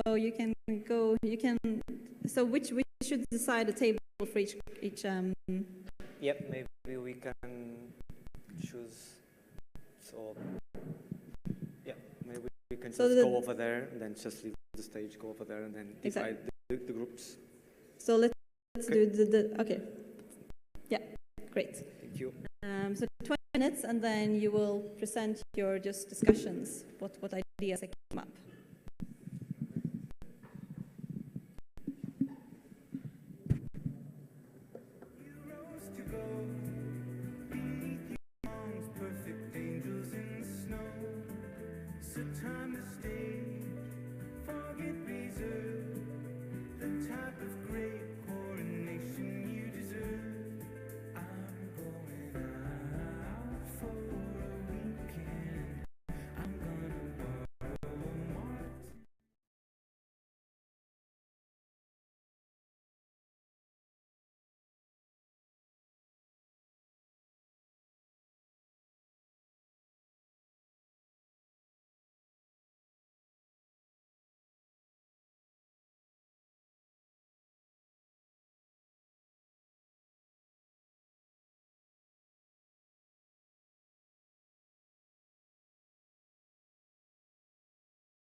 future.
It's not working. On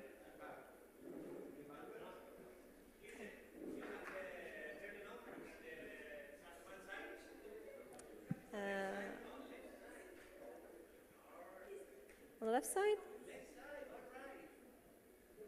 Okay, is it on? I think. All right, everyone. How was the discussions? Yeah? So a lot of people like asking me, well, we don't have the answer, you know, just like that. It's not so, like, these are very big questions. Yeah, okay, cool. So these are obviously very big questions. The idea was just to spur some thoughts and some interesting discussions. So you don't have to have anything specific. You can just present the discussions and the ideas or what thoughts that even just came up. So you're going to get 3 minutes each just to like quickly, what are the things that you discussed? And you can choose, well, it's not working anymore again. But you can choose one from each group. Have you decided which one? Okay, so the first one is, okay, this is very stuck, but who want to come up from the first group?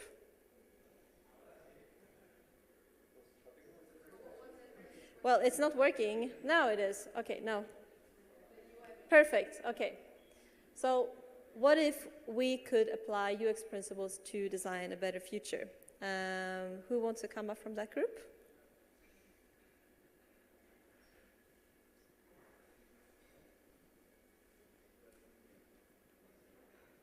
Ah, okay. All right.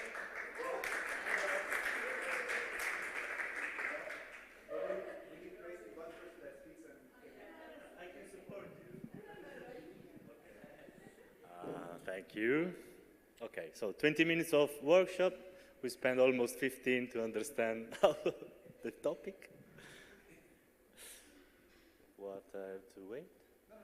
Okay, so just present what we have done, no? We were trying to understand what does life-centered design thinking means. So we found that solution.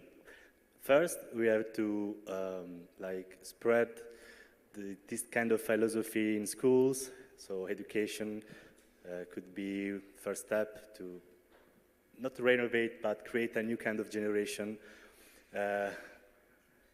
We can change our world starting from the beginning, so avoiding to the same mistakes of the past.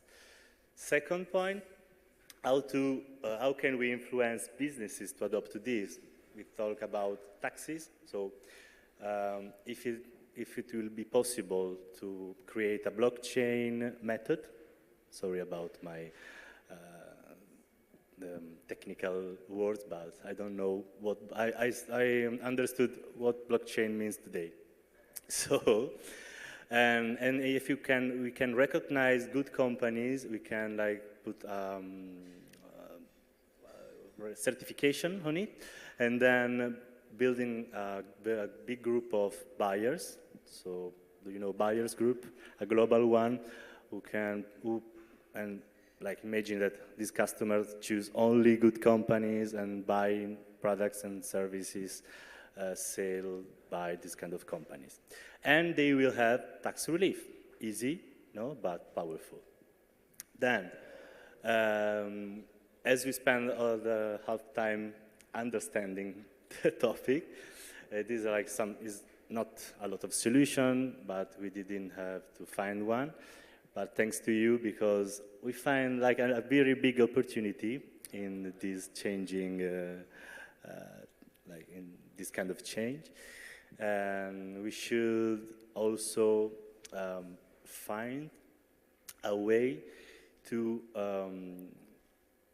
create not courses, but more situation like this to talk about the life-centered method. Is a method? No? Okay. So I thank you, and thanks to you, and sorry for my bad English, but I tried to summarize our 5 minutes discussion. Perfect. Thank you very much.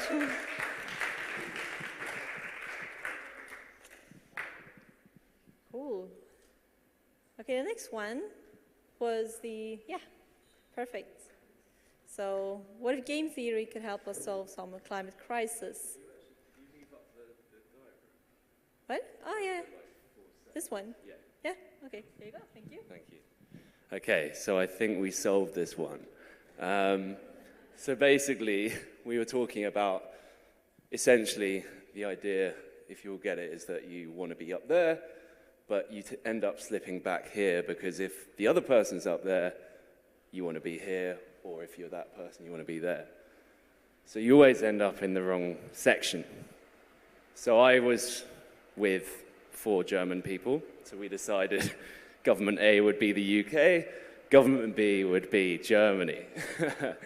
What was interesting was that my German friends said the German government have already incorporated a bit of this concept of trying to get up to the top left-hand side quadrant by integrating their economic ministry, I guess it's called, with their environmental policy. So essentially, rather than just being competitive on a financial level, you're trying to think about the environment as part of that process. In the UK, it's not quite the same. So essentially, Germany are trying to get up there by doing that, while the UK get away scot-free over here in this quadrant and win on both levels.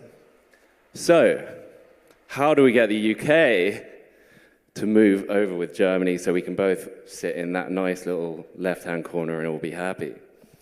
I'm not sure my team agree with me on this, but how about an environmental dictatorship in every country? So we need someone above government who aren't in 4 or 5 year electoral cycles, because that's short-term game. You don't care what happens in 10, 15 years, because you may not be in government anymore. All you care about is short-term gains, short-term economic wins, so your electorate get you back in for another round.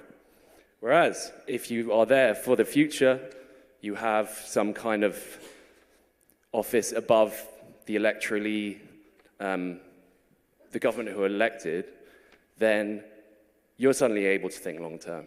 And we do see China doing stuff like this. For example, they have a 5-year, 10-year, 15-year policy. I'm not saying outside of the environmental policies they have, there may be other issues with other countries who have dictatorships as well. But from an environmental level, we need long-term thinking. We need to think together.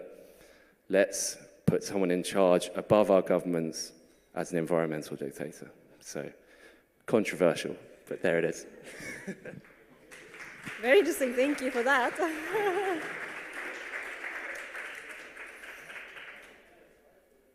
Okay, great. And the third one was, what if programmers of the future will be philosophers?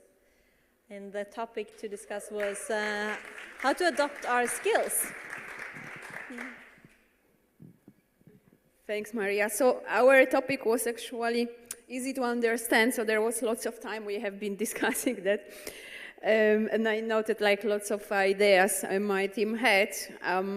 So first it would start like with appreciation for philosophy, because we don't think there is enough right now, right? Like if, for instance, a teenager says they want to study philosophy, usually like parents are not very happy. And I think that would need to change, right? Like the philosophy, studying philosophy, dedicating yourself like to reading should be something much more appreciated in, in society.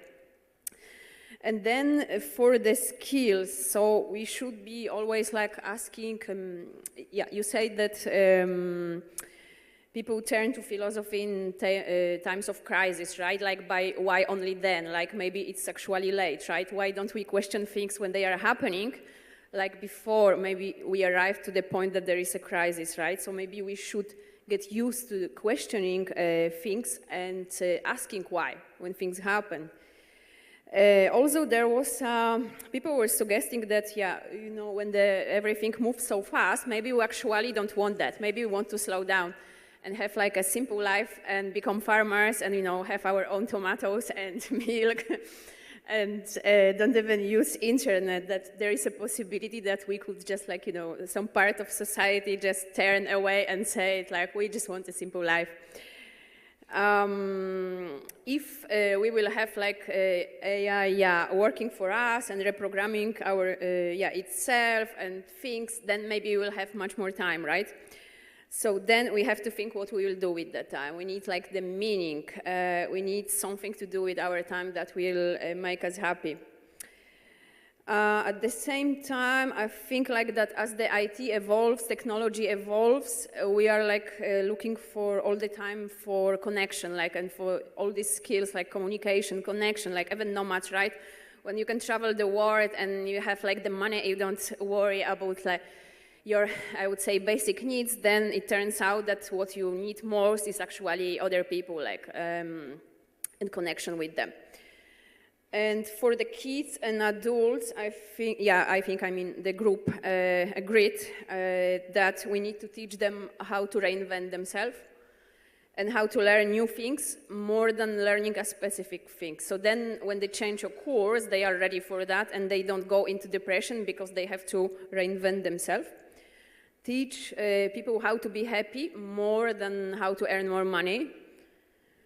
And how to actually work and use with AI for the benefits and not being afraid of it.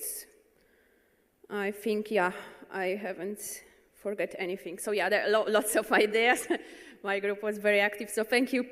Thank you. That was a lot of topics in 20 minutes. Thank you. And the last one. What if we could live in a modern community based on health and nature? Thank you. Okay, hi everyone. I'm going to answer the first question. What inspiration can we get from this? And my partner here is going to answer the other one. And the first keyword is already cooperation. That's also why we're here together. It's all about doing things together to get to a certain goal. I think that's something that we can really get from the eco-villages and all the places that grow their own vegetables and do the regenerative stuff. Then maybe we can learn from it that we need to question the status quo. So that doesn't necessarily mean we need to disagree with it, but we have to at least think about it and think about whether going to university, for example, going to a high-paying job and then working from 9 to 5, whether that's really something you want to do and is going to contribute to your happiness, or perhaps you're going to be as happy going somewhere where you're planting the trees or you're growing your own vegetables, for example.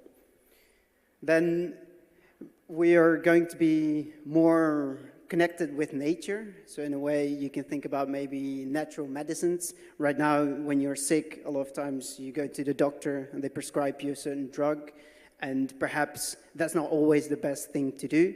And when you are in an eco-village, for example, in this modern way of living and in a more regenerative way that you're living, perhaps you're going to think about it differently and you're going to approach your health in a different way. And then last thing is local contribution. So instead of living somewhere and working for a company somewhere else and not really contributing to the place where you are at that moment, with these eco-villages, you live in the place and you're actually making that specific place a better place. So that's actually something really inspiring. So then I give it to you. Okay.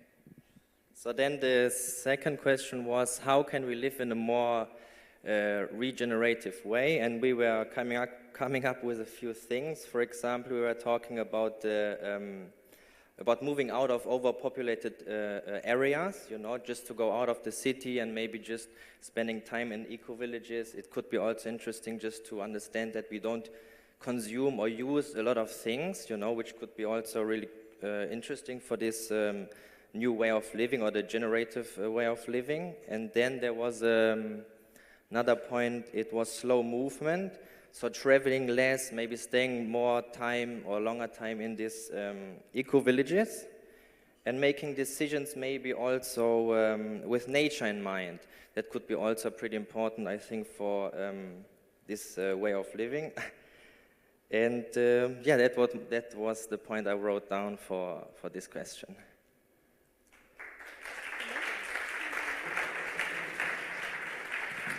Amazing. Thank you so much. Some great discussion. It sounds like you had the time to discuss quite a lot in 20 minutes, actually, so I'm glad. So that's pretty much it for me. So this talk was based on people that I've interviewed in my podcast. So I've interviewed, for example, Guy Standing, who's one of the founders of Universal Basic Income. I've interviewed James Ehrlich, who's the founder of Regent Villages, building these smart villages at scale. Another philosopher on how to teach AI morality and ethics. So yeah, if you're interested, you can dive in there. It's unboxyourworld.com. And if you want to reach out to me, you find me at mariaselting.se. Yeah, thank you.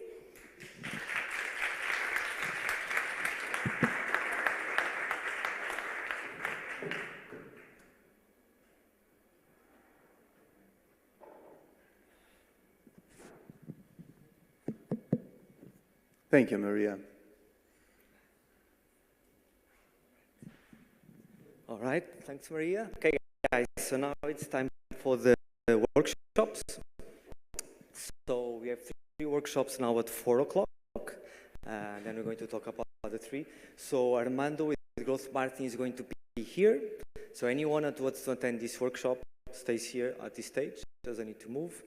Then we're going to have Sarah. She's coming now. She's going to be on the 2nd level, mezzanine. There's a projector there and some seats. And then with Anna, she's going to be on an amazing rooftop, catching some sun. Yes.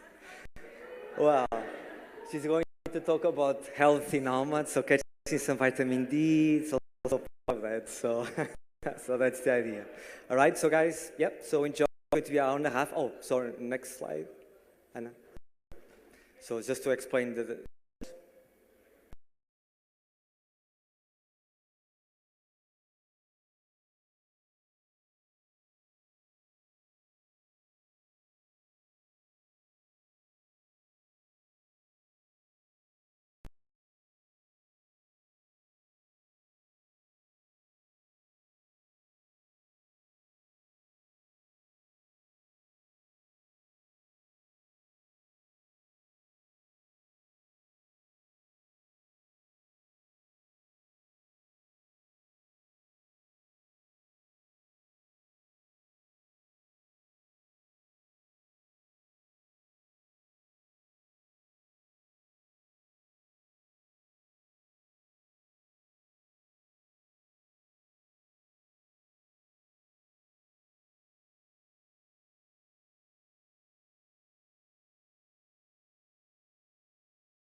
Yeah.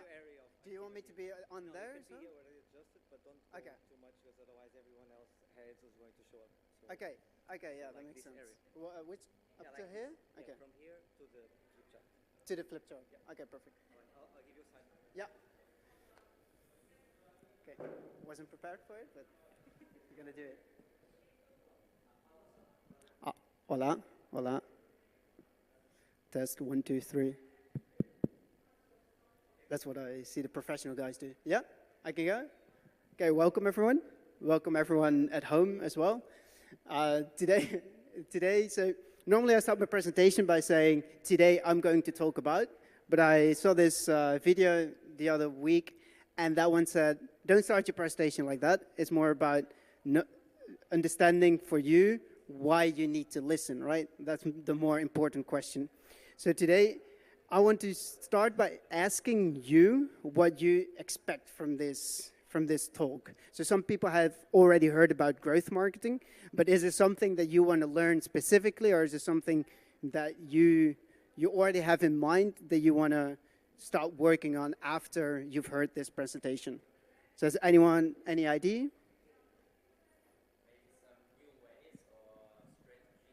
Mm-hmm. Okay, yeah, so I think because there's no microphone for you, I'm going to just repeat it for the people at home. So indeed, what's your name, by the way? Adrian said, so to really learn how to grow your own business in other ways than you're probably doing right now, right? Yeah. Okay, anyone else? Where to find new ideas? Okay. Yeah, so the reason why you need to listen is because I think growth marketing is all about a certain mindset, okay? It's not necessarily, okay, this is the way that you need to work, or this is the technique you need to use. No, it's about changing your mindset and then applying that to whatever your needs are. So if you have your own business, or perhaps your friend has a business, you want to help them out, or even if you're working for a company right now, you might have this growth marketing strategy to make specific changes, okay? So I already asked the question before about growth marketing. Someone said, like, okay, growth marketing, is that the same as growth hacking? In a way, people are using it interchangeably, and it is, but growth hacking most of the times is a bit more short-term, or people associate it with hacking, really fast, quick and dirty, while growth marketing is more of a long-term thing. So let me use the slide deck as well. Going to point there. Okay, I heard I have to turn it off and on again. Yes. There you go. If you want the deck, you can scan the QR code, and then you have it on your phone as well. Just using the technology nowadays. Growth marketing hack, right? Yeah. I'll just give it a bit of time. Yeah. I should have put it in the top right corner of every slide, I know. But I put this last minute. I think also for the people at home, if they want to have it, they can use this QR code as well. I see one more person there. Perfect. So I already answered the question why you should listen to this presentation, but why should you listen to me, right? Who am I to tell you about growth marketing? So I always like to use icons. So on the bottom left, you see DNA. So I used to study biomedical sciences, so I didn't do anything with marketing. Halfway during my studies, that was my bachelor, I decided I wanted to do something else. I didn't want to be in a lab. I wanted to be in a business field. So I studied, my master was science and business management. Okay, there I focused on neuroscience. That's why you see the brain. I was combining neuroscience, which I learned in biomedical sciences, and applying it to marketing. Then I went into marketing itself, just completely marketing. No neuromarketing anymore. I went to Barcelona, worked for a company there, specifically in analytics. So not just digital marketing, what you think about digital marketing, like social media and stuff. I was really looking at user behavior on websites. And then recently I started doing more growth marketing itself, which in a way I'm going to explain later as well, is everything within marketing. And I do it digitally. So that means we do social ads, we do email marketing, we do cold outreach, we do everything. And that's a nice thing I think about growth marketing as well, is that you get to do a lot of different things. It's not only focusing on Google Ads, for example. No, one day I'm creating or designing a landing page, and the other day I might be creating some code for an automation or something analytics related. Then about 2 weeks ago, I quit my job because I didn't want to work for clients anymore that I didn't choose myself. I wanted to have more freedom in that, and I wanted to focus more on sustainability and social impact. So that's also why I'm here today. And yeah, so that's why I'm a freelancer right now. That's enough about me, because I think that's always the boring part. Let's now get to the amazing part where this is just a table of contents. You'll see what I'm going to talk about later. Anyways, growth marketing, what is it and how is it different from traditional marketing? As you can see, I've, again, 4 icons. One is a funnel. I don't know if you can see a funnel in it. I don't know if it's clear to everyone what a funnel is, but a funnel is something starts off broad and then goes smaller and ends up really small at the bottom. And when I talk about full funnel, I mean that normal marketing can start all the way at the top. So I'm going to explain the full funnel later on as well. We use a certain term called the pirate funnel, but they start with, for example, awareness, right? People need to know what your brand is, and normal marketing would focus on that. Maybe they would go towards acquisition, so that means you are going to try to get people to your platform. So if you're Airbnb, you want people to create an account on the website, okay? But then further down the funnel, when we talk about activation, so actually doing something on a platform, in Airbnb, for example, renting an apartment, that's further down in the funnel. And that's where most of the times normal marketing stops. But with growth marketing, you think about the full funnel. So you also think about revenue. So how can you increase the revenue that you get from the users that you have acquired? How can you retain them? Because you can get a lot of digital marketing activity or any marketing activity, and you can get all of these users. But then if they leave your platform after a week, then you keep on getting new people, but it's not going to be sustainable. So that's why growth marketing also think about the retention. How long can you let people stay on your platform? And then the last one is going to be referral. So you also think about how can you get people to refer other people, okay? Because then the funnel starts all over again, because other people are then aware and they can go down through that funnel. Then it's all about experimentation. So traditional marketing might be that you have a certain team that spends a few weeks, maybe a few months, thinking about a campaign, okay? And they think, okay, this campaign is going to be great. We're going to spend this much money on it.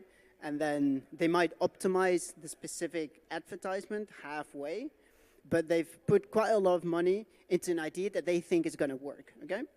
When we talk about growth marketing, it's about experiments. You're going to try really small things. You're going to try different things. So instead of just focusing on Google Ads, for example, you might try something on Facebook. You might try something on LinkedIn, some kind of email marketing at the same time. And you're just going to look for a week. You're going to spend a little bit of budget on it. And after a week, you're going to check, okay, how is it performing? The things that don't work, you stop with it. The ones that are working, those are the ones you're going to scale. So that means you're going to put more budget in. So it's really data-driven as well. So is that a bit clear to everyone what growth marketing is? Any questions about it? No? So this is the funnel that I just explained as well. We call it the R funnel. And that's why you see a pirate, because apparently a pirate says R, and it's a really visual way of really remembering what this funnel is. There are different kinds of funnel. There's also the IDA funnel. It's all different frameworks for the same thing. It's about thinking how you can get a person be valuable to your company, okay? Because that doesn't stop with just putting out an advertisement there and then hoping people will see it, and that when they see it, they will immediately start using your platform or your service or your product, whatever. That's not what you want. You want to think about, no, that person might be aware of you, but okay, maybe they haven't even logged into your website. So you want to get them down through that whole funnel. So just to also for you to understand later when we do the more practical work, we have 3 A's and 3 R's. So we have awareness, acquisition, and activation. Awareness, like the word itself says, you want to be aware of the brand. You want to know that the brand even exists. Acquisition is you want to get that person to your product or service or your platform. And activation is really about, okay, they're also really using it. So I might have, like I said, on Airbnb, I might have created an account. That's acquisition, okay? Now you're known to that platform. You have acquired that person, but then to really start using the platform, to activate that user, that's the next step. So for someone to start renting an apartment, that's the activation part. Then there's retention, like the word itself says, retaining the user. There's revenue, which isn't always the same thing as activation, because in Airbnb's case, yes, activation is the same thing as revenue, because you're going to rent an apartment and you pay for that. But you might know platforms that have a freemium option, okay? So you have activated that user maybe in a free trial, or they're using the free part of your service, but you are not getting any revenue from those. So to get people from the free part to the paid part, that's the revenue part, okay? And then there's referral, like I already discussed before. I'm just giving all of these examples right now because later on we're going to do a case, okay? And you're going to start thinking about how to approach a certain goal with a growth marketing principles, okay? And one of the principles is the full funnel, so that's why I'm showing you. Then maybe it's easier to understand also what growth marketing is, or to get a better idea of what it is by seeing some examples. So I'm just going to show,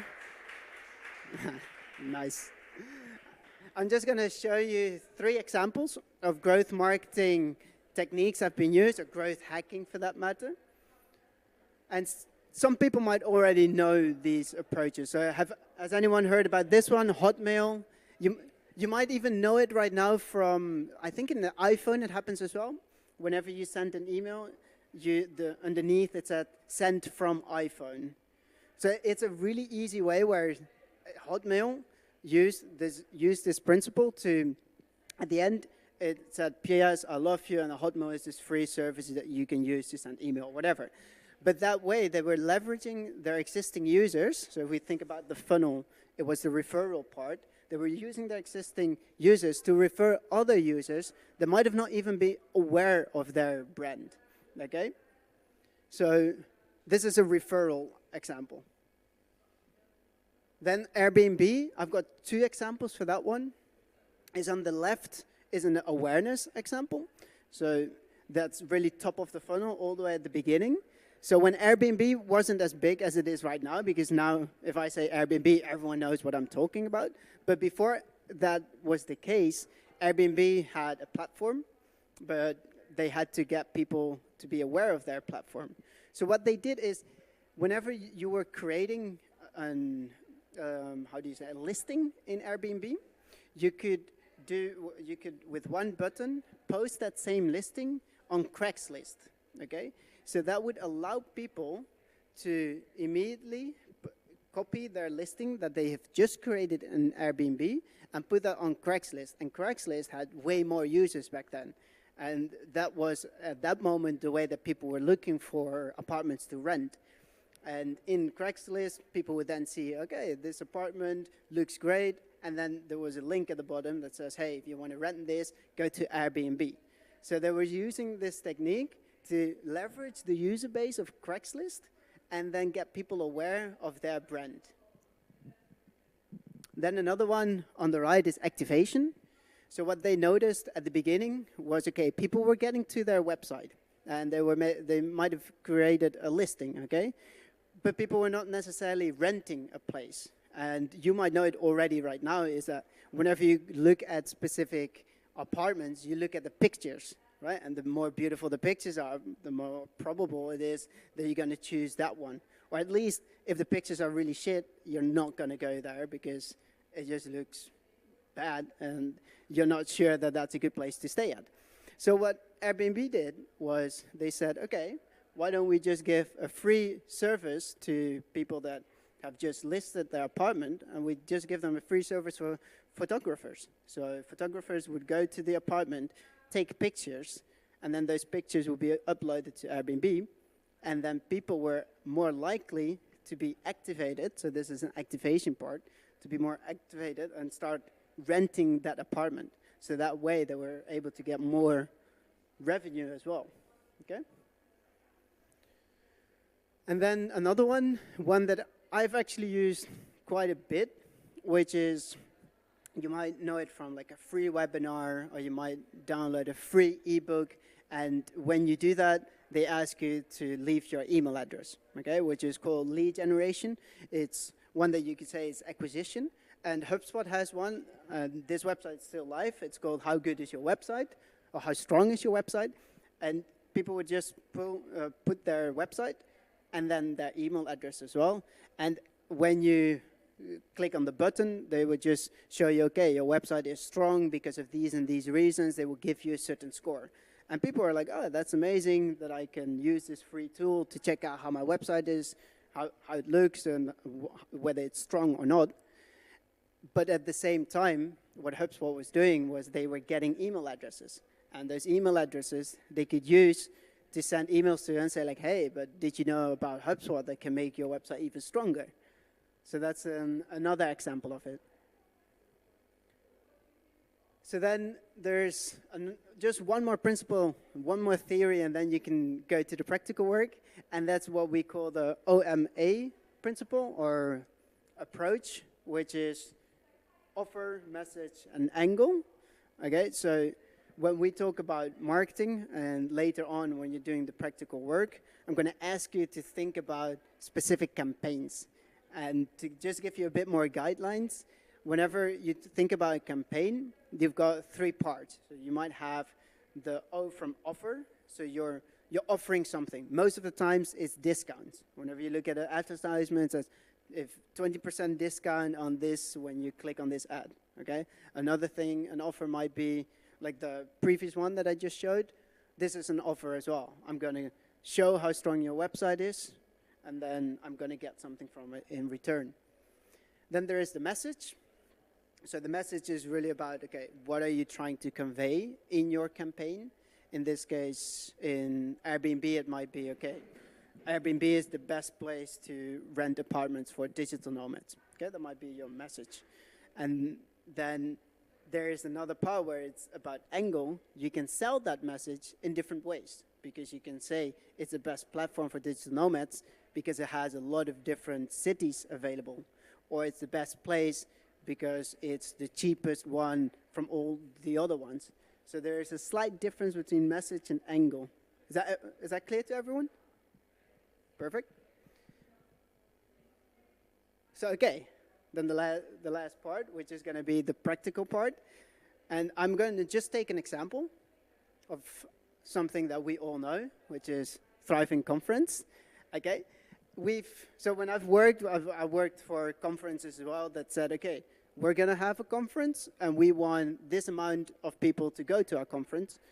And then it was my job to think about experiments that would help that company to get their goal or to reach their goal. So this is, today you're all the digital marketers. So with all the things that I've just explained, with the R funnel, with the OMA principle, you have to think about how can you get Thriving Conference. Imagine it's going to be next year. It's going to be 2023 already.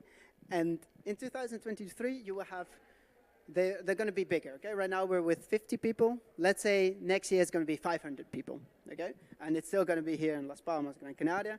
And we're just going to use an arbitrary number, which is 10,000 budget.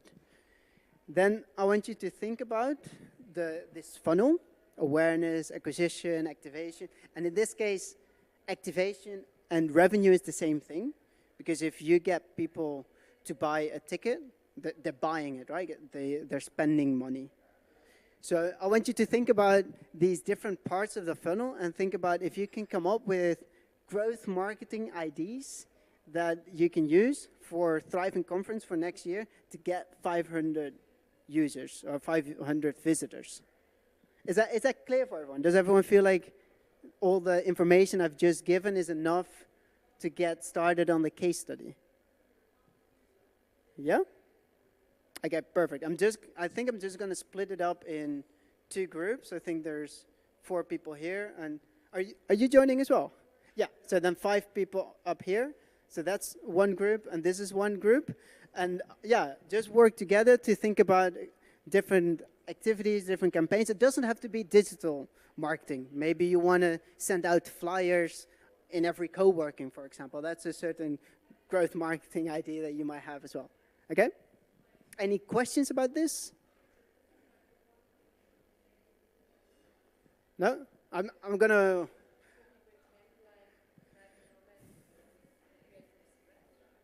No, you can imagine it already exists. So if you're thinking about referral or you're thinking about maybe retention, like if you think about retention, we're all here today.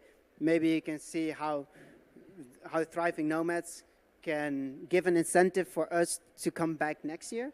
So that would be something for retention, and then you can try with each different step in the funnel. Okay?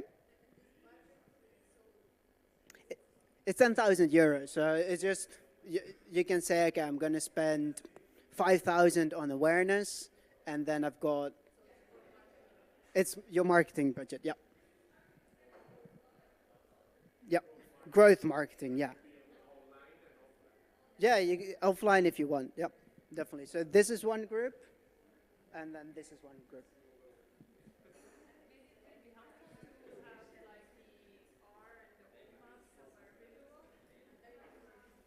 All at the same page? Yeah, yeah. Yep. No worries.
Do you know who's gonna do the presentation?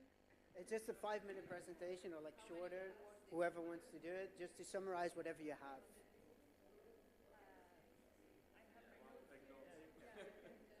Yeah? Okay. Yeah, I don't know if I can start, or whether the live stream can hear me. Jay, can I continue or not with, yep?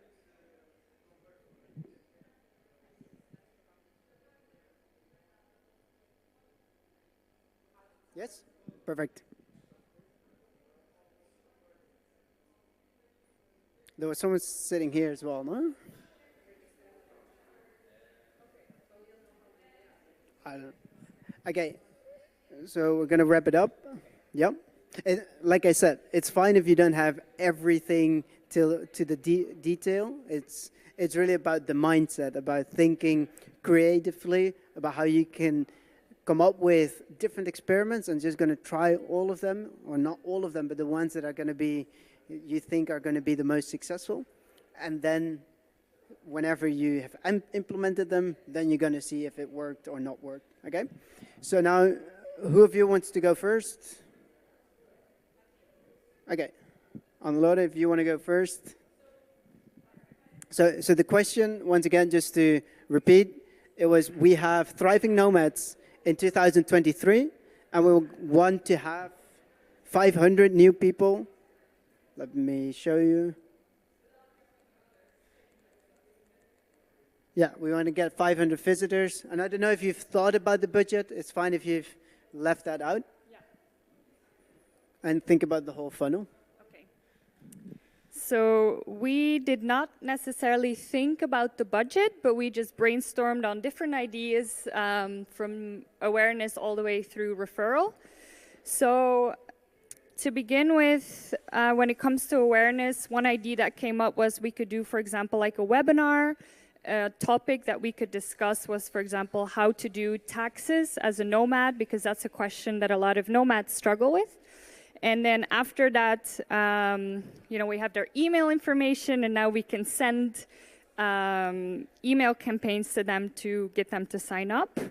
We thought a lot about different partnerships that we could do. So, for example, what online communities can we partner with? What NGOs, what other companies that has similar people like the people here. Yeah, we didn't necessarily make that super concrete, but that was one train of thought that we were following. And please add in if I'm forgetting something. Yeah, we talked about co-workings. That's something that we could partner with, because we could, for example, get the people here and then offer, a discount for the people to stay in that co-working space. And then we thought about paid advertisement as well. So one really great way that we could find people who might be interested in this conference was to find people who've gone to other similar conferences. So for example, the People conference, we can check on Facebook, who liked those posts or who went to that event. We tried to think out of the box with an idea of like, okay, so we have nomads here in the Canary Islands who are obviously going from one island to the other. So maybe we could have some sort of sailboat that is going from one place to the other, and we use those people to advertise about the event to make them join. And then we talked a lot about referrals. So for example, we could create a promotion code with a discount. So we were thinking, okay, imagine that you next time bring 5 people, then each person that joins because of you, you get more discount, a bigger discount for the next event, and then the other person also gets a discount. We also thought about, for example, if you bring 5 friends to the conference, then you get a discount to the events here on the island. So for example, you might get a discount to the coffee tour that happened yesterday, so that you can join the other activities as well.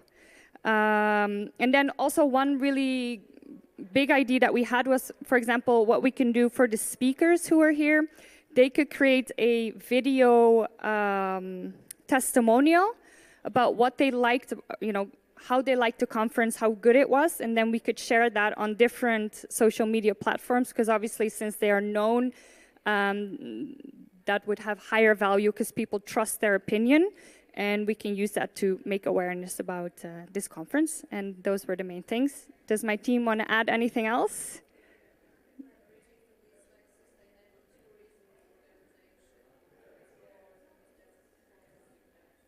Yeah, so reaching out to sustainable organization here on the island. Yeah. Awesome. Thank you.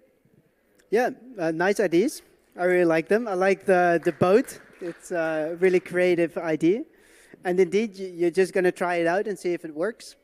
And for the people at home, I think I also mentioned it already to you, is that I didn't mention the word audience or targeting in my presentation, and that's because I can't really discuss everything. And I picked also this example because thriving nomads, it's already in the word. We already have our audience or our targeting. It's all about the digital nomads, the people that are interested in sustainability.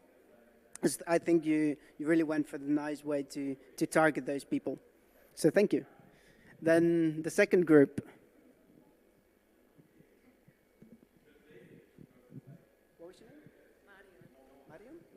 Okay, here's Mariam. Hello. Yeah, so basically, is this working?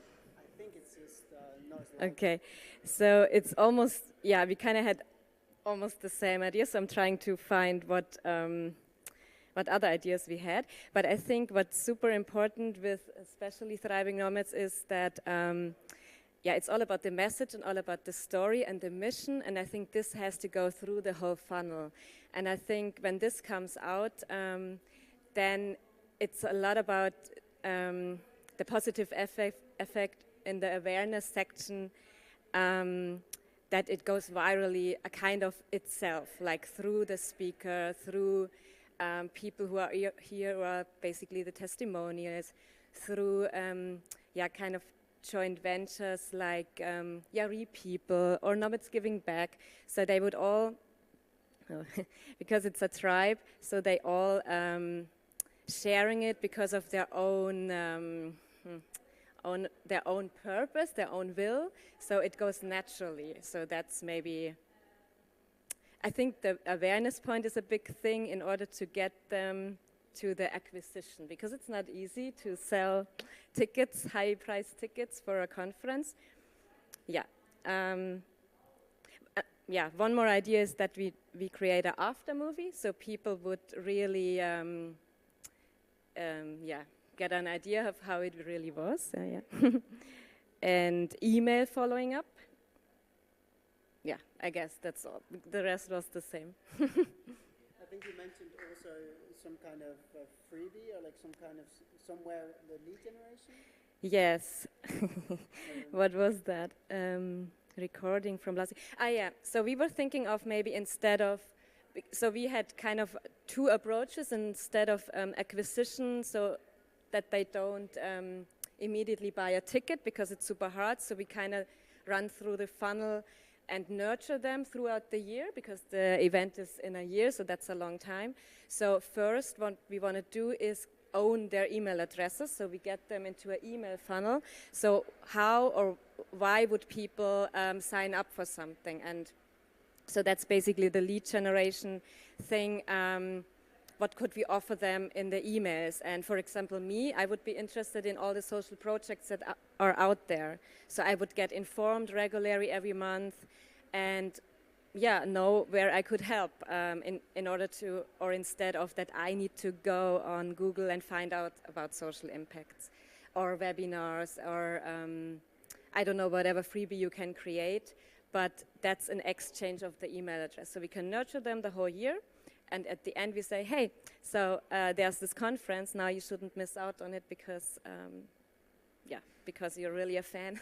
So come to the conference. Yes. Just an applause.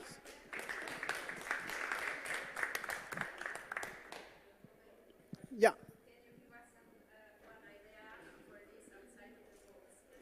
Yeah, I already expected the question. So I did work on a conference before, and I'm just going to think about the experiments that we tried. One of the things which I think is a bit out of the box, but not really eccentric, is that I started thinking about where do people find things to do, right? When you are, how do you know about certain events?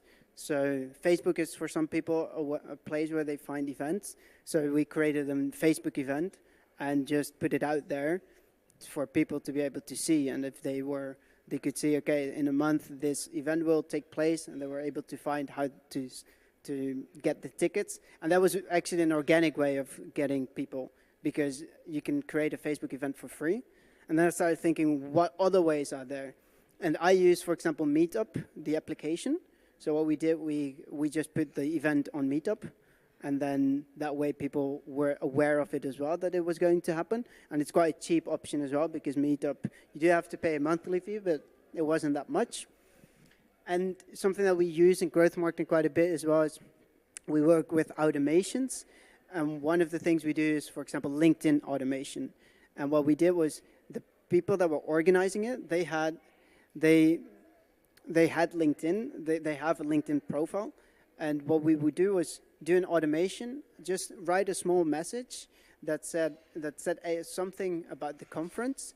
And then we try to get a list of LinkedIn users that we think might be interested. So maybe they liked a certain page about sustainability or whatever. And we would do an automation to invite those people as a friend request, right? Like a connection request. So at the same time, the person that was organizing it was increasing their own network that they could leverage for the next time. Whenever they post something about the event, more people will know about it.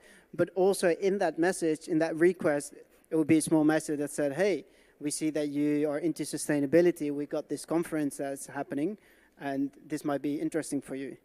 And that was something that we use quite a bit, which is, yeah, just automating certain stuff to get a more cheap way of getting people to your website or to whatever. So those are some out-of-the-box ideas.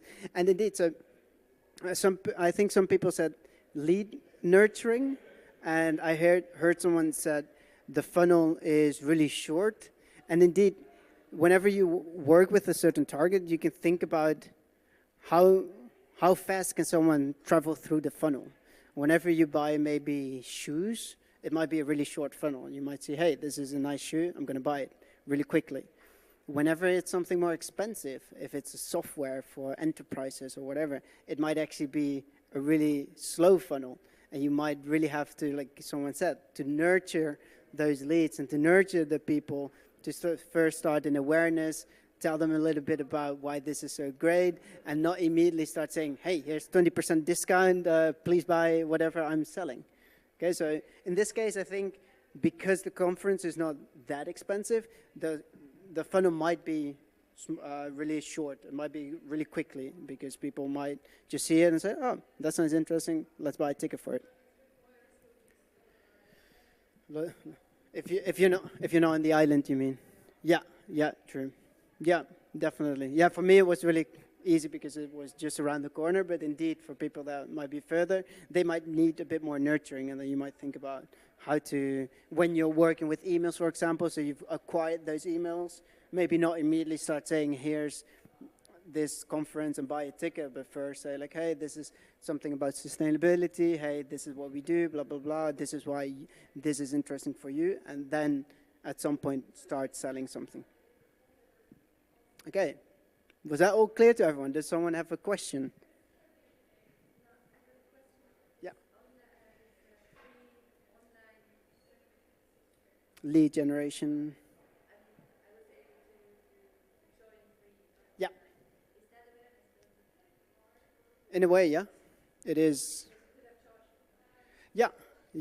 So if I think about, I was thinking about, okay, so this people can now join for free this conference, but that way, I think it's a bit of a twofold thing.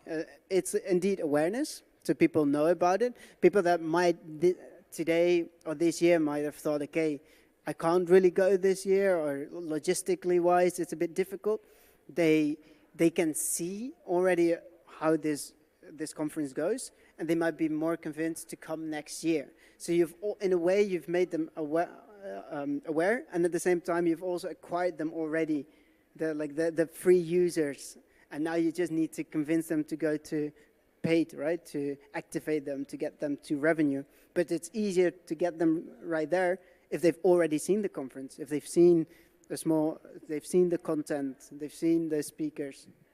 So yeah. And indeed, they can refer to someone as well. Yep. Yeah. Okay, so I don't think there are any other questions. So then, or do I have to check if there are questions from the live stream? I don't know. I don't know if people are watching even. No questions? Perfect. Perfect. Okay. Thank you very much for listening.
Hi, everybody.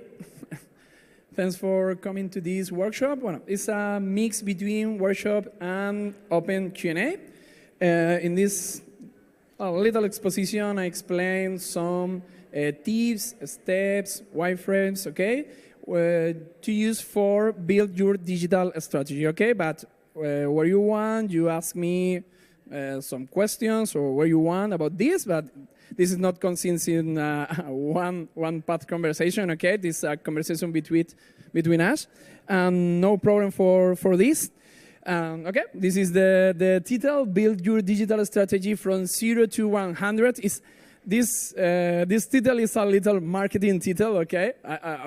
I wanted to explain all digital strategy to 0 to 100, but only touch some touch points, okay, about what steps is important or what is the most important tips to put in action for make your digital strategy, okay? Luckily for you, this introduction is in English, but if this introduction is in Spanish, I spend more time, sure. But in English, I try to do short. I am a digital strategist consultant since 2013. It's more or less 8 years. And during this time, normally I've had some freelancers, brands, foundations, companies to arrive, shop in the digital world. My mission is to analyze, build a roadmap, and build the strategy together with my clients. Okay, these 3 steps is very, very important. And probably today, we put the focus in the analysis part and build the roadmap part, okay? This is the most important part. Probably, if you build a digital strategy, you need to spend the 60–70% of the time to analyze, okay? Analyze the competitors, analyze your business, analyze the different things you need to put in action, okay? And I start with the, the exposition, okay? Oh, sorry. Okay. Okay. Digital strategy. Why is the reason we are here to talk about the digital strategy? But the digital strategy is the path to start build a marketing strategy, a communication strategy, okay? And so, Mari, is the path to build the things you need to say your customer or your users, okay? This is the steps is necessary to build this. For this reason, we talk about the digital strategy, but the more important part is the strategy, who we make this, when make this, who using my product or who using my service, and we try to answer some of these questions, okay? The first step, and for me is one of the steps for this, is reframe the problem, no? Normally, a lot of people have very clear what is your objective or think to know what is the objective of their company or the objective of their business. But normally we need to answer three really important questions, okay? I don't know if somebody here knows the theory of golden circle from Simon Sinek. I watched this video. It's amazing. I love it, Simon Sinek, but it's very clear and put good examples as Apple or Google. But the golden circle is this, no? Is the 3 more important questions we need to do yourself when you start the business. No, is the reason. No, is the why, how, and what, and answer the question. Do we do? But it's in the paper, in the screen, it's very easy to represent this. But ask these questions in front of the mirror and try to answer honestly is very, very, very important. Okay. why, okay? But the why is the big question, no? Why we do our business, or why we put in action this business line, or why is the sense of my company, no? Answer these questions is very, very, very important. And in the second line, we have the how, no? How we put this in action is freelancer business, is a solopreneur business. I need a team. If I need a team, what kind of team I need, not? And who I built this strategy, no? And the third, if we analyze this with calm, probably the first questions we ask yourself is what, no? What I put in action. But this is the third question. But I need to answer first the why and how, and the third is what, no? In Spanish is el qué, but probably is the question or the thing we have more clear, no? The what. But this is the order we need to reframe the problem. And a good exercise for this is, no, go out to the street or call some friends or the famous FFF, no? Family, friend, and fools, and talk about my ideas or talk about my business model and ask these questions, no? For yourself and for three states or three profiles, no? Normally, it's a good tactics to begin for the family, friend, and fools, no? And ask these questions, and when you receive or get this information, try to transform your business model, no? The second thing we need to put in action is analyze and understand our users, no? When we have very clear why is the reason we put this in action, how I put this in action, and what I put in action, the second step, or the second biggest step, is understand for who I built this, no? And for this, we have some frameworks, like frameworks. Oh, sorry. Okay. For me, one of the most important frameworks we can use, is the empathy map, no? But nowadays, related with the soft skills, the emphasis is very popular, no? To put in the choice or your clients or your customers, or in marketing, we are all time talking about the user experience or the customer experience, but normally we build a business model with our thinkings, no? In times or sometimes we are not, or we don't get the opportunity to try to build the empathy way, no? Or the empathy map, and start to thinking in the view of our clients or our users, no? And we have some basic questions, no? If we watch this paper, this slide, we have all the questions we need to try put in the choice of our customers, no? In the app part, we have the who are we empathizing with, no? What is the questions we need to answer for empathize with our users or clients, no? Or what do they need to do, no? It's the two app questions, no? The other questions is related with directly with our users or our customers, no? What they see normally every day, no? Who see this problem, or if this guy normally find the answer to solve these questions. If you want this resource, I can pass you after of the presentation, okay? Or what do they say? No, we need to search this information. For example,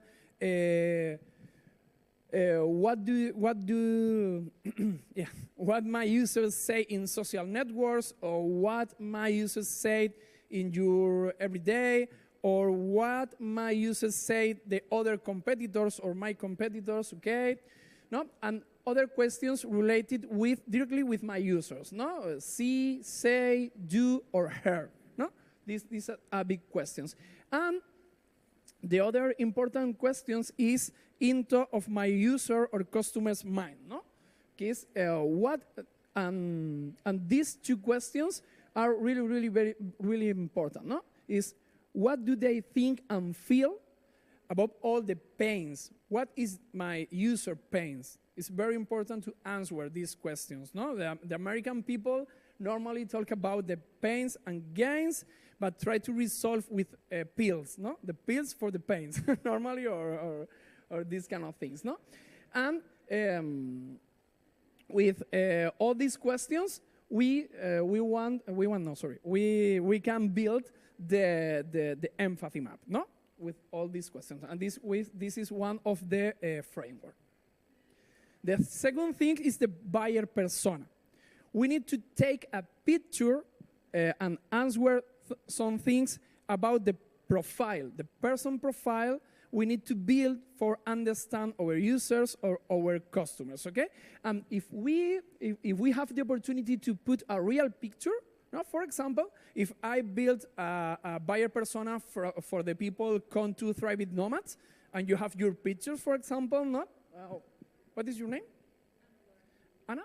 Anna, okay. If I have a picture from Anna and I know, no, your name, your age of experience, the frustrations, the brands normally see buy in the market, the personality, is introvert person, is extrovert person, what kind of communication I need to build for this person, or for example, is more sensitive, more intuitive person, or is a person thinking a lot of things or do the things, no, directly, or for example, the use of technology. Is a person normally have a good use of technology or not, using normally the social networks or not, have knowledge about the technology or no, build code or these kind of things.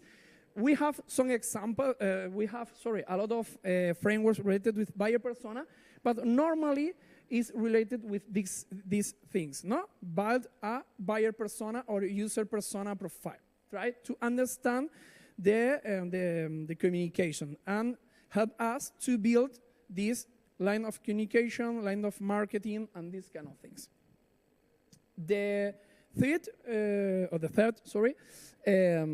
step is the customer journey, okay? In the last workshop, we talked about the funnel.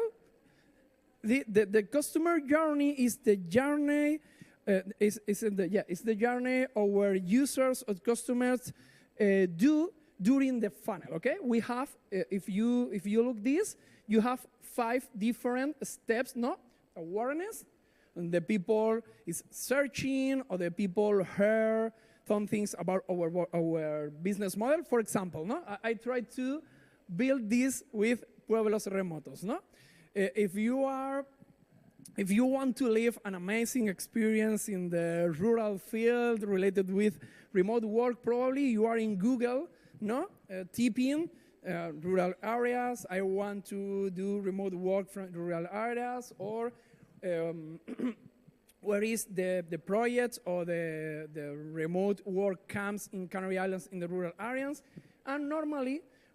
Our digital strategy appears there. No, you have down of the line, you have the physical touch points. If you have physical touch points, if don't have, this not appear nothing. Okay, and up of the line, you have the digital touch points. No, for example, if you look in the awareness parts, in the awareness you have the online display. Probably no ads in Instagram or ads in Google when the people searching this.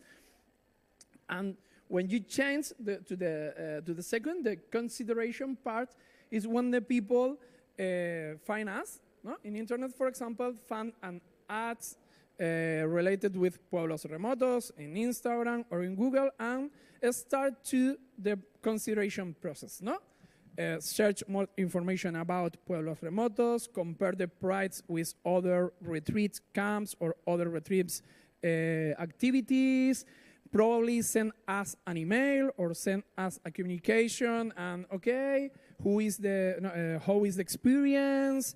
This is the price, I have more options, no? And start to consider this. In the third step, in the purchase part, okay, when this guy have clear, no, I want to go Pueblos Remotos, start the purchase, no? This guy go to the website and buy the ticket or put in contact with the Pueblos Remotos team. And finally, we send an account to do a transfer, for example, and start the purchase. No, it's complete in this step. And the last part of the process is service. No, when the people come to, for example, come to La Palma, or come to Fuerteventura, or come to Tenerife, living the experience, and we serve directly there. Life experience, remote work from amazing rural housing, do activities, know the local actors in the rural areas. And when these guys live to the experience, it starts the loyalty expansion. No? Okay, you come to this edition of Pueblos Remotos and you offer you for the next edition a discount, or you subscribe in the newsletter and contact about the other future projects Pueblos Remotos put in action. No? And this is a very, very, very good framework, but into we have all information is necessary or the different touch points we need to active for our users or our clients, okay? If, for example, I don't know if I can up. Sorry.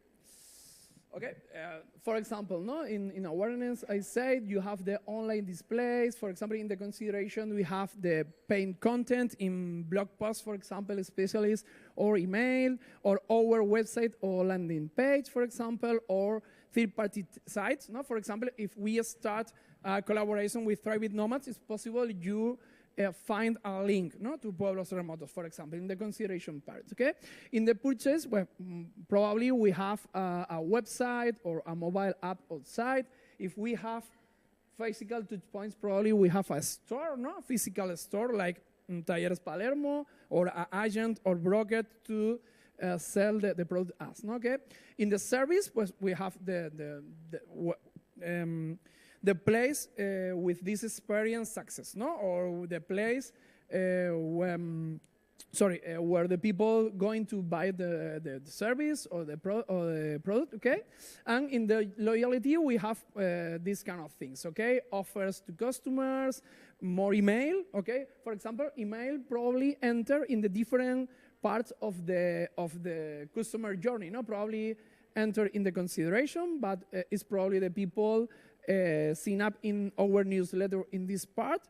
And finally, we can send more emails during the loyalty expansion, okay? Or a survey about the experience, It's very normal. When you finish the experience, send a form, about the experience, right, with the experience. The other biggest step, is the value proposition. Do you know this term? What is the value proposition? No? Who knows? Okay. This is the more important part into the business model canvas. Do you know the business model canvas? Is the next big step, okay? Normally, a lot of professionals or mentors build the digital strategies only with these two things, but it's the more important part in the business model canvas, okay? When in the next step we watched the business model canvas, is a little picture up of the slide, okay? We only need to work with this part. This part is related with our clients or users. This is the more important part, okay? Is the things our customer or client jobs, the things our customers need to do, and this is the our customer or user pains and our customers or user gains, no?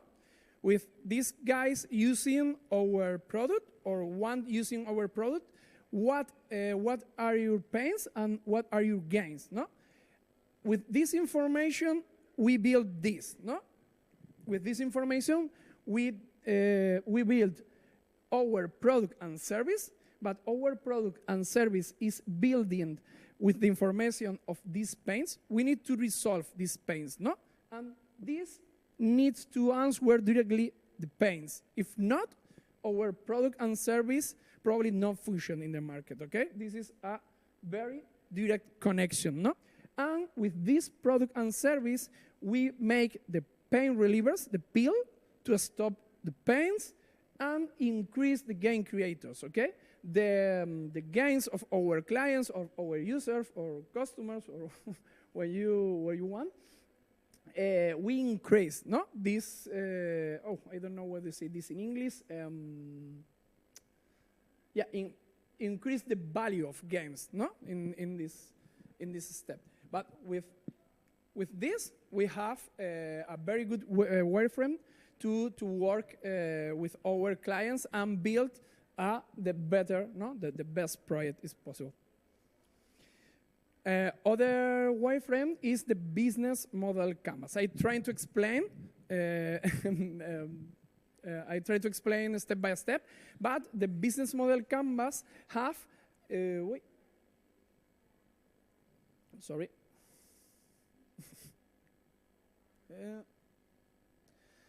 have four big parts. Okay, this is value propositions and customer segment. Is this okay? Oh, sorry, I have a problem with this. Okay.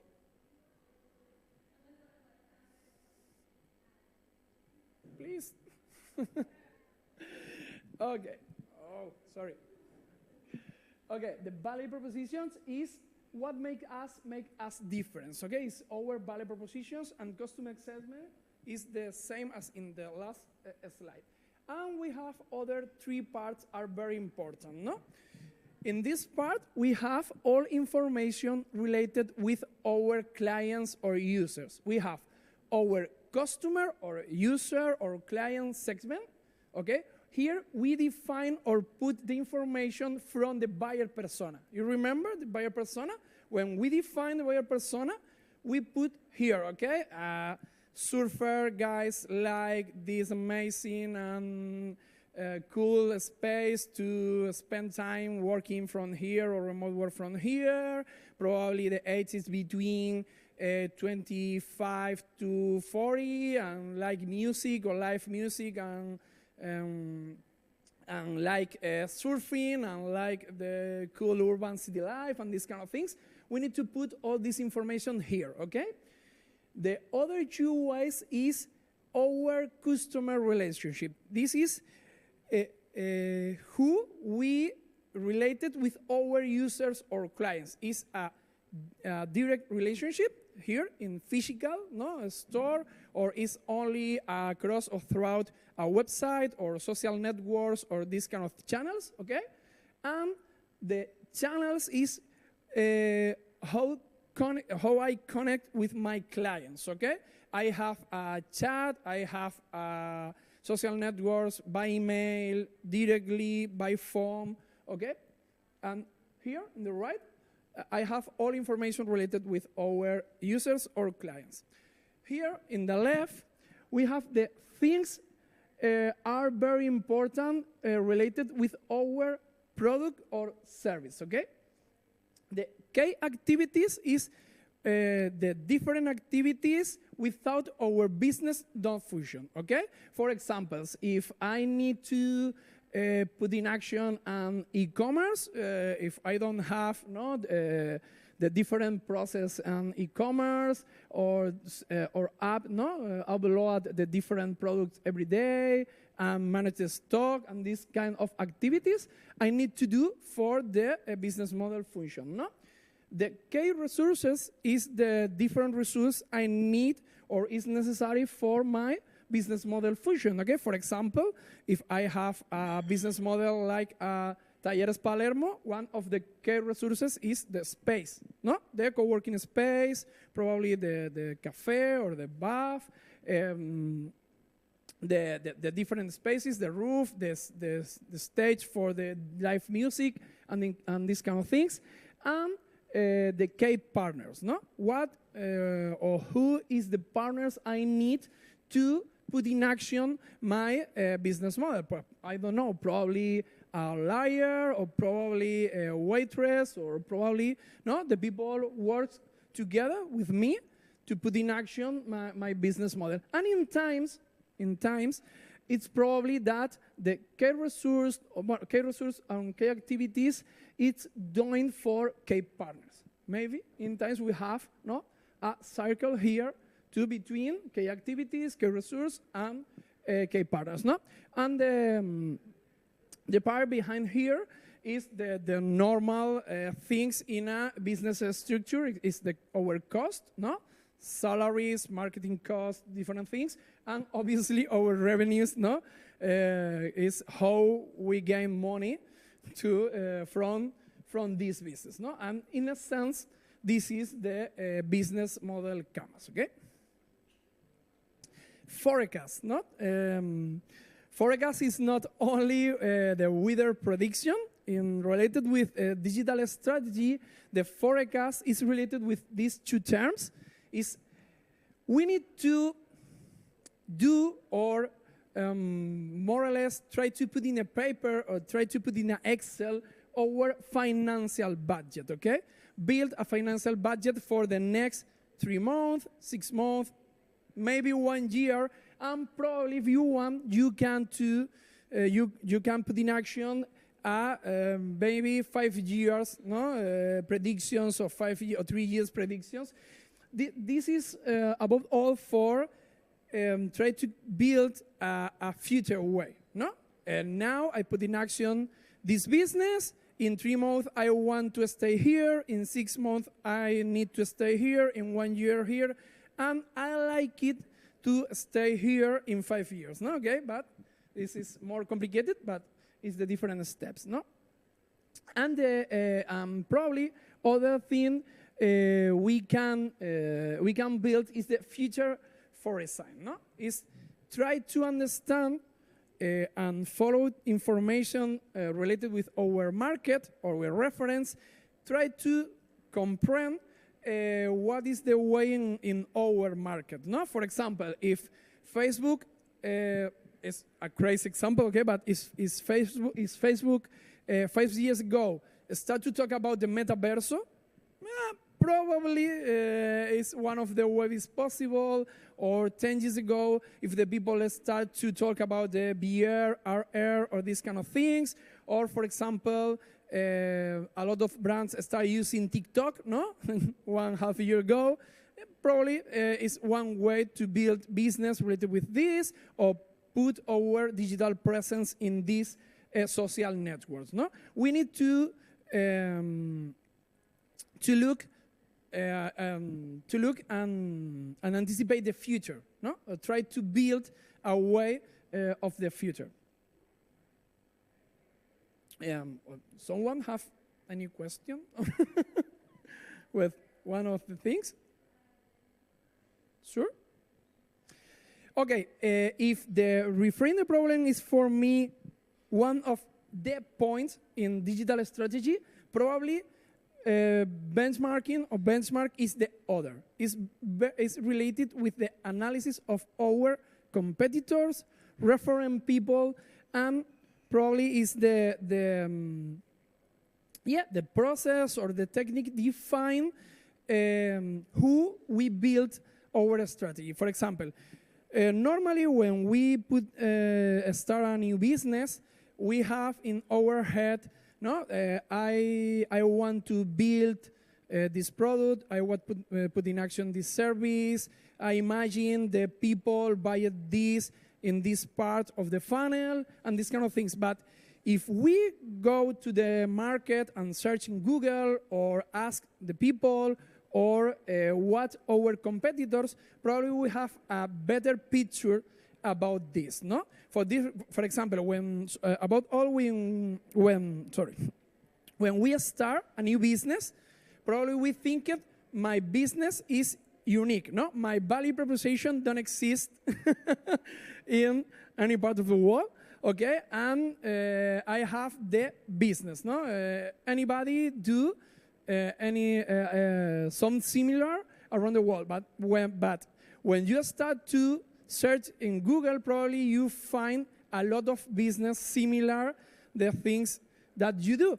For this reason, it's very important to start a benchmarking process, okay? The benchmarking process is start to resolve the similar questions to the golden circle, but by yourself, okay? If, for example, if you want to put in action a retreat camp, you need to start to ask yourself these questions, no? Exists a retreat works camp in Spain or in Europe or in Gran Canaria? Exists a group of digital nomads or remote workers here, no? And try to answer these questions. It's very important. Analyze and answer the things and start with this process. Okay, for me, the benchmarking probably is one of the best, the most important parts in the strategy. No, the competitor or referrals or where you want analysis. The other important way into the strategy or define the strategy or define the way is build these 6 things, okay? Obviously, it's very complicated, or in my opinion, it's impossible to build a business if you don't answer what is your mission, what is your vision, and what is your values, okay? If you are a solo entrepreneur, you need to ask yourself. If you are a part of the team, it's a very good exercise to do a team building and start to build together and answer these 3 ways. But probably if you start a business and you don't talk with your partners, no, and don't have the same mission and don't have the same vision, the vision is very important, and don't have the same values, maybe the first month, no problem, but maybe in 1 year, 2 years, or 3 years, you can start to have problems, okay? And it's very important to ask, to answer this, okay? Mission, vision, and values, okay? With these 3 steps, you in this moment you can start to build the roadmap, okay? A roadmap, I saw now some examples. A roadmap is a line, a timeline, or a way with different checkpoints, no? Where you need to check, okay, my advance is well, I have in the correct way, or I need to stop here and analyze more, or ask new questions, or talk with my team, or stop the business some days, some weeks, and rebuild, no, the business. And the other important 2 things to define is the KPIs and OKRs. Who knows what is KPIs and OKRs? Okay, the key performance indicators, okay, is the means KPIs is what do you say? Porcentaje en inglés, que se me acaba, percent, no? Okay, is an indicator you can measure in a percentage, okay? For example, this year I want to increase my clients in a 3%, for example. No, this is a KPI. Or this year I want to contract 3 more guys for my business. This is KPI. It's very clear. It's possible to middle, it's possible to put in the wall, and it's possible to explain very simple. But OKRs is the objective key results. This start with the founders of Google and try to answer that the companies have more things than KPIs. The companies have objectives, no?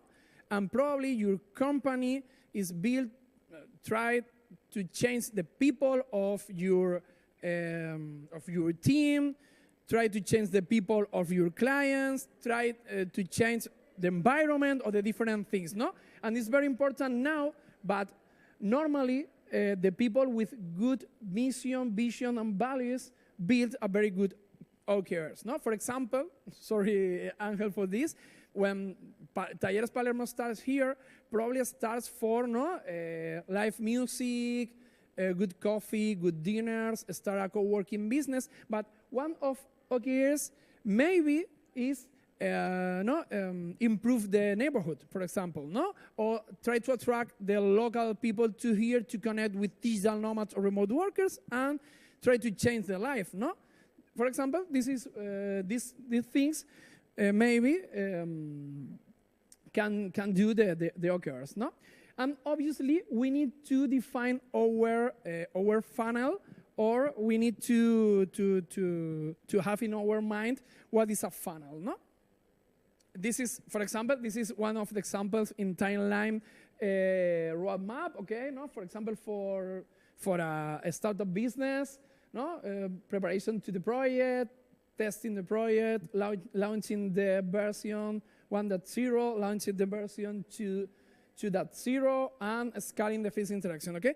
And now, for example, for digital business, I don't know if you heard this expression, but normally the marketing experts or the marketing mentors say we live in the beta age, no?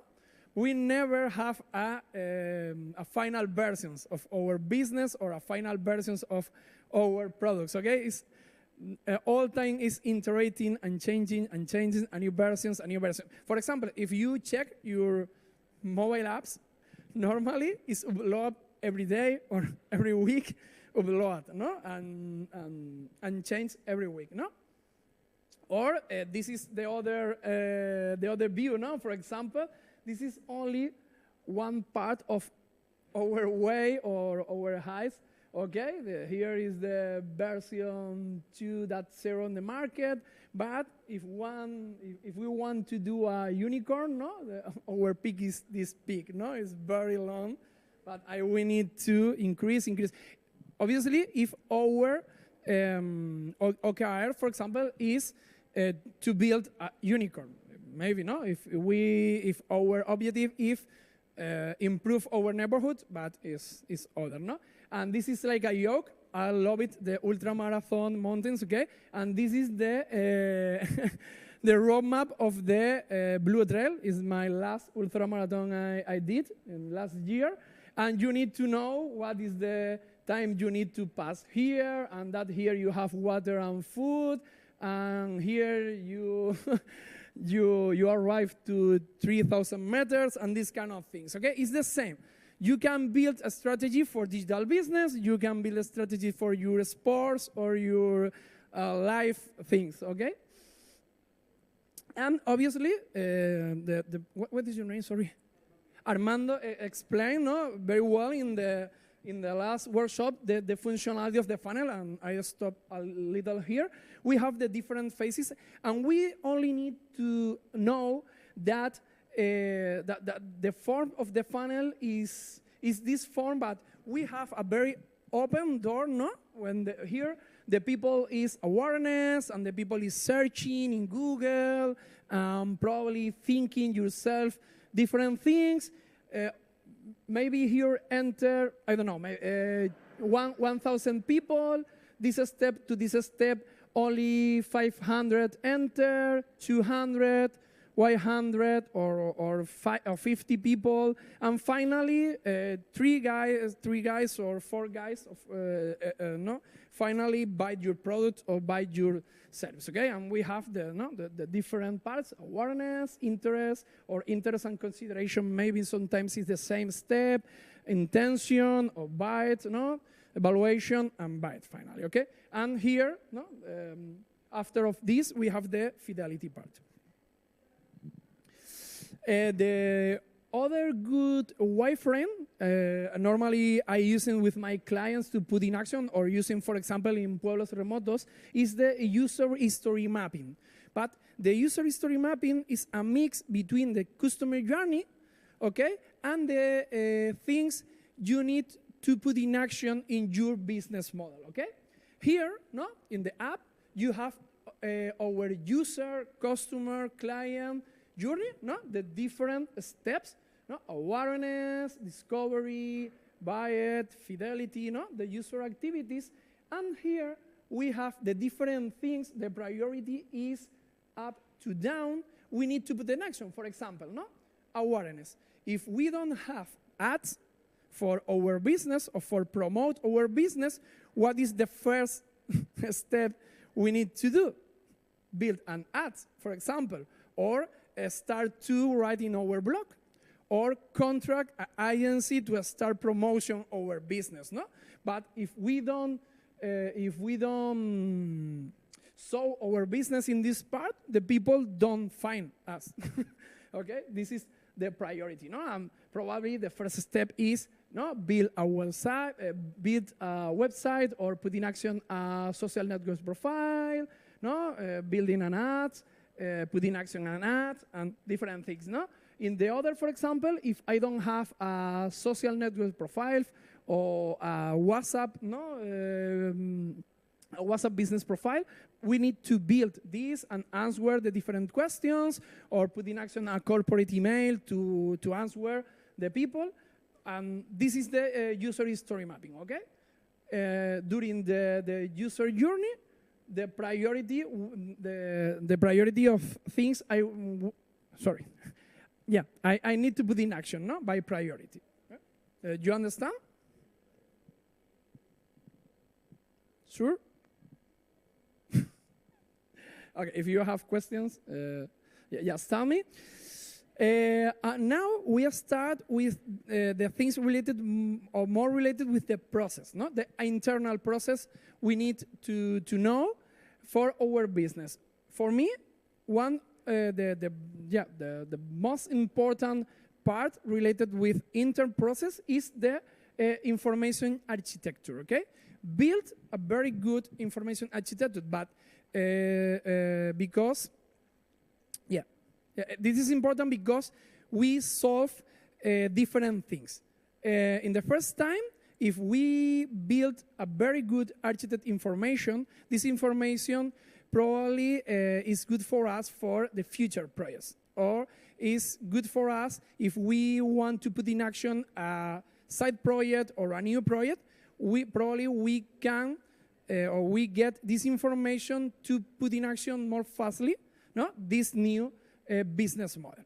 For example, for build this, we have, do you know mind maps?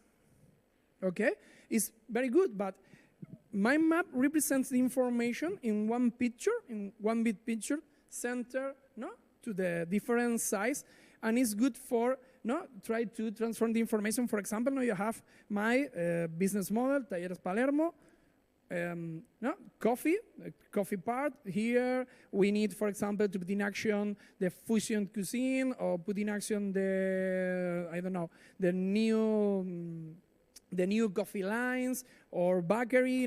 We have the co-working. In the co-working, we need to improve the tables, or put monitors, or try to contract better internet connection. The rooftop, probably we do more events or more things, or the life stage, try to implement new groups, or try to new music, or these kind of things. And in one picture, we have all information together. And the other way is a little different. I prefer my maps is the diagrams. No, start to the app and scale to them. No, it's a good way to represent the information. Okay. And the other thing is very important for me. I put here wireframes, but wireframes or drawing in a paper, writing a paper is build an example and get out of your mind your ideas, your information, and representation in a paper or in a wall or in your computer, in your tab, where you want, but get out of your mind. But when you represent the information, probably your mind starts to working and open new ways. If you only have your information, your ideas, your business model in your mind, and don't represent this and share with other people, is the best exercise for me. When you start, for example, to build an storytelling, no, or a story mapping, and try to, okay, this is my idea, I want to put this service in action. For this, I need these profiles and put in actions these digital things. When you draw this or write this, you have a very good vision about your business model. Okay, this is an example related with website, but you have a lot of wireframes to build your business model or drawing, no, your business model. And the other thing, this is directly in the street, is testing. No, the business model or the digital strategy is not only in the paper. We need to get out to the street and ask the people. And if better, if I buy directly to the people. If the people pay for your product or the people pay for your service, probably the feedback is more honest feedback and is best feedback, okay?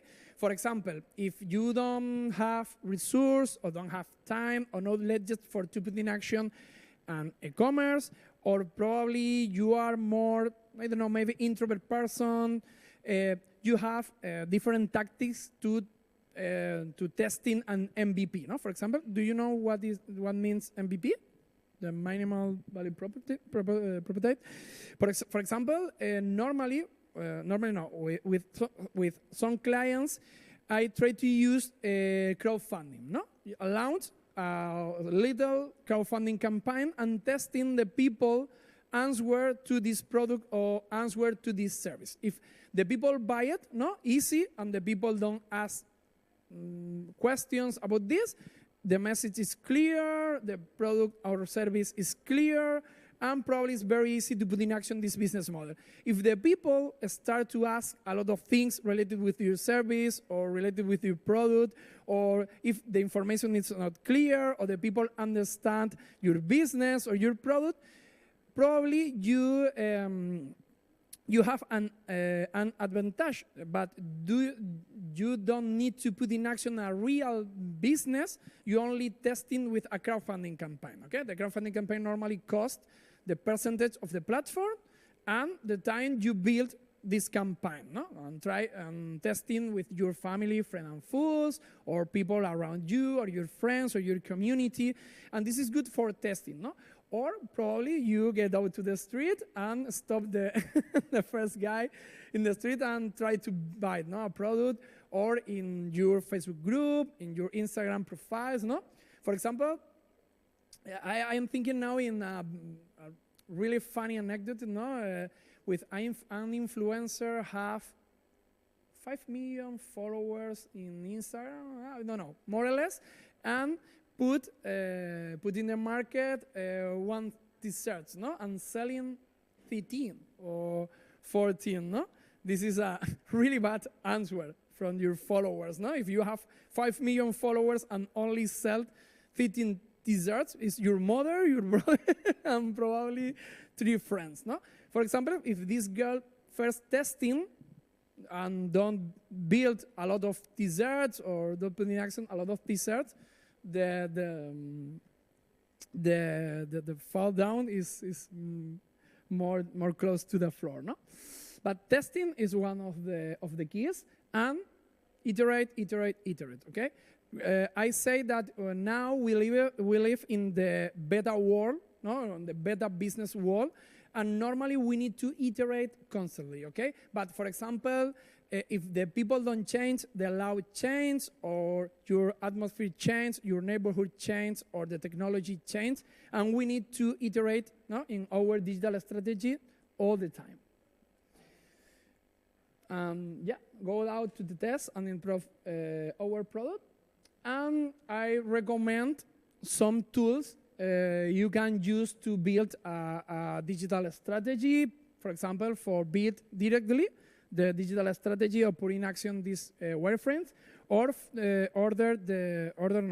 put in order the information. No?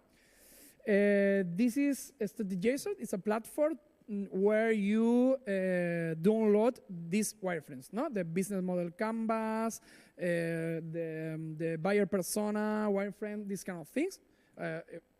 If you want, I pass you the links, no problem, after the presentation. Balsamic is the same to build wireframes, okay? It's more related with digital wireframes, no? Apps, website, but you have a lot of wireframes there. Miro, who knows Miro? Okay, it's an amazing tool to build a strategy or a lot of things together and remote. Okay, it's the function is like is the thing more similar to do a physical meeting to work together. Okay, I love it. I love it. This tool and function very well. It's very half all. It's a 360 degrees tool for me. Mural is similar. It's very similar to Miro. It's the competitor, the main competitor of Miro. Obviously, Google Drive or Dropbox or Cloud. I don't remember more things, or Microsoft 365. This is, for example, for work. Work together with share documents, share slides, share Google spreadsheets, and these kind of things. Notion, I knew this tool 2 years ago, I think, and I totally love it with this tool. It's very good for make wikis, for make business models, for work with the I forget the name, the agile processes, put in action blog posts, put in action teamwork. For example, we're using this tool for Pueblos Remotos, for build all digital strategies, digital marketing things, all information, notes from the meetings, a lot of things, and I recommend it. And now it's growing with a very interesting things. Okay, this is all. Okay, 1 hour, no? I think is. If you have some questions, you have this email or Carlos @pueblosremotos.com if you want. Okay, it's your time. If you have questions or you need answer something. Yeah.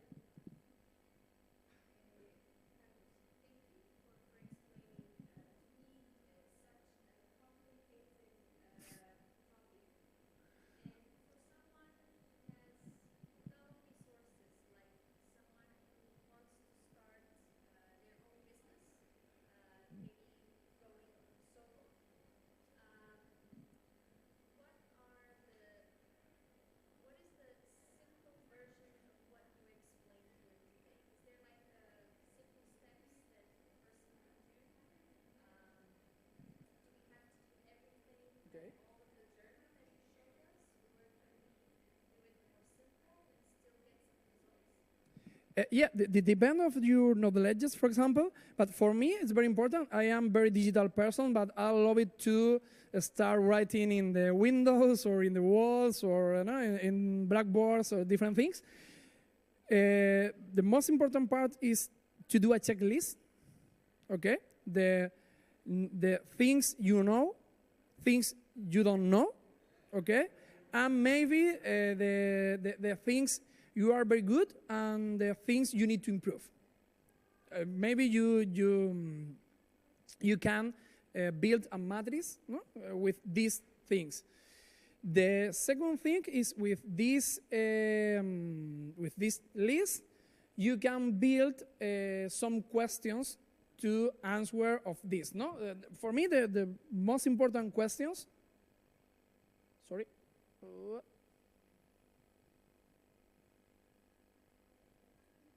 Nope. It's 58 slides. Okay, is this. Okay, the golden circle for me is the most important part to start.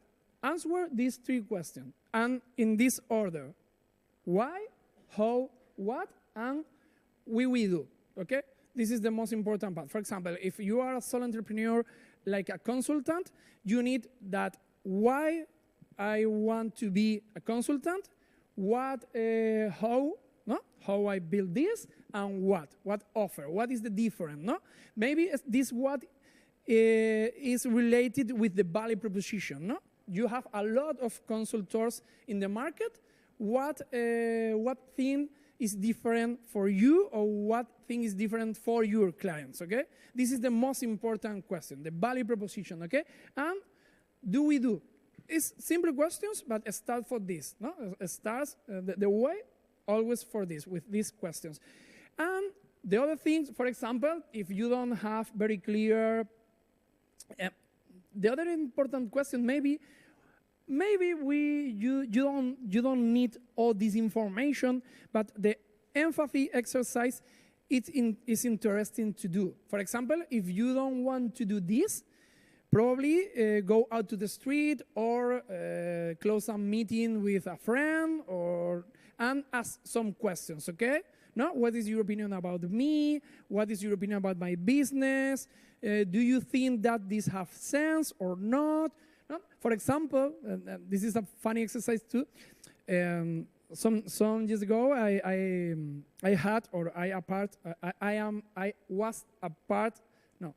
was a part of the Digital Alliance.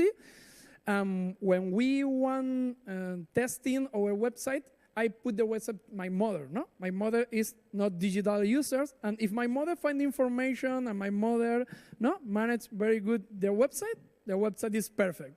If my mother does, I don't find this information, I don't find this, yeah, good, okay, this is good. No, now your clients or questions to know your clients is very, very important. And if you want to start, if you are ready, start and try. But try. What do you say this in English? Okay, you need to try spend the less money as possible. Okay, for this reason, try to put in action this crowdfunding campaign or launch this service or this product only for a very limited community, 10 people, 20 people, 50 people. But if you launch this product for a little community, you don't burn a lot of people. You only try to test in with the people, and these people feedback you. But my recommendation always is sell the product. It's very important that people pay you for your service and your product. Free, in Spanish we have a phrase is free is dead. No, free don't exist anymore. Okay, if not, it's impossible. If you need honest feedback. No, I have a very good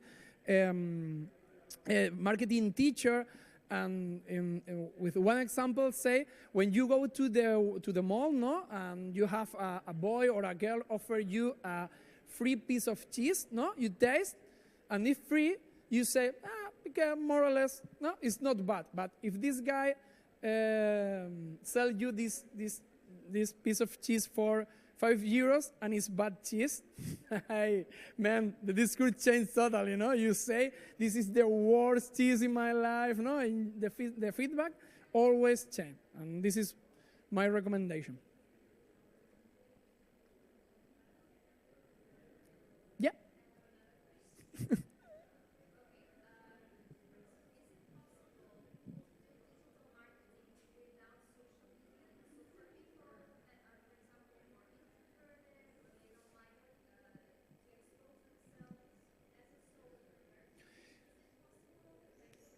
Yeah, if you have the partners, if you have the partners or you have the community, do. For example, as a consultant, probably the 85% of my clients is for recommendation. I worked with a first community. This community recommended me other guys to other guys. No, in Spanish we say mouth to earth, no, or mouth to mouth. No, it's very normal. No, for example, I never selling my business by social networks. Normally, I work or I collaborate with foundations, no, academies, other professionals, try to build a community, try to build alliances, but I never selling directly with ads in Facebook or with ads in Instagram or these kind of things. It's possible. If you have a community or you have the possibility to build a community, probably we don't need. We have maybe a Slack channel or a Discord channel or for example, I have a very, very, very good example. If you want to search, is Sin Oficina. It's the first online co-living in Spanish. It's from Bosco Soler. He started attending events and selling the idea, selling the product, other remote workers, freelancers, and all things happens in a channel Slack in the first years of the Sin Oficina. Now it's in Discord, but all action happens in Discord. But it's not necessary to communicate in social networks. I think that he put in action the social networks 1.5 years after to start with Sin Oficina. And now they have 600 people into the community, for example. It's a good example. You're welcome.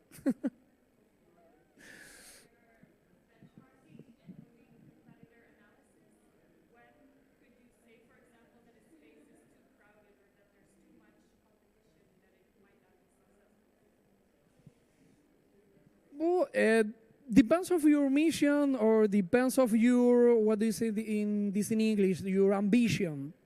Okay? Normally, when you start to a benchmarking process, you have the different steps or the different scales. No, you have the big reference. No, for example, I don't know, it's a stupid example, but if you want to start a build these PCs, no, or computers, or the big players maybe is Apple. No.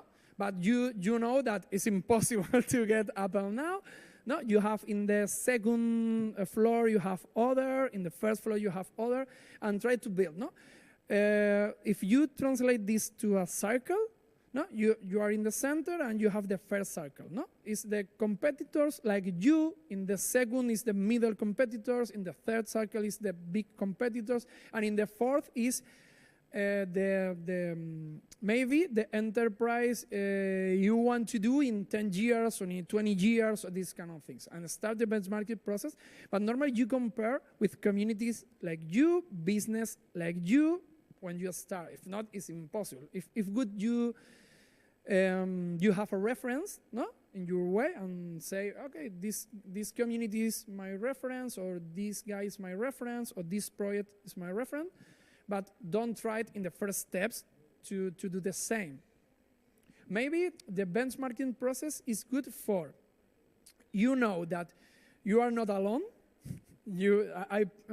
Exist people is done crazy than you, okay, in the world. Probably it's good for you know that your value proposition is not unique. No, you have others, but maybe with different.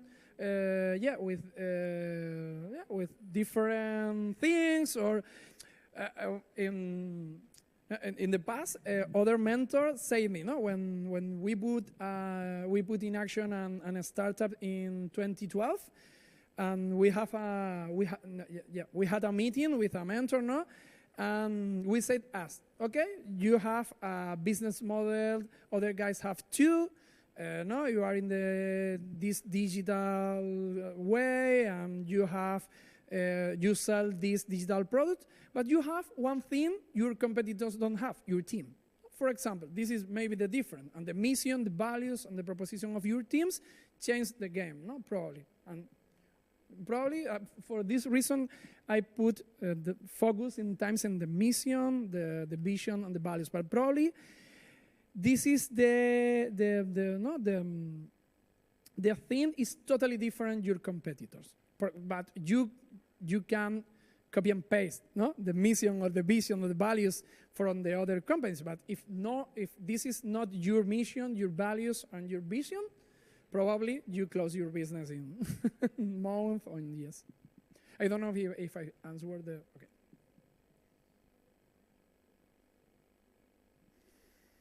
More questions? I don't believe, but yeah.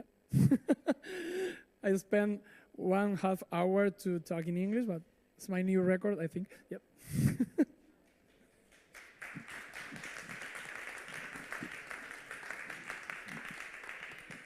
Thank you very much.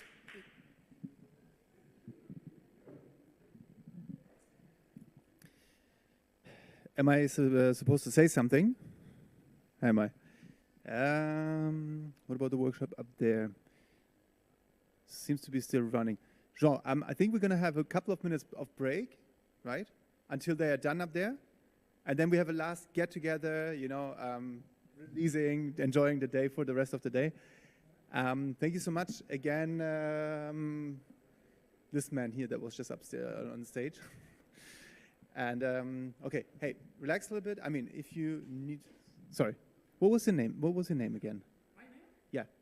Carlos. Carlos, thank you so much for your effort. Honai? Okay. Okay, great. Hey, thank you so much for your workshop. And yeah, guys, we're going to wrap up in a couple of minutes. We just wait for the people until they come down. Then we have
Sorry. So? Ooh. Okay, we're ready, yeah? Okay. Thank you guys for this long day. Wait, they're just coming down. Let's wait for them that they come down. We're okay? waiting to wait on, Yeah. on Come on, live let's do it. stage. We are streamed. People at home. People at home. Just waiting for others too. All right, people at home, we're waiting for those that come down. Are you down with us? Thank you, thank you. I think you're all tired, so... Okay, yeah, go ahead. So, thank you everyone for standing mais abajo. Okay. Oh. Sara, yes. Thank you everyone for standing all the day with us. The survivors, still here. We are going to wrap up everything now. Hope that everyone still has some energy to go for some tapas and enjoy a little bit of the local cuisine and some drinks also. Final conversations. How was for you guys? How was the day? The day was great. It was tiring, it was long. We had a lot of program, for sure. And obviously we made it, right?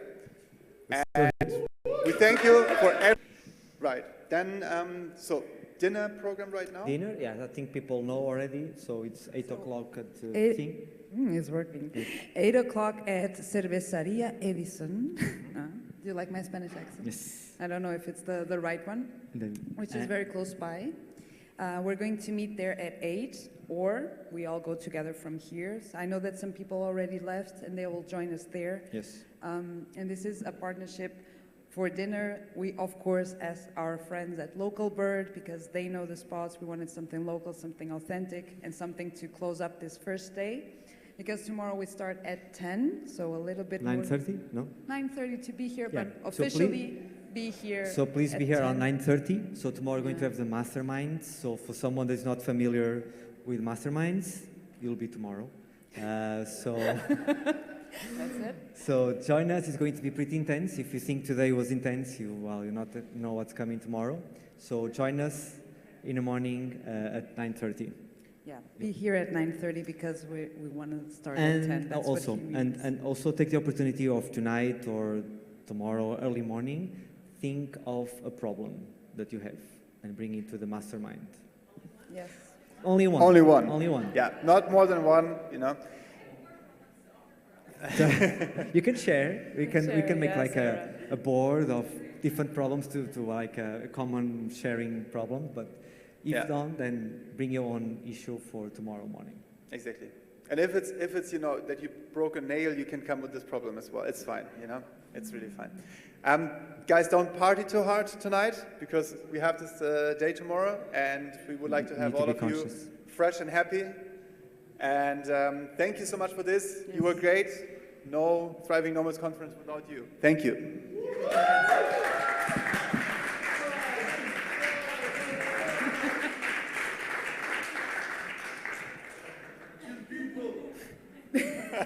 This is a sign.